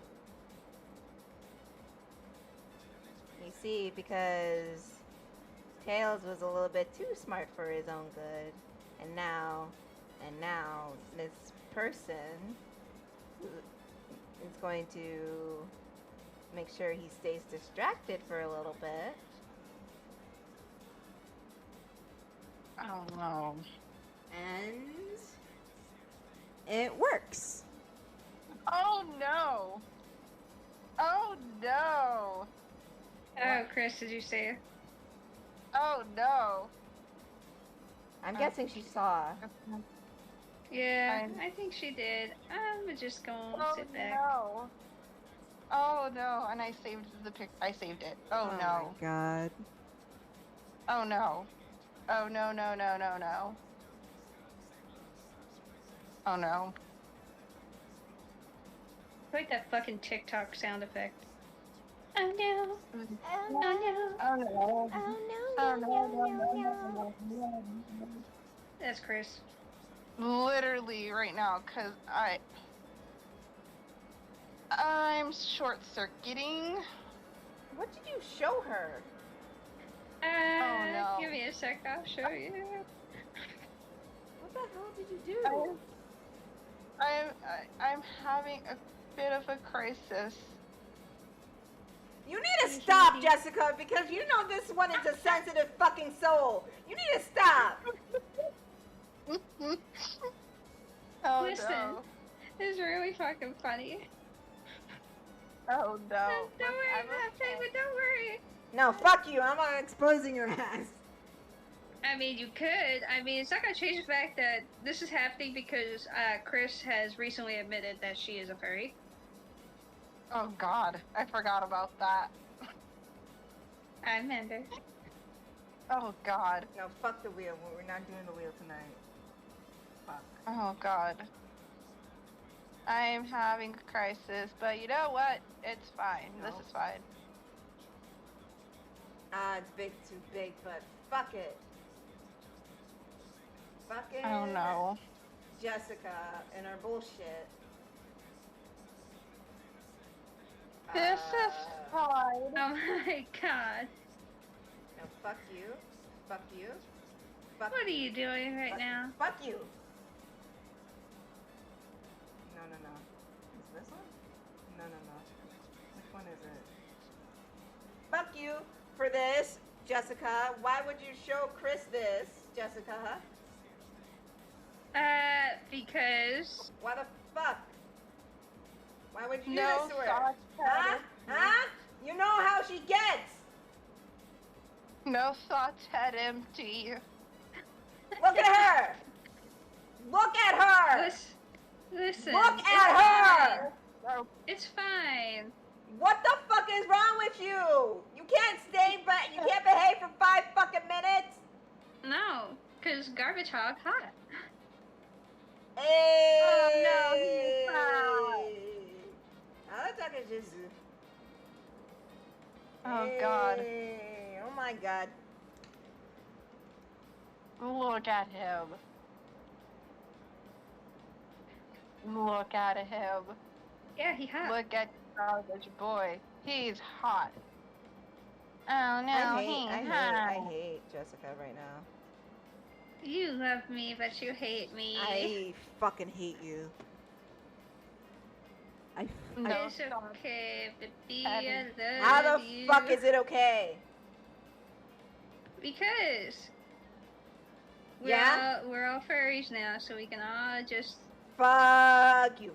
shrimp over. No, Get Jessica, Sonic Jessica, characters. Jessica, Jessica, Yeah, fuck you, yeah, fuck you, fuck yeah, you, Jessica, yeah. go fuck Look yourself. at him. You did this. Yeah. Yeah. Oh my What god. the hell's wrong with you? Everything. You damn right. You damn Skippy. No thought had empty. God damn you. You see what? Kris is a fucking sensitive soul, and you keep doing this to her. Why do you hate Kris? Look at the chat. It's okay. Thank you. Why do you hate Kris? Thank you. Listen. Thank you, though. But why do you hate Kris? Don't fucking try to distract me. Why do you hate Kris? I'm just telling you. Bitch, you yell at me any other time. I don't tell you when there's fucking chat. Fucking whatever. I don't hate Kris. I love Kris, which is why I spoil her with good content. Look at her! Look at her! Look at her! Look what you did to her! Look at him.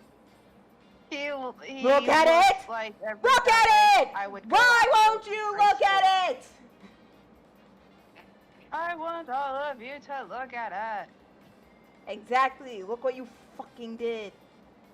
I know what I did. No thoughts, head empty. Look at her! It's fine. Not really, but if I tell myself it's fine, we'll leave it. Yeah? But, oh god. This was a thing. And, this is fine. Is All it, is Kris? No, I'm having a crisis, but it's okay. We all have crisis sometimes. But, my head is empty. No thoughts, head empty. And that's, this is fine. Nothing's on fire. I think. I hate Jessica. Yeah? I hate you. Look what you did! Yeah? I can't think. Look at her! How are you gonna fix it? Fix it! Alright, I'll fix it. Fix it, not make it worse! Alright, I'll fix it. I said fix it, not make it worse! Alright, I'll fix it. No, don't send her! The garbage hog, you fucker! Fix it! Fix her! I'll fix it. I'll fix it. I said don't send her the garbage hog! I'll fix it. Don't send her Shadow!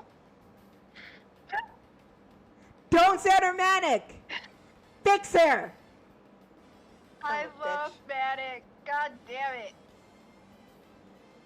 No I'll fix thoughts, it. head empty. Fix it! Not make it worse! Don't send all of them either! Kris. Don't send them individually. Don't send them together. Do not send them like 2 by 2, 3 by 3. I don't fucking fix her. Kris, check your Discord. Oh god. What is it? Look at her. Oh god. Oh god. Oh god. What did you send her? When did you send her? Oh god. Oh god. I said fix it. I did. Oh god, my I new fixed lock it. screen. This is my new lock screen. Oh god. Oh god. What did you send her? Oh god. I'll send it to you. Don't worry, honey. Don't You hug get to me. enjoy. You get to enjoy this fucking cool content that I fucking came across. Oh god. Oh god. Oh god. I'm having a crisis. Why is she It's having? fine. Why? Just you'll see. Oh god. Didn't I fucking say to fix it? Now she's worse. Yeah. Why does she sound worse? No. No, you did it. Oh no. I fixed Oh it. no. Oh no. No, no. How is that fixed, Jessica? I fixed it. It's How? not fixed. Look at it. Somebody come get her. See there. Anyway. Grandma, I gotta show you. I noticed the one on the pole and I just like immediately went to that TikTok. Sweet. I'm not surprised. Oh god. Oh god. This is fine. This Yeah, one's I a fixed Pepper it. Boy. Oh god. Oh god. No thoughts. Head empty. No thoughts. Head Jessica. empty. Jessica, Yeah? fix it. I don't Okay. know Do what- not, I don't- listen to me. Do not send any of that bullshit. Just fix it. Okay. Don't know whether to laugh or cry.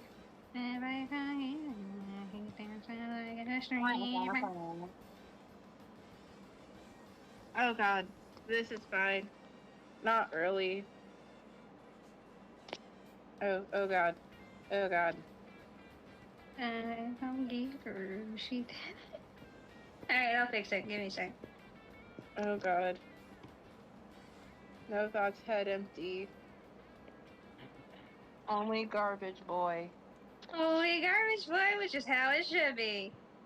Fix it! Alright, I'll fix it. We all stand garbage boy. Alright. I'm done. I'm done.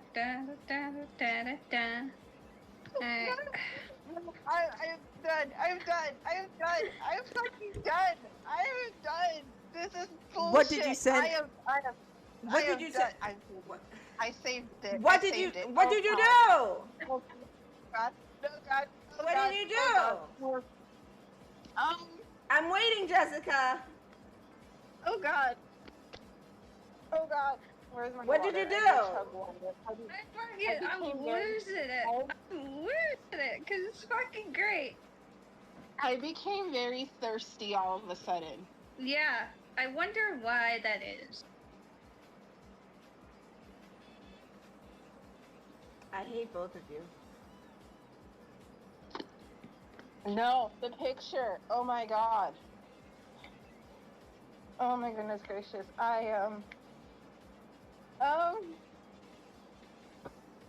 didn't know I needed that picture in my life.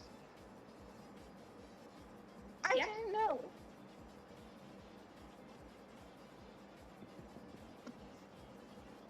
Oh god. I hate both of you. Listen, Tiff, if you saw the picture. I did. I did. I want to. You know what? just Do you get need to into go, this Kris? thing. Do you need to go? Do you need to go? No, I'm okay. I just chugged half of this bottle of fucking water. Okay. Alright. Okay, Bye. Kris, I'm gonna stop sending you stuff for now. Oh god. No thoughts, head empty. Only Jessica. garbage boy. Jessica. Yeah. I asked you to fix this, and now you just broke her even more. I said fix it, not break her, but... There's nothing I could do to fix her thirst. So, I just thought, there's no way to calm the flames. Because even if I set her shadow, it would... It wouldn't do anything. It would help. Set a course for the Virgin Sea. No thoughts, head empty. Only garbage boy. Yeah, Fuck you. Fuck you. Yeah. Asshole. No thoughts, head empty. Look at her. I feel like fucking... I need to think about my remember life. Jessica, remember those Miles Guys video? And you know the one where Shadow went to prison? Yeah. And Tails was just like, look at me, look at him. And I'm just like, look at her. Look at her. That's me right now.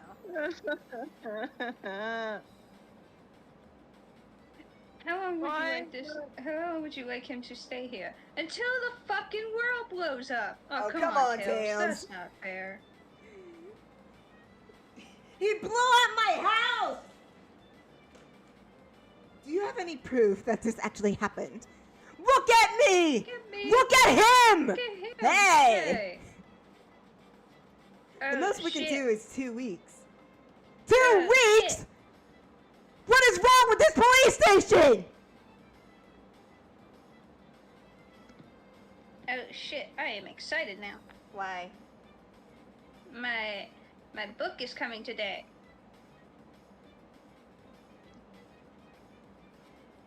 Yeah? Yeah, my gay book. I have ordered some nice, some sweet, some juicy fucking gay romantic not fan fiction, but gay romantic book.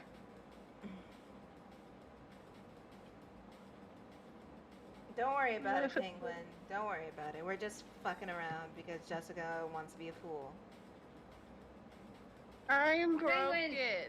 Penguin, it's just the fact that I have such solidarity in the fact that Kris also happens to love my favorite hedgehog.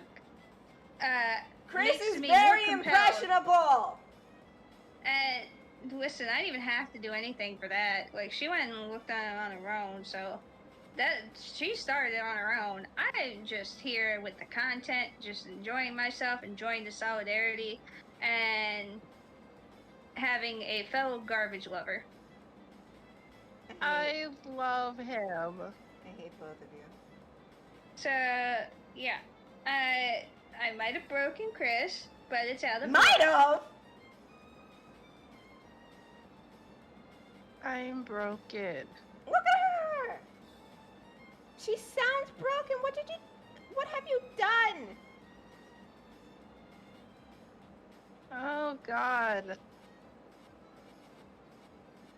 No thoughts, head empty.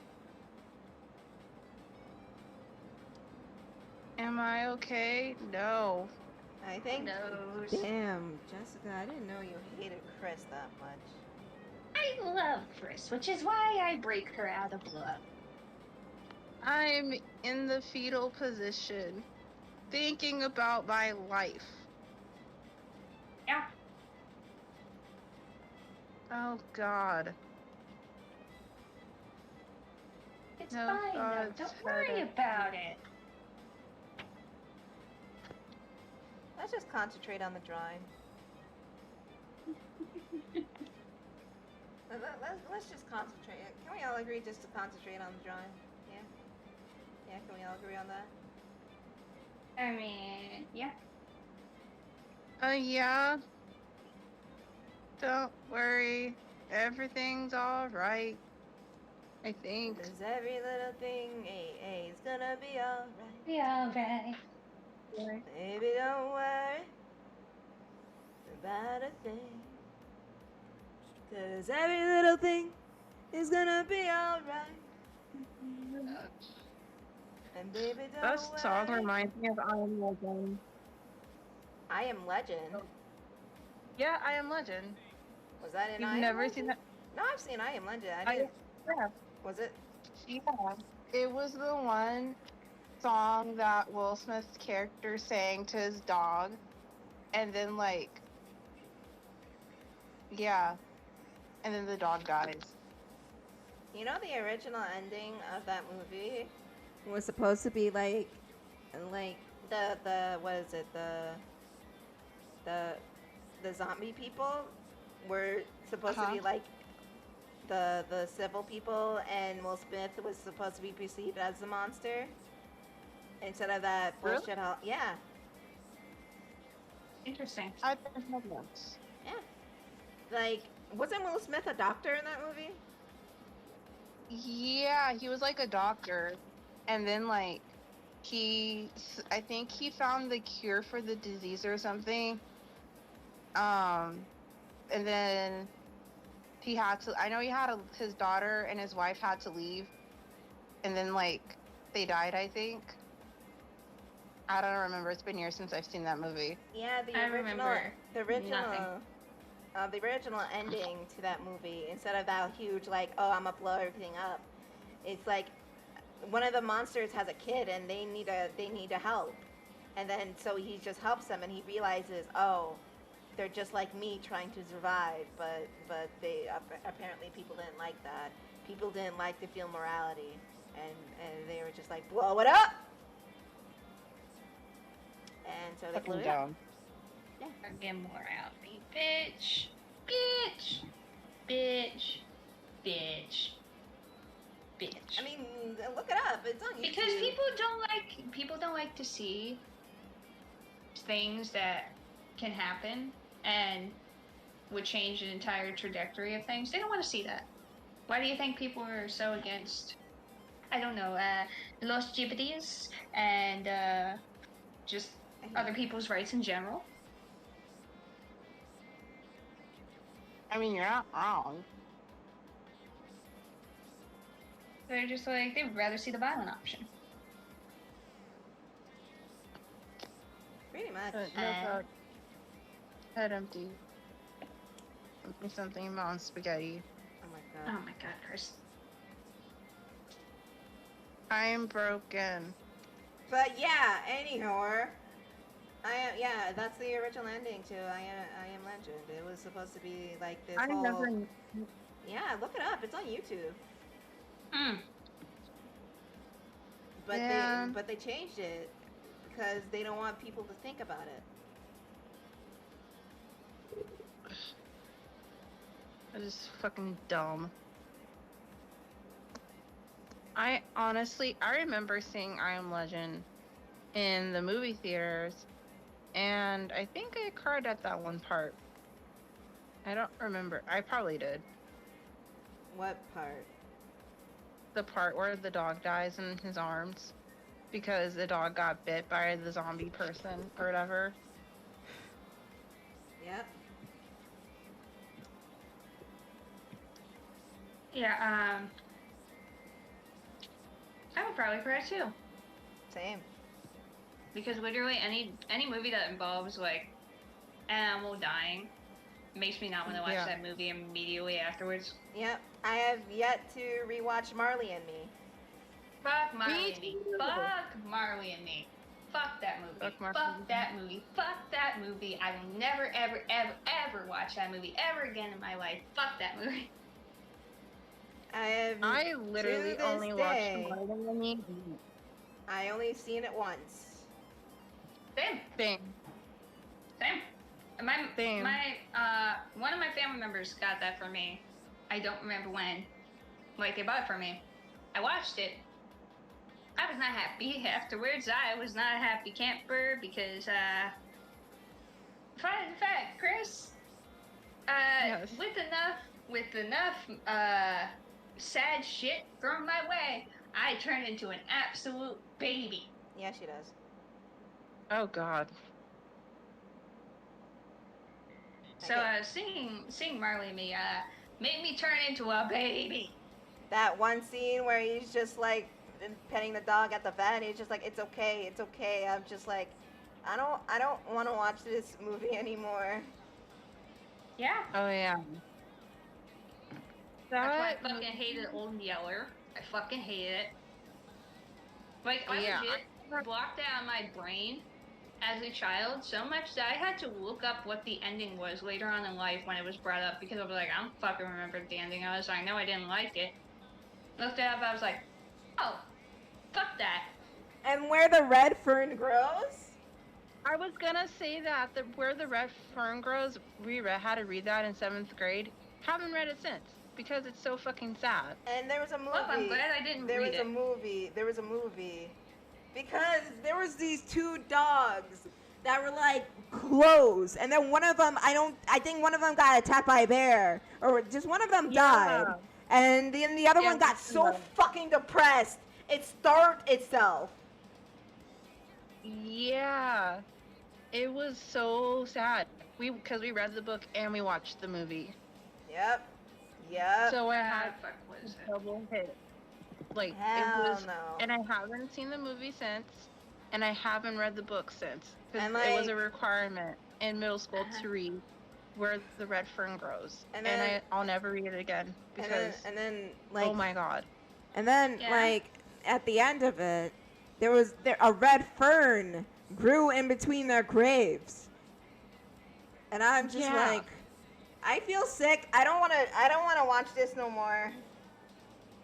What about good old this fucking movie? I don't recall ever watching it, but I recall walking in on my mom watching it and fucking crying like a baby. Hachiko. Oh god. You mean that dog that kept following his owner to the train station? Yes. And the owner died, and the dog didn't know about it, and then he just going ah. That's like that. That's the fucking Futurama.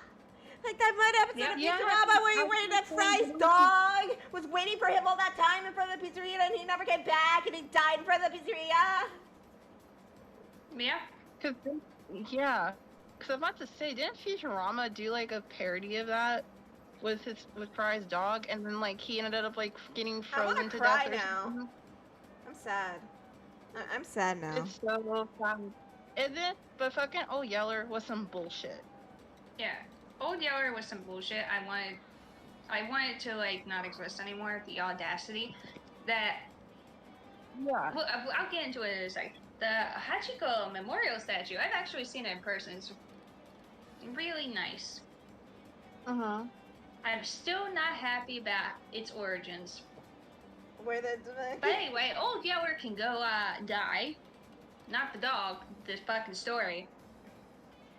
But because this dog literally proved himself over and over and over again. Only for this dog to get absolutely fucked in the end. Didn't he get like bit, and he got rabies? He got bit by a rabbit. Yeah, he got bit by like a rabid like wolf or some shit. And like, and then he got rabies, and they had to put him down. I remember that scene. The best part was in some fucking in some iterations of that story, they don't wait to find out if he gets rabies. Oh yeah. Oh no. Oh no. Oh no. No. They don't wait to find out if he gets rabies, because in some iterations, because of the fact that like there's too much risk, so they decide to put him down. And because it's the son's dog, he's just like, it's okay, mama, I'll do it. Which makes it even sadder, because it's just like, wow, he gotta put his own dog down, really? And he's gotta do it. They can't even do it ethically, because it's back in the day. They have to fucking shoot him with a shotgun. It was back in the day where everything was just like, fuck it. Fuck regulations, right? Fuck empathy, right?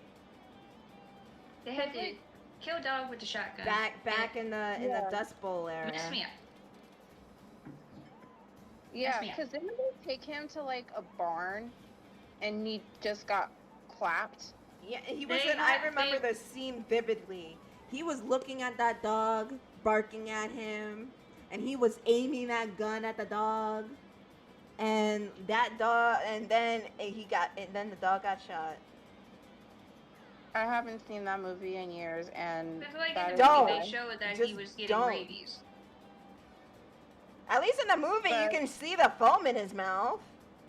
Yeah, in the movie, like they clearly depict that he's getting rabies, but like in different iterations, I think maybe in the book one too, they don't wait to find out.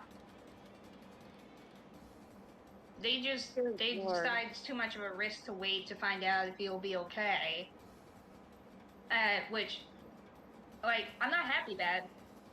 I can understand the reasoning, because this dog has literally been unstoppable up until this point. The dog was a beast. So I can understand. Huh? The dog was a beast. He was a beast. I think he beat a bear. Didn't he beat a bear? Yeah, he beat a bear. He beat a bear. So, like, I can understand where they're coming from. Like, it's too much risk. Because if a dog turns on their family, what do they gotta do? They don't have another old Yeller just come in. But at the same time, it's kind of sad, because, like, in those iterations, you didn't even wait to find out.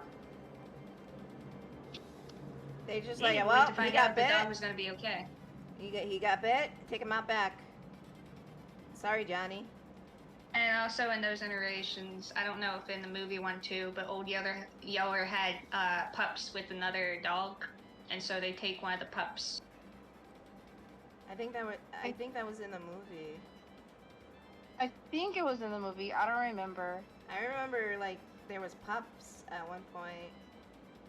I don't know. Fuck, dude, I don't remember. All I know is that Old Yeller died, and they took one of the pups that he had to like raise in their house as kind of like an ode to Old Yeller. An ode to Old Yeller. Yeah. All right. What time is it? Okay. I should 5:54. probably, yeah. Alright guys, I'm gonna end things here. let me switch over to not my desk. This is what I was trying to draw. These children. Their names They're are... adorable. Shut up. These guys I was trying to draw. And then I was going to do the Foxbach children next. But... Yeah. it didn't work out, but whatever. But thank you everybody for tuning in and joining me on the stream. Thank you, ladies, for being here and being present. Always a pleasure.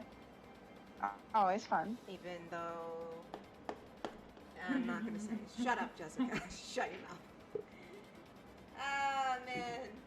If you want to follow us on social media, links are down in the description below.